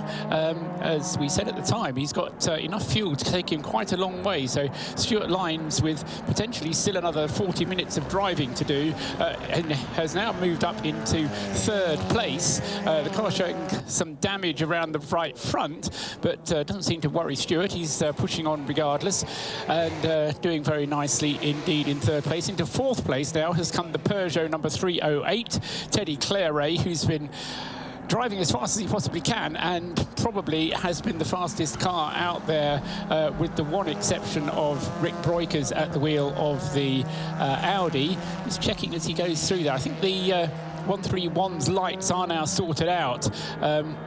Unfortunately, by the time they go past us, the brakes are already on, and it was certainly had brake lights on, but whether or not it had rear lights on without the brakes. I'm not quite sure, but anyways, Julian Apostolos then in second place, trying to hold off Rick Breukers, who is just behind him and trying to put a lap on the 131 car. So those two very close together, circulating the wrong way round, as it were, with Rick Breukers just about putting a lap on the second place car. Behind Teddy Clare in fifth place is Eric Kwong in the remaining Baz Kooten car, the Audi, I should say. I suppose that's the best way to identify it, because Baz with two Cupras entered and one Audi. And Eric Kwong, this was the car that had the very difficult start with it being pushed off the grid. But since then, touch wood, that car's had a pretty faultless run, and Eric Kwong is now leading the AM class, with the pit stops having happened for the Homeguard Motorsport car. But of course, now with another full tank of fuel, Homeguard will be attempting to do another long stint and move up through the order as people ahead of them pit in the laps to come. The Homeguard car then number 2, just turning through Eau Rouge, now with Jonas Homeguard behind the wheel. And out of Eau Rouge, Radion, and up onto the Kemmel Straight goes the VW Golf. Having had its pit stop, Jonas is back in 7th place. But they got the car out ahead of the Teamwork Huff Motorsport Audi, so that was the car that they were kind of battling with. Although, to be fair, Huff Motorsport running a Pro-Am class car, and Jonas Homeguard with the family team run by Kim Homeguard, and he's Jonas's and Magnus's father, and they are currently ahead of the Pro-Am car of the Teamwork Huff Motorsport team. But as I said earlier on, it's going to be during this phase of the race, as we get through the 3rd and 4th drivers, where we really see how the pros and the AMs are faring against one another. The effect of having amateur drivers in the team is now beginning to show, because we've got pro cars 1st, 2nd and 3rd now. And in 3rd place is the 308 Peugeot. Its pace has been there, but they've had a little bit of unluck, a little bit of bad luck with the way that the Code 6s have fallen for them. Possibly slightly driver-induced, you could say, because Aurélien Comte had that early pit stop. He was the first pit stop caller in this race, and it happened just at the 1 hour mark of the race, and just before the first Code 60 that we had. And so that enabled Aurélien to come into the pit to make a pit stop, but dropped him way down the field, and since then he's been playing catch-up. I think we can go down to Diana Binks. Diana, what can you tell us? I'm with Ferda Autosport, John Miller, as I've just caught him in the garage. Obviously, not where you want the car to be. I know you've had a few gremlins, but we were not really sure what happened out on the track. Yeah, you know, it's been a little bit of an up and down weekend. We started the race. The car, the balance was great. Things seem to be looking up. I got in for a single stint just to kind of feel things out in the dry. So it's thankfully been dry for a bit. And really the car felt great. We actually, I think we were maybe out of sequence, but we were running P1 overall for a little while, making up ground in class. And Chris Allen is in the car now for his first stint. During the end of my stint, we started to have an issue with the ABS. And it was very hard to get the car to slow down. The tire wear started to increase at a higher rate than we expected. Chris got in on new tires, and he was hauling. He was doing really well, and then all of a sudden it looks like we've had some kind of a control arm failure, or a bolt in the suspension that is given out, and the control arm then gouged out part of the wheel and collapsed the suspension. So it happened in Blanchimont, so luckily Chris was able to bring it straight into the pits, but we'd much rather be out there running around, turning laps at the front of the field where we were, rather than here. I'm sure, but the guys look like they're working incredibly hard to try and get you back out there. There's still a long race to go. Yeah, absolutely. I mean, the QSR Autosport guys have been really working hard all weekend on this thing, addressing every issue that we've come across. They've fixed everything so far. I'm sure they'll fix this. We'll get back out there and run some more. Thanks for the update, John. Thank you. That's John Miller then, who started the car, as he was saying, and the driver who's not yet driven it. No, sorry, it was Romano Lagerman who started the car. John took over, Chris from him. The driver who's not driven it yet is Lance Bergstein. But that car then if you can see the stream being worked on in the pits with a large stars and stripes on its roof. Any car that has a large sticker on its roof is an entrant in the Nations Trophy, and that means that at least 3 of the drivers are all from the same country, and then you can have this big sticker that you stick on the roof. And that, as I say, indicates that you are eligible for the Nations Trophy, and it is a mighty trophy which will be awarded to the highest runner, as I say, that has 3 drivers of the same nationality in the car at the end of the race. And the thing with such a reduced field, Paul, with 17 runners, is that doesn't matter what befalls your car, it's very much worth it, especially with just, well, 19 hours and 40 minutes to be exact. Is that all? It's more than worth rectifying that situation, no matter what it is. Fix it, get it back out there, because there's every chance you're still going to be on the podium, because there's a long way to go for everyone.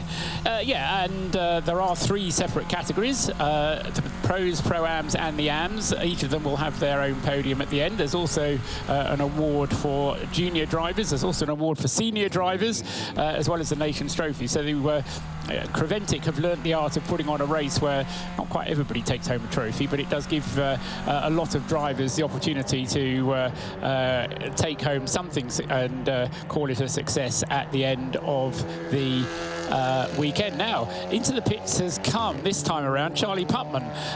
Now, this car came into the pits 18 laps ago, but it did so under code 60, so I suspect this is Charlie Putman coming in out of fuel to have his tank topped up, and it may well be a driver change as well in the number 85 VMAX car. This car was involved in a lovely battle earlier on with the Peugeot, and they were in fact up at the front of the field for a lot of the time, but Charlie Putman then, having taken the car over from Charles Espenlaub, 2 other drivers lined up in that car, Ward Sloyce, who's actually down as a semi-pro, and Stephen Cho. The team entered as a Pro-Am entry, and as I say, that car, I suspect, in the pits for a routine stop. Change driver there, did you? No driver change for the 85. We will find out from Diana what's going on. Di, go on, Di. Sorry, Di, go on. Sorry, I was a bit out of breath there. I managed to sprint up to the 85, and as I got here, it went back out. They just changed tyres, no driver change on the 85. But actually, I have got some information for you, because I was actually chatting to John Miller, sorry, in the 54. He said that he is coming to jump into the 85 in the middle of the night. Is he really? Yes. So I think, I'm not sure the name of the driver that was maybe had an off in practice. I don't recall hearing that, but he's replacing one of the drivers, so he'll be out in the middle of the night. Right, Stephen Cho and Ward Sloyce are the 2 alternatives. Those are the other 2 cars in the number 85. I'll find out who it is. Yeah. I suspect it's Stephen, because I've seen Wayne, as far as I remember, so I'll double check, but thought that was interesting. Yeah, it is indeed, Di. Yeah, and it prompts us, or me, to tell everybody else about a conversation that you and I had a little while ago whilst we were having dinner and hearing from Gary Willems. But one of the great disappointments is that we've lost the 175 Bas Kooten car, not only because it means we're a car short, not only because it means we've lost Harry Hilders, but also it means that Christian Frankenhout and Jaap van Lagen, who are both down to drive that car but who haven't managed to drive it during the race, are either going to have to go home and we lose them, or I just wonder if Bas Kooten, who is not he's not a stupid man, is Bas Kooten, and he will be thinking, can I use some of my Christian Frankenhout time in one of my other cars? I'm sure Diana will find out. Well, thanks, Di. Does the regulations allow you to swap your drivers around? I mean, there's a driver could completely swap to another team. Yeah, absolutely. What's the say about that? The very fact that that 1950s Formula One, Paul. The very fact that has been put forward, as John Miller suggested it to Diana, as I say, makes me think that it might be a possibility for Bas Kooten to arrange something similar in either amongst his drivers. It would seem fairly foolish to put in somebody as good as that into somebody else's car. and not that there's anything wrong with the driver lineup that Baz has in the 131 team, and he has 5 drivers. That is the restriction. You have to have 2 drivers, and you can have no more than 5. And Baz already has 5 drivers in his number 131 car. Although, having said that, only one of them is a pro, and he could theoretically have 2 pros in there. But he's already had Fabian Danz driving, he's had Julian Apostolos driving, he's still got Mikolas Kona and Antti Buri up his sleeve. And to be honest, I think I'd probably want to stick with those 2. And the AM car from the Baz Kooten stable is, touch wood, and I've been touching wood madly for that, going very well at the moment. The 1/125, leading the AM class at the moment in 5th place overall. Although, I have to say, the way that Jonas Holmgaard is closing in, he's, nearly a minute behind Eric Kwong, but Jonas Holmgaard going extremely strongly in the number 2 VW Golf, and at the moment lapping 5 seconds quicker than Eric Kwong, so Jonas has enough fuel, so I think he's going to be past Eric Kwong before the end of this stint.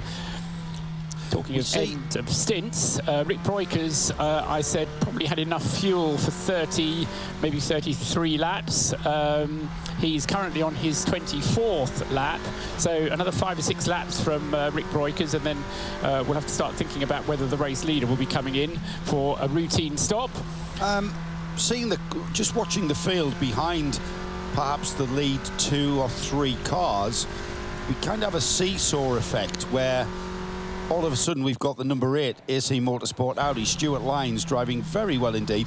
It's getting a bit dark out there now. We're losing the sun, and Stuart will not like that. But he's out there in 4th place. Up to 5th is the 125 Baz Kooten Audi, and then the Holmgaard car that was up to, I think, 3rd or 2nd at one point. Second at one point. And that's to do with the pit stop phases, Paul. Yeah. We're going to see that continue through the rest of this race. Let's head down to the pits for an update from Dido. I've just had a chat with Baz Kooten and KPP Racing, and to ask that question, Christian and Jaap, you know, they're not driving. Will they get in one of the other cars? And he said no. They were only registered into the 175. I asked on the update on how Harry was, and they said he's got a bit of a sore neck, bit of a stiff neck, but other than that, he's fine. So that's good to hear. But unfortunately, the 175 is out completely, as we thought and saw. So that won't be returning. Yeah, great shame that, and as I say, great shame for Baz Kooten's team, and as I say, as a personal fan of Jaap van Lagen and of Christian Frankenhout, kind of a shame that we're not going to get to see them race. Never mind, we've still got plenty of other good drivers to watch race, and we've still got a battle on as well, although Joe summarised it very neatly in that because Rick Breukers has managed to establish himself in the lead, or the Red Camel, it's not just been Rick, it's been the Red Camel team, the combination of Pepe Oriola, who started the car, and then Tom Coronel taking it over, Rick being the 3rd driver. That car, I wouldn't say it got lucky, because it hasn't really got lucky with the Code 60s, but it has been very quick on the pit stops that it has had so far. It has only had 2 pit stops so far. The 131 car, Julian Apostolos, immediately behind it. Julian, sadly, isn't quite as quick as Rick Breukers is, and in fact Kari-Pekka Laaksonen wasn't quite as quick as I had been expecting him to be either. So that 131 car in 2nd place, but losing ground. It's been lapped by Rick Breukers, so Rick has a full lap of a lead on the rest of the field.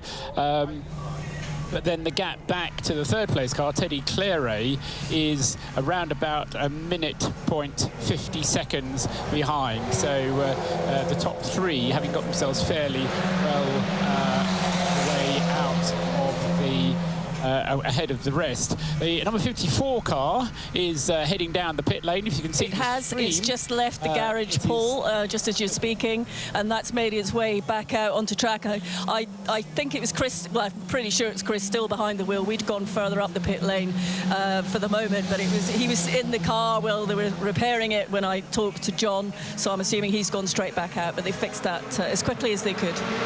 Yes, they lost almost half an hour in the pits. And in fact, by the time they've put more fuel in the car, it probably will be about half an hour that car is spent in the pits.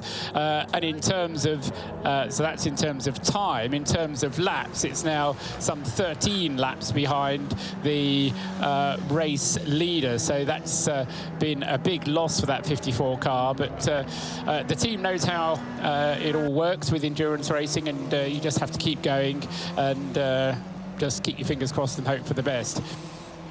So still 16 cars in the race out of the 17 that started it, and across the line again goes Rick Breukers. That puts him onto his 26th lap of his current stint. Stuart Lines, as you said a moment ago, Joe, has had a long stint behind the wheel of the car. He's been in the car for over an hour now, an hour and 10 minutes he's been at the wheel. And so he's, as well, getting towards the end of what will be his stint. The leading 6 or 10 cars, I would say. Stuart Lines is going to be the next one to come in. You know what? I wonder, I have a feeling this is the longest stint that Stuart Lines has ever done. I'm pretty sure he hasn't done any endurance races. This is his first endurance race. So normally he's used to, you know, 30-minute sprints, maximum of 45 minutes in TCR UK, VW series. First time I met Stuart, he was in a Mini. It's a funny thing. You and I are in the lucky position that we talk to quite a number of racing drivers just because we happen to be in the same hotels or da-di-da. And what I've found, and I'd be interested on your view on the subject as well, Joe, but what I've found is that it's not that first stint which is a bother. The drivers come in at the end of that first stint and say, yep, it's all fine. I've just driven an hour and a half or whatever it is. I feel fine. And then you tap the guy on the shoulder about half an hour later and say, right, 2 hours, I want you back here in the car again. And it's not, the endurance aspect is not the long stint. It's go away for 2 hours and I want you back in the car again. When you're a sprint racer, maybe you even have a double header where you have 2 races or 3 races over the course of the weekend. He's done touring cars. But somebody isn't going to come and knock on your door at 2:30 in the morning and say, half an hour, I want you back in the car again. Well, my infamous question to Fernando Alonso, you know, are you looking forward to being woken up in the middle of the night and asked to perform? I'll ask the same of Stuart Lines. Boom, boom. Yeah, you're right. And if you've ever set your alarm to 4 a.m., wake up and think about, you know, if you've got iRacing or any other race sim, set your alarm to 4 a.m. and then jump on your sim and go racing. Because that's what these guys, and that's without the G-forces. It really does, it really is an art form, it really is a skill. And you talk about, Di wants to talk about this. Are you talking about waking up during the middle of the night? That's the form, Di. I always wake up, spring out of bed, and I'm on it. That's all I'm going to say. Talking about drivers and, you know, being woken up and asked to do. If you talk to some of the, we talked to Jaap earlier, well, I think on the grid actually, when we had a chat with him when they were on pole position, and he said that what he does is he's very well prepared. I mean, he is a professional driver, and will go off, have a shower, refresh himself, and completely just prepare for the next stint. And I guess, you know, once you know you're doing this as an endurance driver, that's part of the strategy I'm sure that the teams must be setting. So as much as possible, you will do that.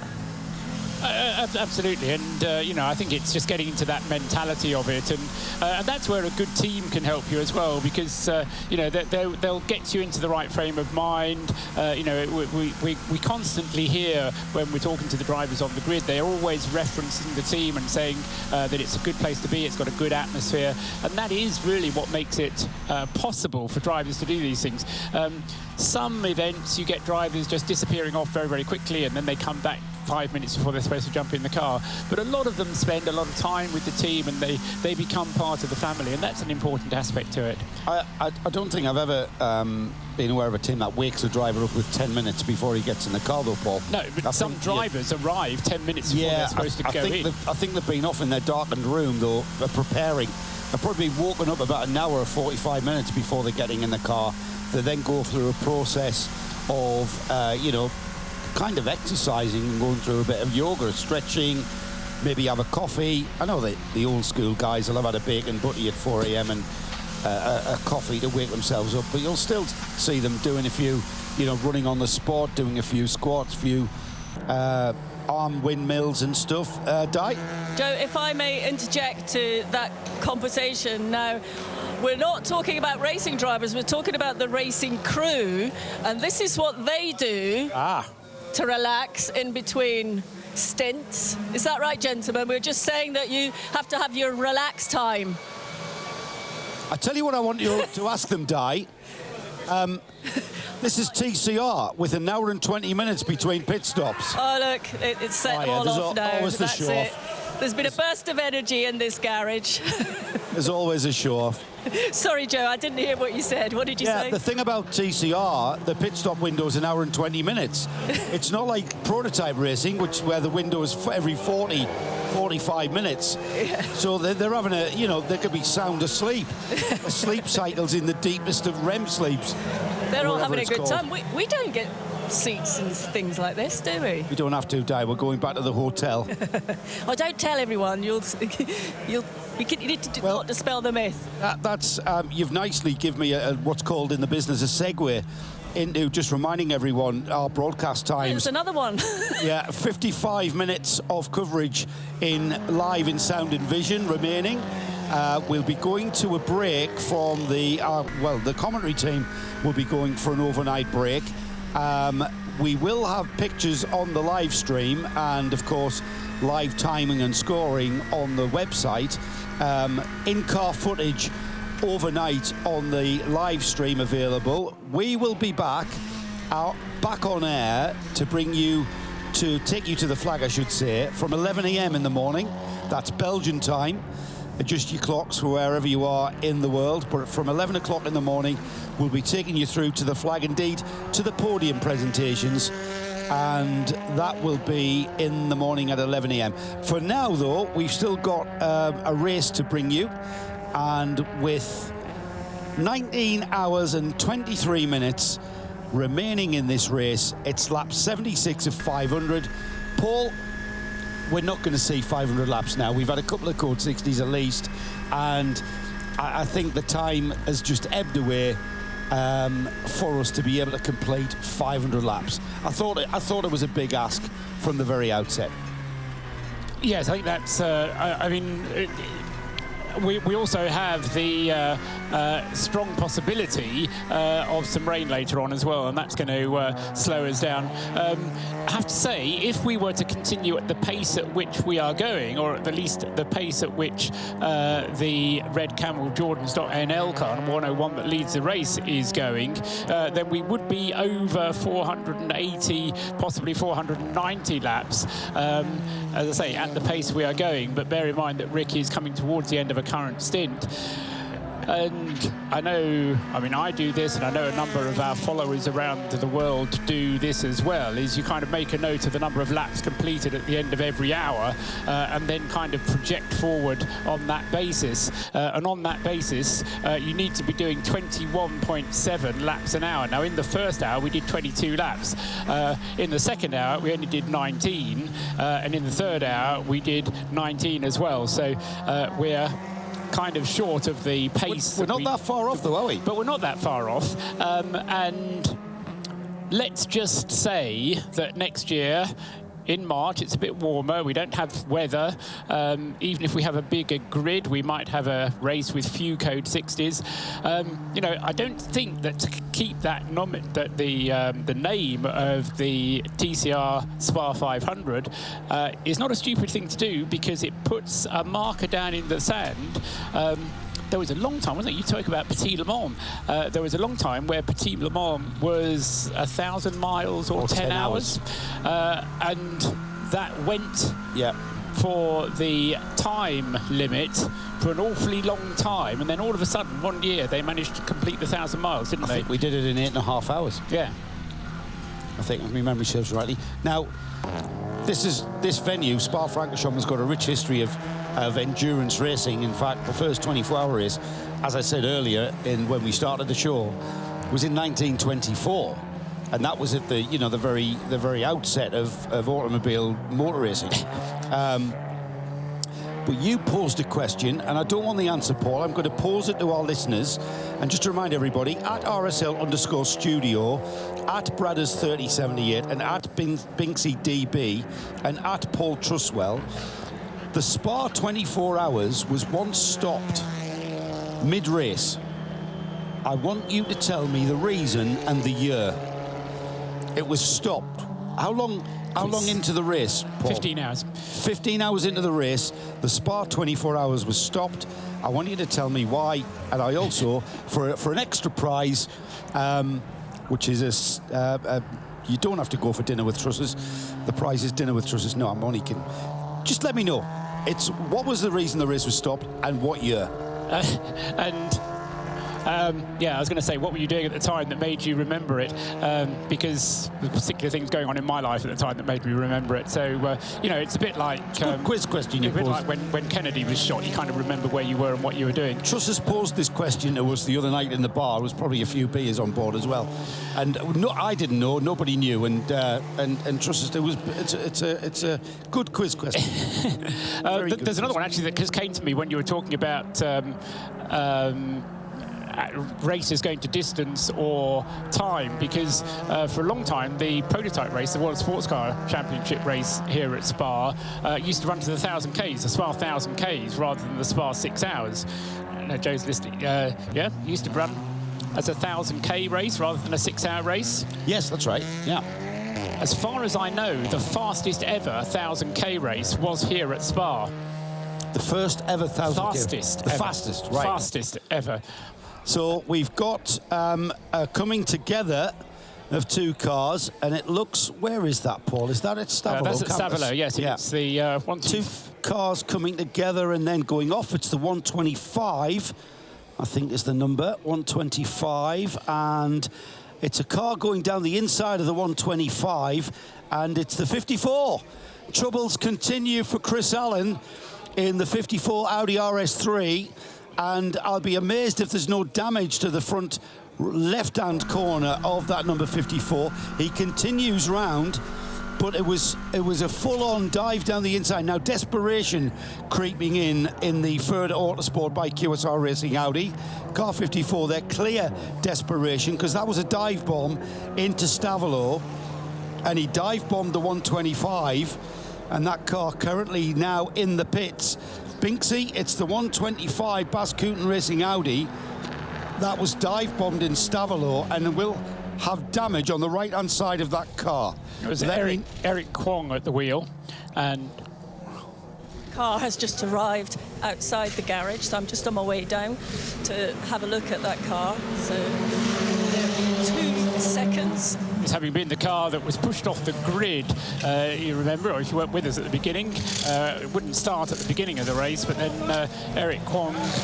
they've taken off the front right tyre. They're having a look around. They're putting another tyre on that, so I'm thinking that there's not any major damage to that side from what I can see here in the pit lane. They're just having a look around the rest of the car. And I'm not seeing any major damage to the bodywork. And they have replaced the front tyre. They're looking at it. They've just dropped it down. But no, they stopped, and now they're opening the driver's door again. So they're looking... No, that all seems fine. They've checked inside, chatted to the driver, and off that car goes. So I think whatever happened, that's had a lucky escape from any major damage. Yeah, Eric Kwong, to my mind, was very much the innocent victim there, minding his own business as he drove through the right-hander just before Stavolo. Into the pits has come the 308 Teddy Claret Peugeot. Now, I was saying who will be the first car into the pits, and the suggestion was it was going to be Stuart Lines. Well, Stuart is on his 31st lap of his current stint. Teddy Claret was only on 27 laps, and he's in the pits already. So that's a pattern that we're beginning to see emerge, Joe, that the 308 Peugeot is quick out there, whoever's driving it, but it's making more regular pit stops, more frequent pit stops than any of the competition. You know what? Didn't we say that when that car pulled in after about just over an hour for tyres? That car's eating up its tyres. Just like what was the other car? The number 9. The other car was the GDL Team Australia car, which was started in the hands of Rory Penttinen, and he kind of knew that the tyres were going to be the weak point, but drove it as quickly as it would go anyway. But no, so Teddy Claret in the pits, out of third place. Rick Breukers is continuing. Stuart Lyons is continuing. So Breukers continues to lead in the Red Camel car. Julian Apostolos is second in the 131 top car Baz Cupra's first and second. Losing third place as a result of that pit stop, Teddy Claret then. That will hand Stuart Lyons third place, so he may not be relishing the driving in the night, but he's doing a good job of it. Top hats off to Stuart. Well, he's never been a slouch. He's always been a very, very competent driver and former champion in the various series that he's raced in, too numerous to mention, to be honest. What I can tell you, everybody, is we have a winner. Now, the answer to our question, which was why and in what year was the Spa 24 Hours once stopped at 15 hours? Now, the first person to answer this was actually our official 24H Series Twitterer. And of course, and you'll be glad you're not eligible when I tell you you're not eligible. You'll be glad to hear you're not eligible when I tell you what the prize is. The winner, therefore, as the 24H Series at 24H Series isn't eligible, is Steve Tarrant at Legless Marshall. 1993 was the year, and the race was stopped after 15 hours due to the death of the King of Belgium, King Baudouin. So, Steve, you win dinner with Trustwell. I'll leave you to get in touch with Paul to arrange that. But well done, you. You're paying for the venue, Steve, and the venue is the place where King Baudouin was when he died. For there's your bonus points. Do you know where that was? Do you know where that was? Yes, I do know where he was when he died. Oh, that's another additional. It's all available on the internet. Right, okay. It's not being clever. Yeah, of course. But anyway, yes, well done, Steve. So the Stuart Lyons then up into third place. Back to the race. Enough of Trivial Pursuit questions. But well done, Joe, for fielding them all. Stuart Lyons up into third place. You were talking about, Stuart. He is being closed upon by Jonas Holmgaard, and this is for the battle, or the leading car in the AM class. Jonas Holmgaard is lapping considerably quicker than Stuart Lyons at the moment, but he has a minute of an advantage up the road, so he may be losing a couple of 3 seconds a lap. But as I say, due to the earlier pace of that car, the AC Motorsport Audi is quite a long way ahead of the Danish VW Golf. And as I say, Jonas Holmgaard doing a great job in the number 2 car, which, as Joe said a few moments ago, was second at one point, but as a result of the pit stop cycle has dropped down. I mean, the fact that we kind of keep getting round to it is that the competition is still very, very close indeed in terms of laps completed. Rick Breukers is currently on his 80th lap. Julian Apostolos is 1 lap behind. 2 laps behind are Stuart Lyons and Jonas Holmgaard. A further lap behind them are Teddy Claret in the pits at the moment, Max Olsen with the Lestrup VW, car number 110, and also Eric Kwong, except that car is in the pits as well. Oh no, it's not, it's just left the pits as well. So the 125 car, having been dispatched by Diana, has got its fuel and had a driver change as well. So 125, oh no, it wasn't, it kept the same driver, didn't it? Yes, Eric Kwong was in the car and has stayed in the car. And then behind him, but is yes, on the same number of laps. Oh no, 1 further lap behind the race leader is Dominic Ang in the number 65 Viper Nisa Racing Cupra. Alex Yu, I noticed now at the wheel of the 852. Team Huff Motorsport Audi, currently in 10th place. And that car currently 3rd in Pro-Am, rounding off the top 10. And the classes are looking like this. Rick Broik is our overall leader in the 101, currently leading Pro. Second in Pro is the second car that is in second place overall. First in Pro-Am, but into the pits has come Stuart Lyons. The Issy Motorsport Audi, car number 8, in from third place overall. He'd be over the moon with that, and Stuart did promise that he was going to pop in after his stint. I hope he's up to being able to walk up the stairs, to be honest. If not, I'm sure Diana will interrupt him. Yeah, absolutely. And then Jonas Holmgaard, car 2, 4th overall, currently in the lead of the AM class. Yeah, so those the class leaders. Stuart Lyons, it was 32 laps in the end, and so yeah, it was a good stint, and he managed to keep the car out of trouble. It's probably, I would suggest, now going to go over to Mathieu Detry. Mathieu Detry is the 4th driver of that car, and is easily as quick as Vincent Rademacher, I would say. So that car has the prospect of continuing to do well. The car, this is the one that had some damage around the front left, and is at the moment having some repair work done, and this is repair work that, whilst it is very urgent and necessary, is losing the car time. Diana's down there and might be able to tell us what's going on. Di? I'm just waiting on Stuart to take his helmet off, but the car has just, the number 8 has just left. Stuart's just handing over his helmet at the moment, and I'm literally catching him while he's trying to take a breath, so I'll let him take a breath for a minute. Right.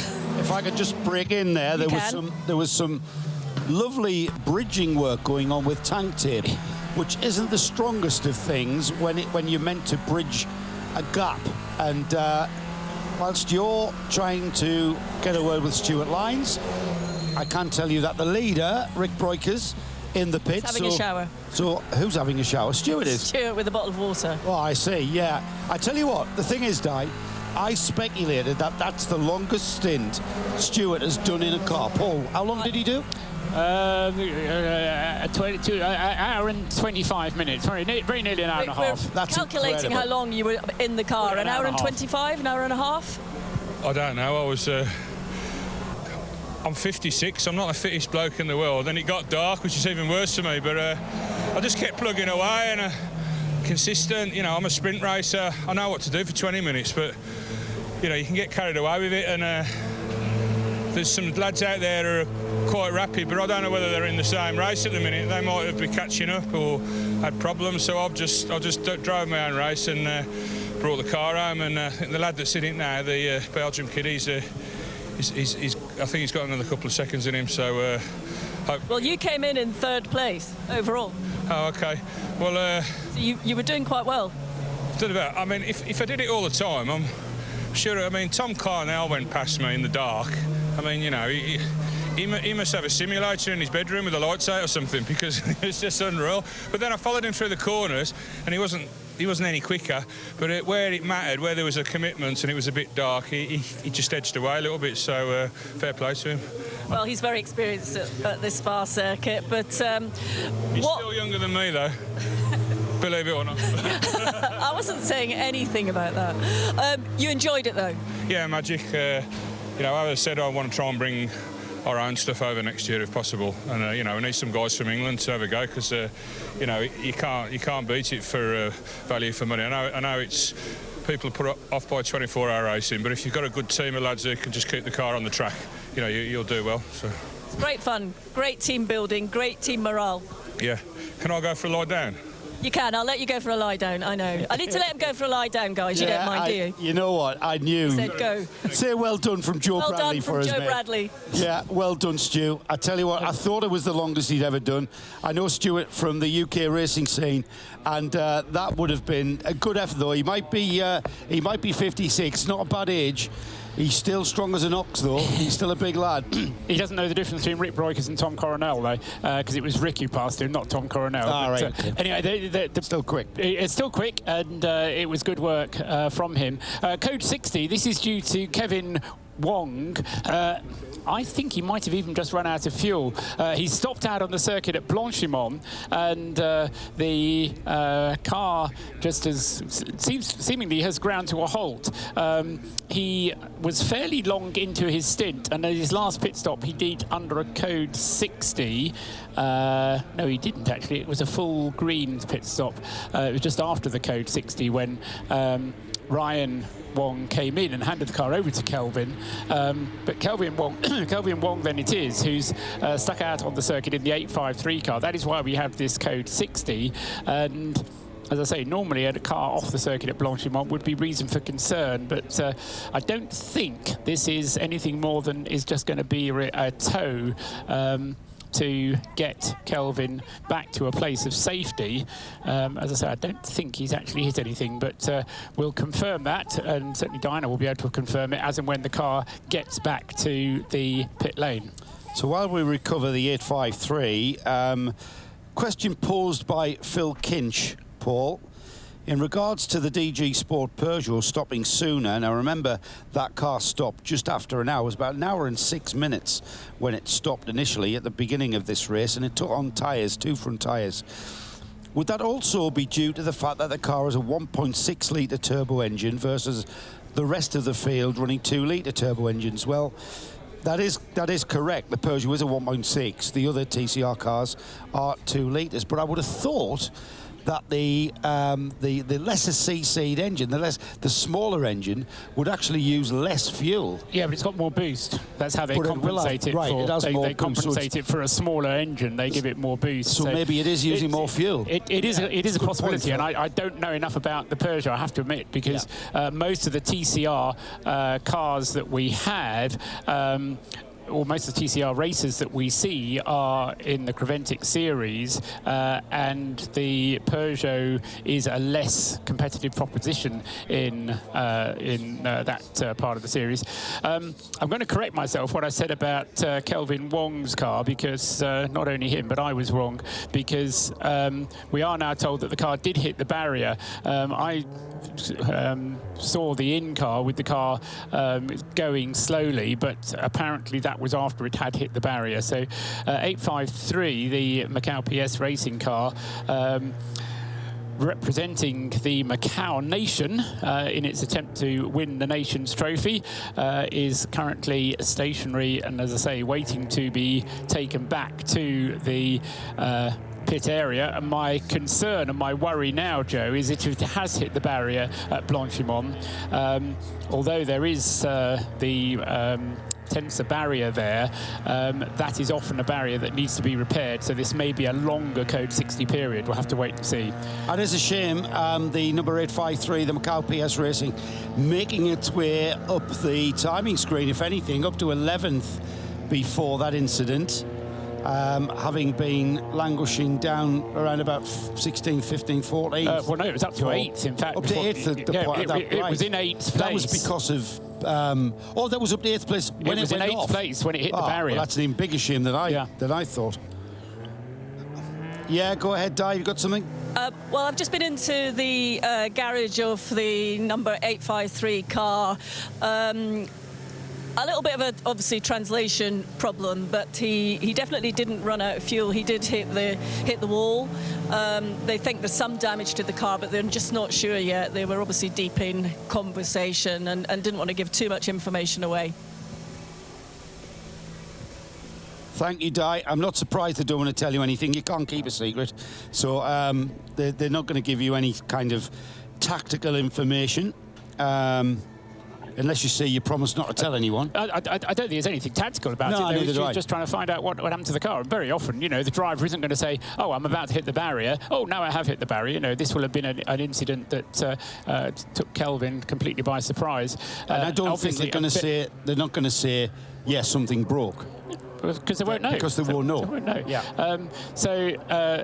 I mean, hopefully Kelvin is okay. And as we were saying, that car was reasonably well up. But it's so close, you know, in certain parts of the race, it's a very close thing. And within a few minutes, you can very easily fall quite a long way down the list. We've had the code 60 for 7 minutes now and counting. And So we'll get the car recovered back to the pits, and then it'll be a question of whether there is any barrier damage on the right-hand side of the circuit there. Car is already on a flatbed, and as I say, it will then be brought back to the pit lane, from which the team can then decide whether to do anything about it or not. Another message on the screen tells us that that incident that you described, Joe, between the number 125 and the 54, I know where I attributed the blame, and I apologise, because the race director, race stewards have looked at it and said no further action.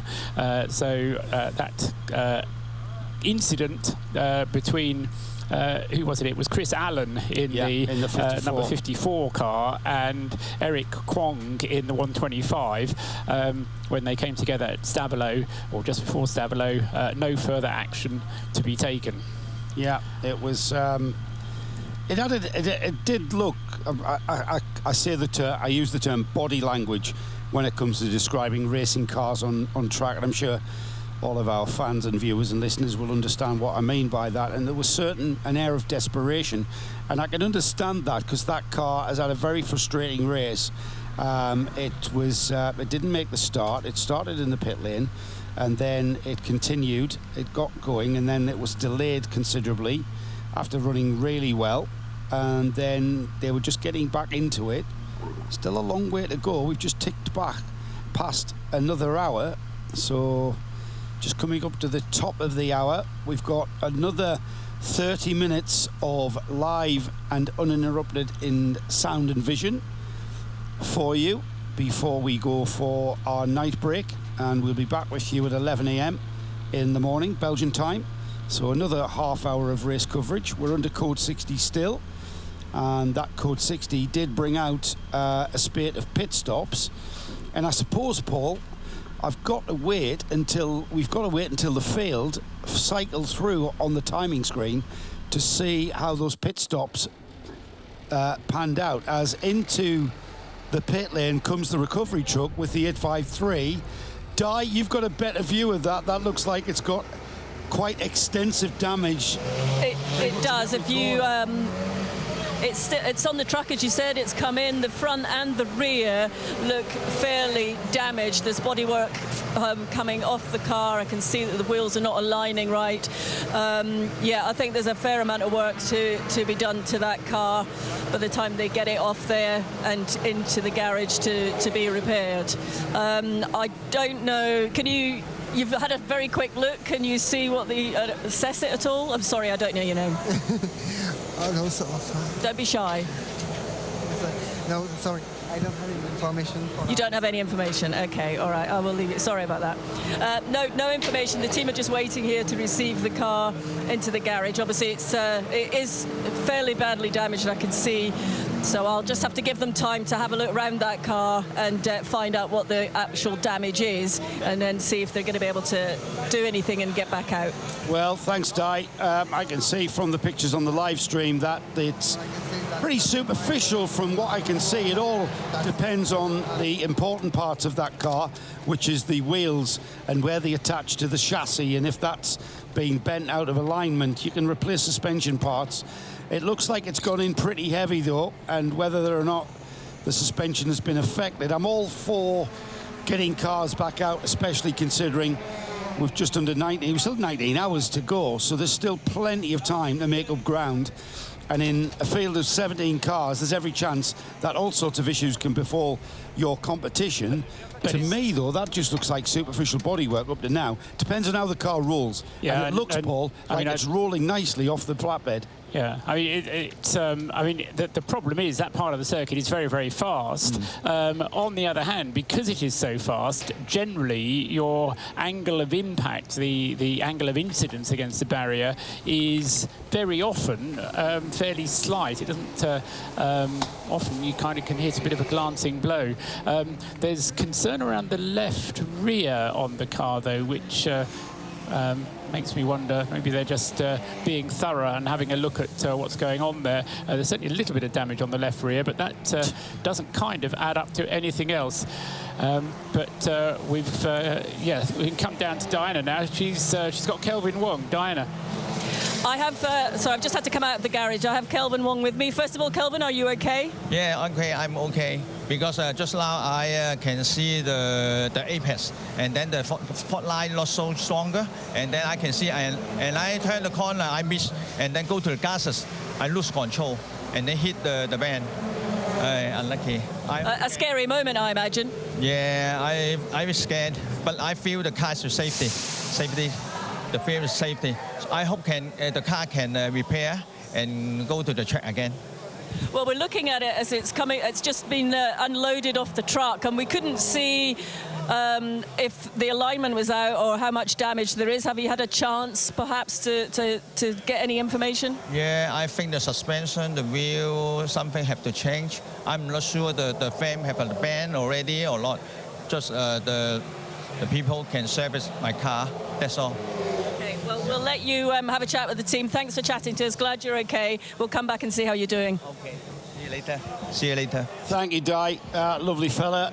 And it's a shame the Macau team into the pits now. We'll keep an eye on that and try and get an update and an assessment on the damage on that car that's been caused, and before we go off air in 20 minutes or so. I can tell you right now, they're going to fix that. Yeah, doesn't matter what. Baz Kooten is not going to come to the Spa TCR 500 with 3 cars and not get at least 2 of them home. Certainly it's not. Macau PS, that one.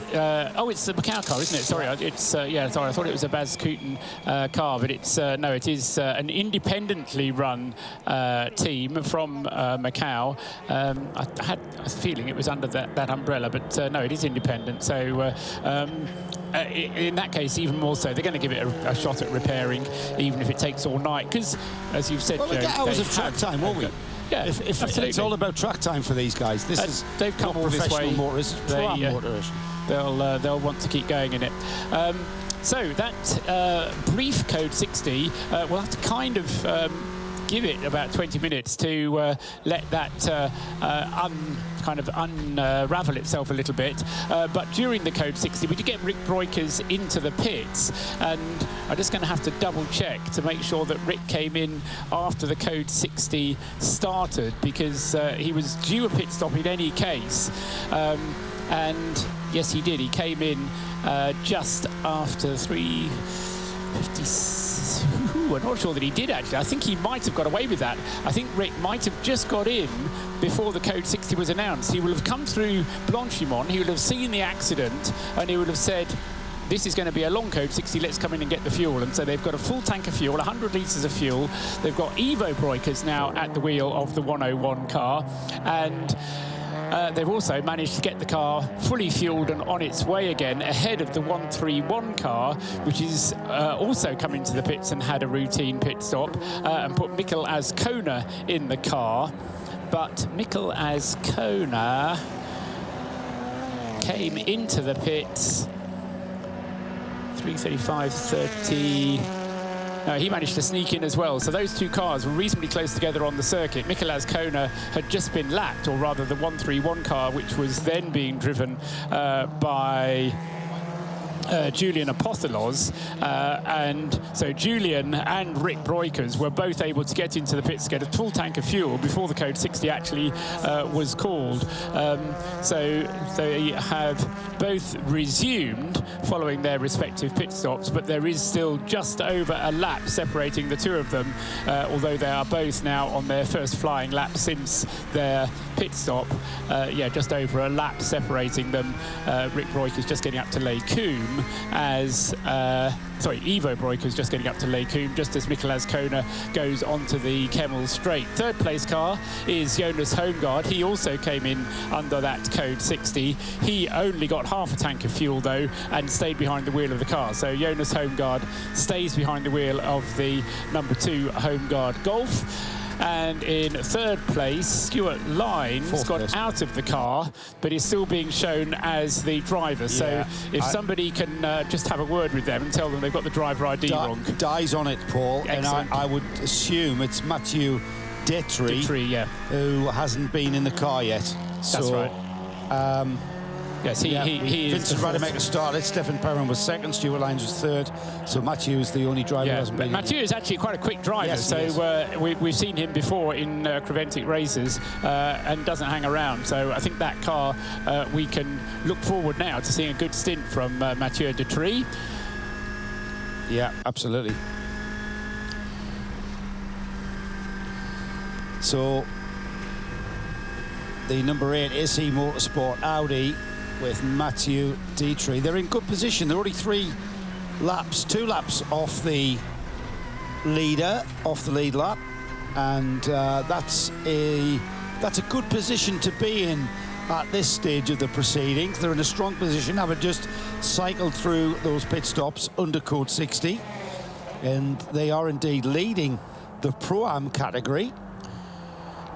That arguably, Paul... And that's a good place to be when you've had 2 of your AM drivers in the car. Yeah. Because Stuart Lines and Stefan Perrin are the 2 AM drivers. I was about to say, Paul, that's arguably the toughest class to win, because of the complexity of shuffling your drivers, AM drivers and pro drivers, in and out of the car. Not arguably at all. It is the toughest class to win. Right. There's a lot more complexity in the Pro-Am class, and no, they're doing a good job at the wheel of that car, the AC Motorsport team, but they're experienced in endurance racing, so hardly surprising that.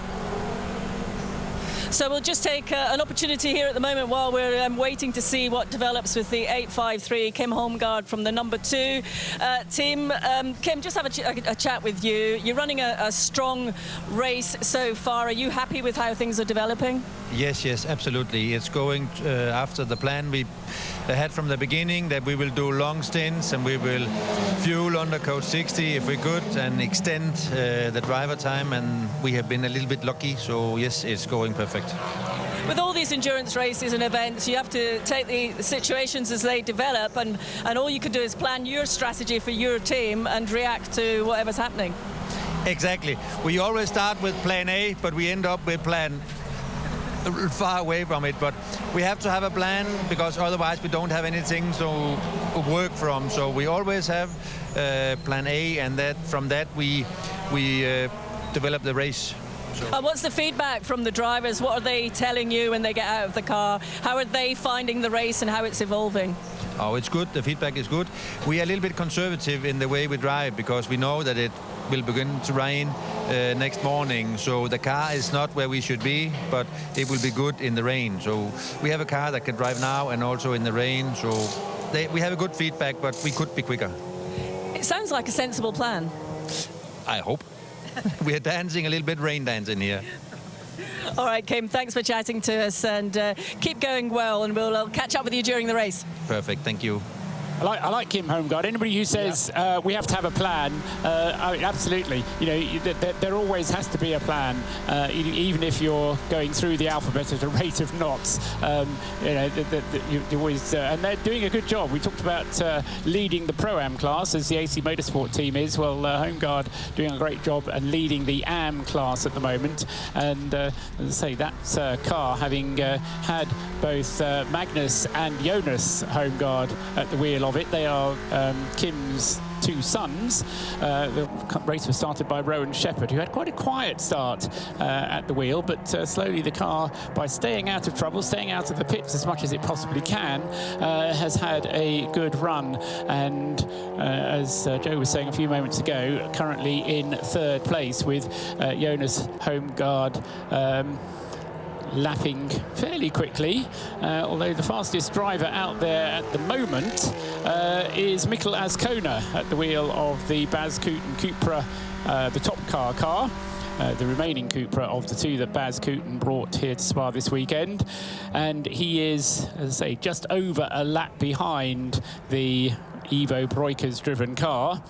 But at the way that Mikkel is going at the moment, he's actually catching Ivo. So possibly before the end of our broadcast schedule, we'll have the situation where we get 2 cars back onto the lead lap, because Mikkel Azkona, very experienced in European touring car or European TCR racing, and is a former champion, is catching Ivo Breukers at the moment. Jonas Holmgaard 3rd. In 4th place is the Audi of AC Motorsport.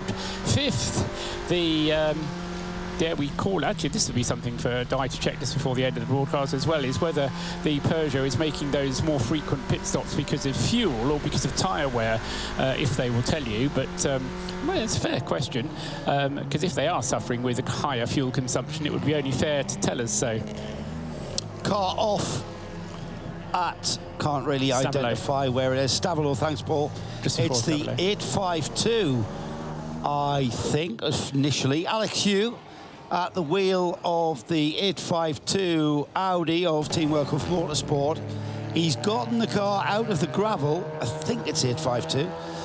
We'll confirm that when he comes past us. And just basically outbraking himself. It is 852. Alex Hugh, he was perhaps distracted by a car that appeared in his right-hand door mirror. He's made contact with the barrier ever so slightly with the left-hand front corner. And I'm not sure whether that will have damaged the car excessively at all, if at all. And the 852 continues. Yeah, it's not yet come past the pits, so Joe, so we'll tell you whether it does so or not. He's coming down now towards the pit lane entrance, and we'll find out whether or not Alex decides there's something he wants to have looked at, or whether or not he's going to stay out there. So Alex, who had only been out for 4 laps on this stint, so if he feels there's nothing been damaged, then he may carry on his way. He has, in fact, gone into the pits. So, yeah, so Alex Hui in the car, one of the Teamwork Huff Motorsport Audis. He was in 8th place before that incident against the barrier.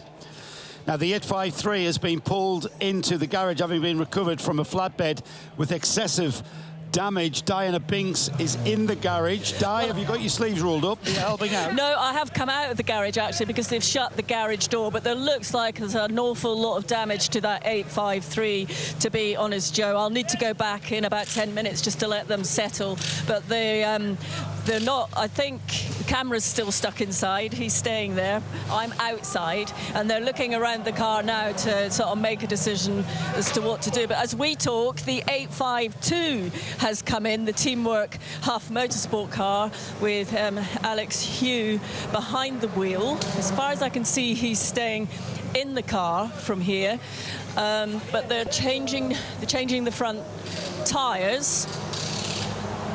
And I think they're not changing the rears, they're just changing the front. But there's obviously some issue here. Now, there is another driver running towards the car, so I'm thinking that Alex will now jump out because he's come round the back way, and I think it's Sonny Wong that's jumping in the car. So Alex Hugh will be jumping out of that car. So I will grab Alex as soon as he's back in and has his helmet off.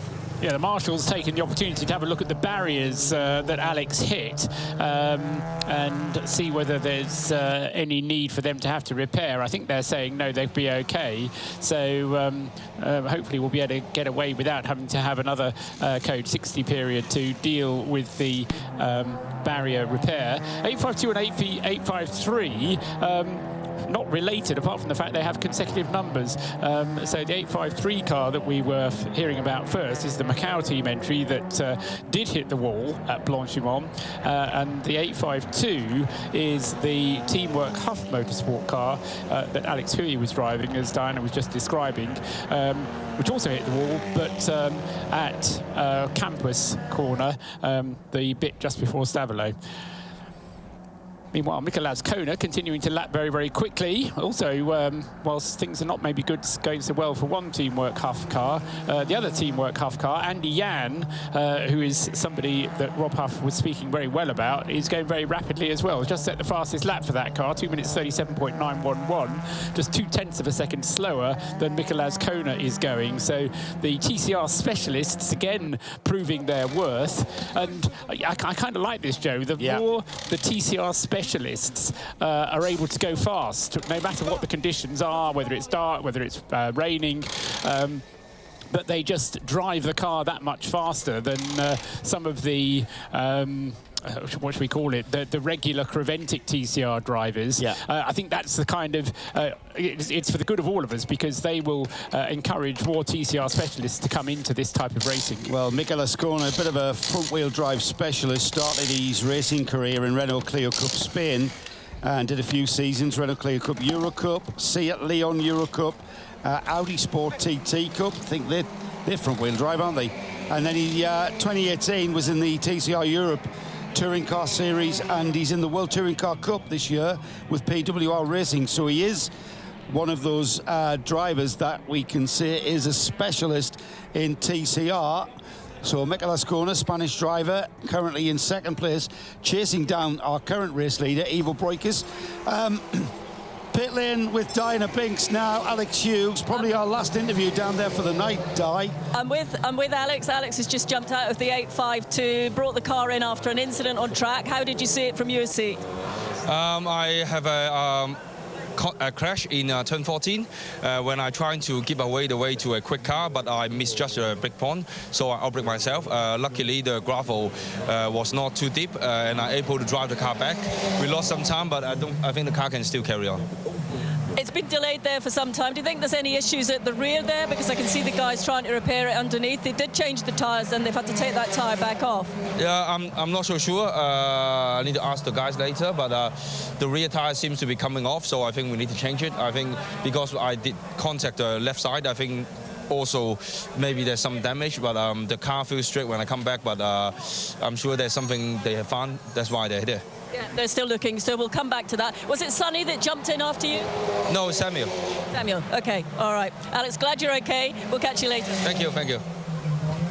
Thank you, Di. Alex Hugh there, having just that little off, and easy done. We are absolutely driving on the edge here, and it's we're in full dark conditions now, if you didn't already gather that, with coming up to 20 minutes past 8. We've got just under 18 hours and 40 minutes of running. We've completed 90 laps. We're on the 90th lap, I should say. Ivo Breukers, the lesser well, he is experienced. He's put himself in that He's car. got a great deal of experience. He's got a lot of experience, but by his own admission, he's not as quick as the other three drivers, who are pretty much real pros. Absolutely top-notch drivers in that 101 Red Camel Jordan's Cupra. But importantly, though, with Ivo, is even though he doesn't profess to be as quick as the others, he's no more than a second slower. Yeah, so he's quick. It's not like you're putting in a much slower driver. You've still got somebody who is pretty quick in the car. I'm not going to name names, Paul, but we've sometimes seen lap times of 30 seconds slower when we've put the more amateurish driver into the cars in our multi-class racing. This is not the case. They came into this race as one of the favourites. They weren't your ultimate favourite, but I think there's a reason why you couldn't choose them, Paul, but we'll go into that later. 852 has just gone back out onto track, so very little damage to repair there, much to the pleasure of Alex Hugh. They've dropped down to 13th place now, and the Teamwork Huff Motorsport Audi, car 852, and they are thankfully back in the race. The thing is, Paul, just looking at lap times, Mikel Ascona has just put in the 131 Top Car Sport with Bas Coutin's Cupra's fastest lap of the race. It's a 36.8. The last time through for the 101 car, 38.0. That's not much slower.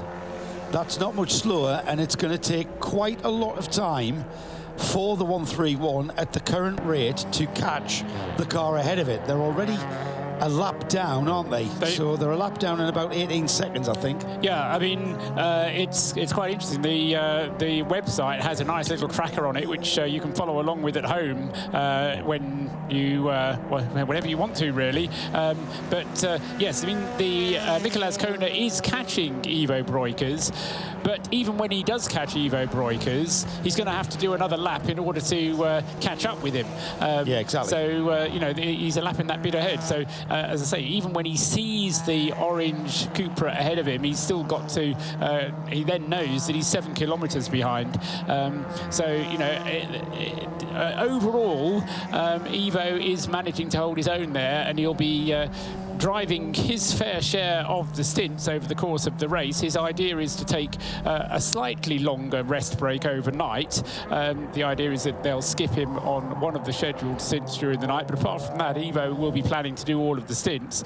And as so many of the teams say, you know, it's a team effort, and even though Ivo is the only AM driver in the team, he wants to do his fair share of the driving. And you've got to give him a big round of applause and a pat on the back to expose himself completely to those 3 hot shots that he's in the car. I don't mean literally, Paul. Don't look at me like that. That shows that's an indictment on your head, my friend. We've got 7 minutes or so left of our broadcast this evening, and we'll be giving you more information about tomorrow's coverage. For now, though, we've mentioned the number 101 being caught ever so slightly by the car behind him. It's a 131. The number 2, the Jonas Holmgaard Motorsport, the Volkswagen GTR. It's a family team. It's basically crewed by family and friends. It's driven by members of the Holmgaard family.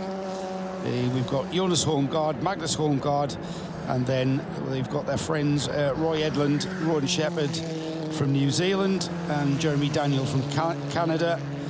And the crew are basically the Holmgaard family, bunch of friends. And it was Kim who was telling us they don't just work at tracks together, but they actually socialise away from the racetrack. It's great to see them. They are leading the AM class, and they are in 3rd place overall, a 3rd place podium position overall at the moment. And as far as the Nations Cup is concerned, that at the moment is heading the way of Holland, because Ivo Breukers, Rick Breukers and Tom Coronel mean that the 101 Red Camel Jordan's team is 3 Dutch drivers, 3 Dutch drivers sharing the driving with Pepe Oriola, so that makes it eligible for the Nations Trophy. So the 101 car, Ivo, not just looking for an overall victory, but also looking for a hand on that rather nice silver trophy that we saw on the grid at the start of the race. So, waiting for word from the pits on the official state of the Macau PS Racing entry, car 853. We saw there Diana Binks was last down there, and the car was being assessed by the crew. That car representing Macau, and Kelvin Wong, the driver at the wheel of that car when it went off. We'll get an update from Diana Binks shortly. And you're looking at me strangely, Paul. No, more strange than you normally are, I should say. No, I was, yes, as you say, waiting to hear on confirmation of the Macau PS racing car. Samuel Hesse is out. Samuel is out in the 852 car, so the Teamwork Huff Motorsport back out again. And crucially for it is that it spent less time in the pits being repaired than the Further Autosport, the QSR Audi, did. So they're not last. That's still the number 54 car, which is in 15th place.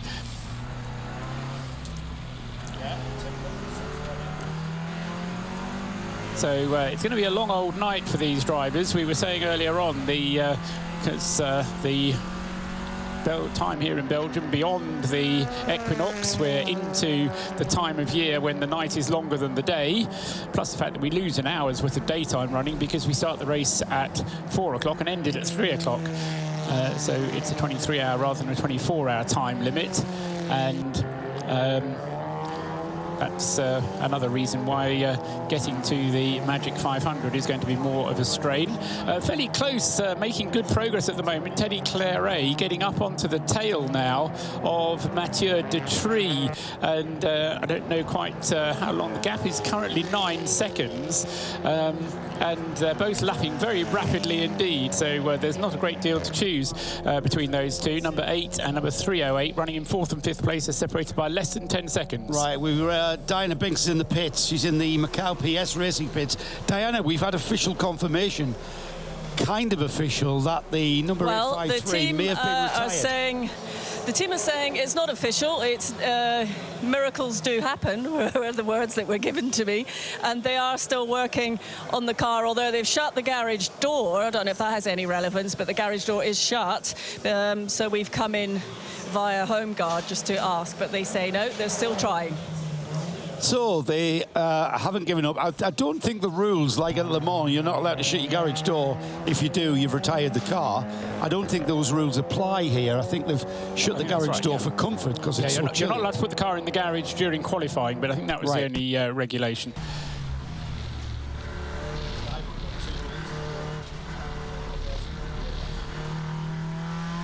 So I say, with the night long and dark ahead of us, and also, as various people have been telling you, you can look this up on the internet if you want to, but the weather forecast for this part of Belgium suggests we're going to get through the bulk of the night dry and clear skies at the moment, but clouds and a weather front are on their way, sweeping across this part of Europe, and due to start raining the last time I looked at around 6 o'clock in the morning, to early tomorrow morning, so before sunrise. So as and when the drivers do eventually be able to see their way again in the morning, every prospect that they are going to be looking at a rainy morning rather than a dry, sunny one. Well, Paul, we're getting towards the end of our broadcast, the first part of this race, with just over, well, no, we're actually on 18.5 hours remaining. We've completed 91 laps. Let's have a look at the standings before we go to our break. We know that the 101, the Red Camel's Jordan Cooper, still leads. It's completed 92 laps now in the bag, and it has a lead of a lap at least. And it's the 101. Ivo Broik is driving the car at the moment. They lead. They are also leading the Pro Class.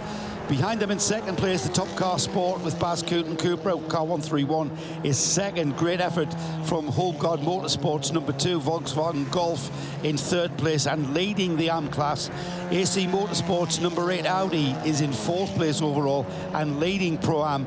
In fifth place, DG Sport Competition Peugeot 308. In sixth place, the Viper Nisa Racing 65. Leicester Racing is in seventh place with car 110. Car 125, Bas Kuiten Racing's Audi is in eighth place. Burton Racing, the second of our Peugeots, car 46, is in ninth. Then the only Astra in the field, the Opel Astra of VMAX Engineering, car 85, rounds off the top 10. In 11th place, we have the Andy Jan driven Team Workhoff Motorsport Audi, car 22, 11th. 12th is the GDL Team Australia, struggling with front tyre wear. That's car number 9, the Audi, in 12th. 13th is the Wimmerberg Motorsport Cupra. Team Workhoff Motorsport's Audi 852 is 14th. The Further Autosport by QSR Racing Audi, car 54, is 15th. Has it retired? Has it not? They're going to crack on and try to repair that Audi RS3 of Macau PS Racing, car 853, currently 16th. And the car that is our first and only official retirement is the NKP Racing by Bas Kuiten Cooper, car 175, 17th and out. So that concludes the first part of our TCR SPA500. We're back tomorrow morning. The live stream will stay on though, with onboard cameras coming to you throughout the night. But we'll be back with a full live commentary in sound and vision, and that will be at 11 a.m. tomorrow, 11 a.m. Belgian time. For now, though, my name's Joe Bradley. A big thank you to Diana Binks, that's been out in the cold in the pit lane. My colleague Paul Truswell will be back tomorrow, also with us. So for now, good night, and we'll see you tomorrow.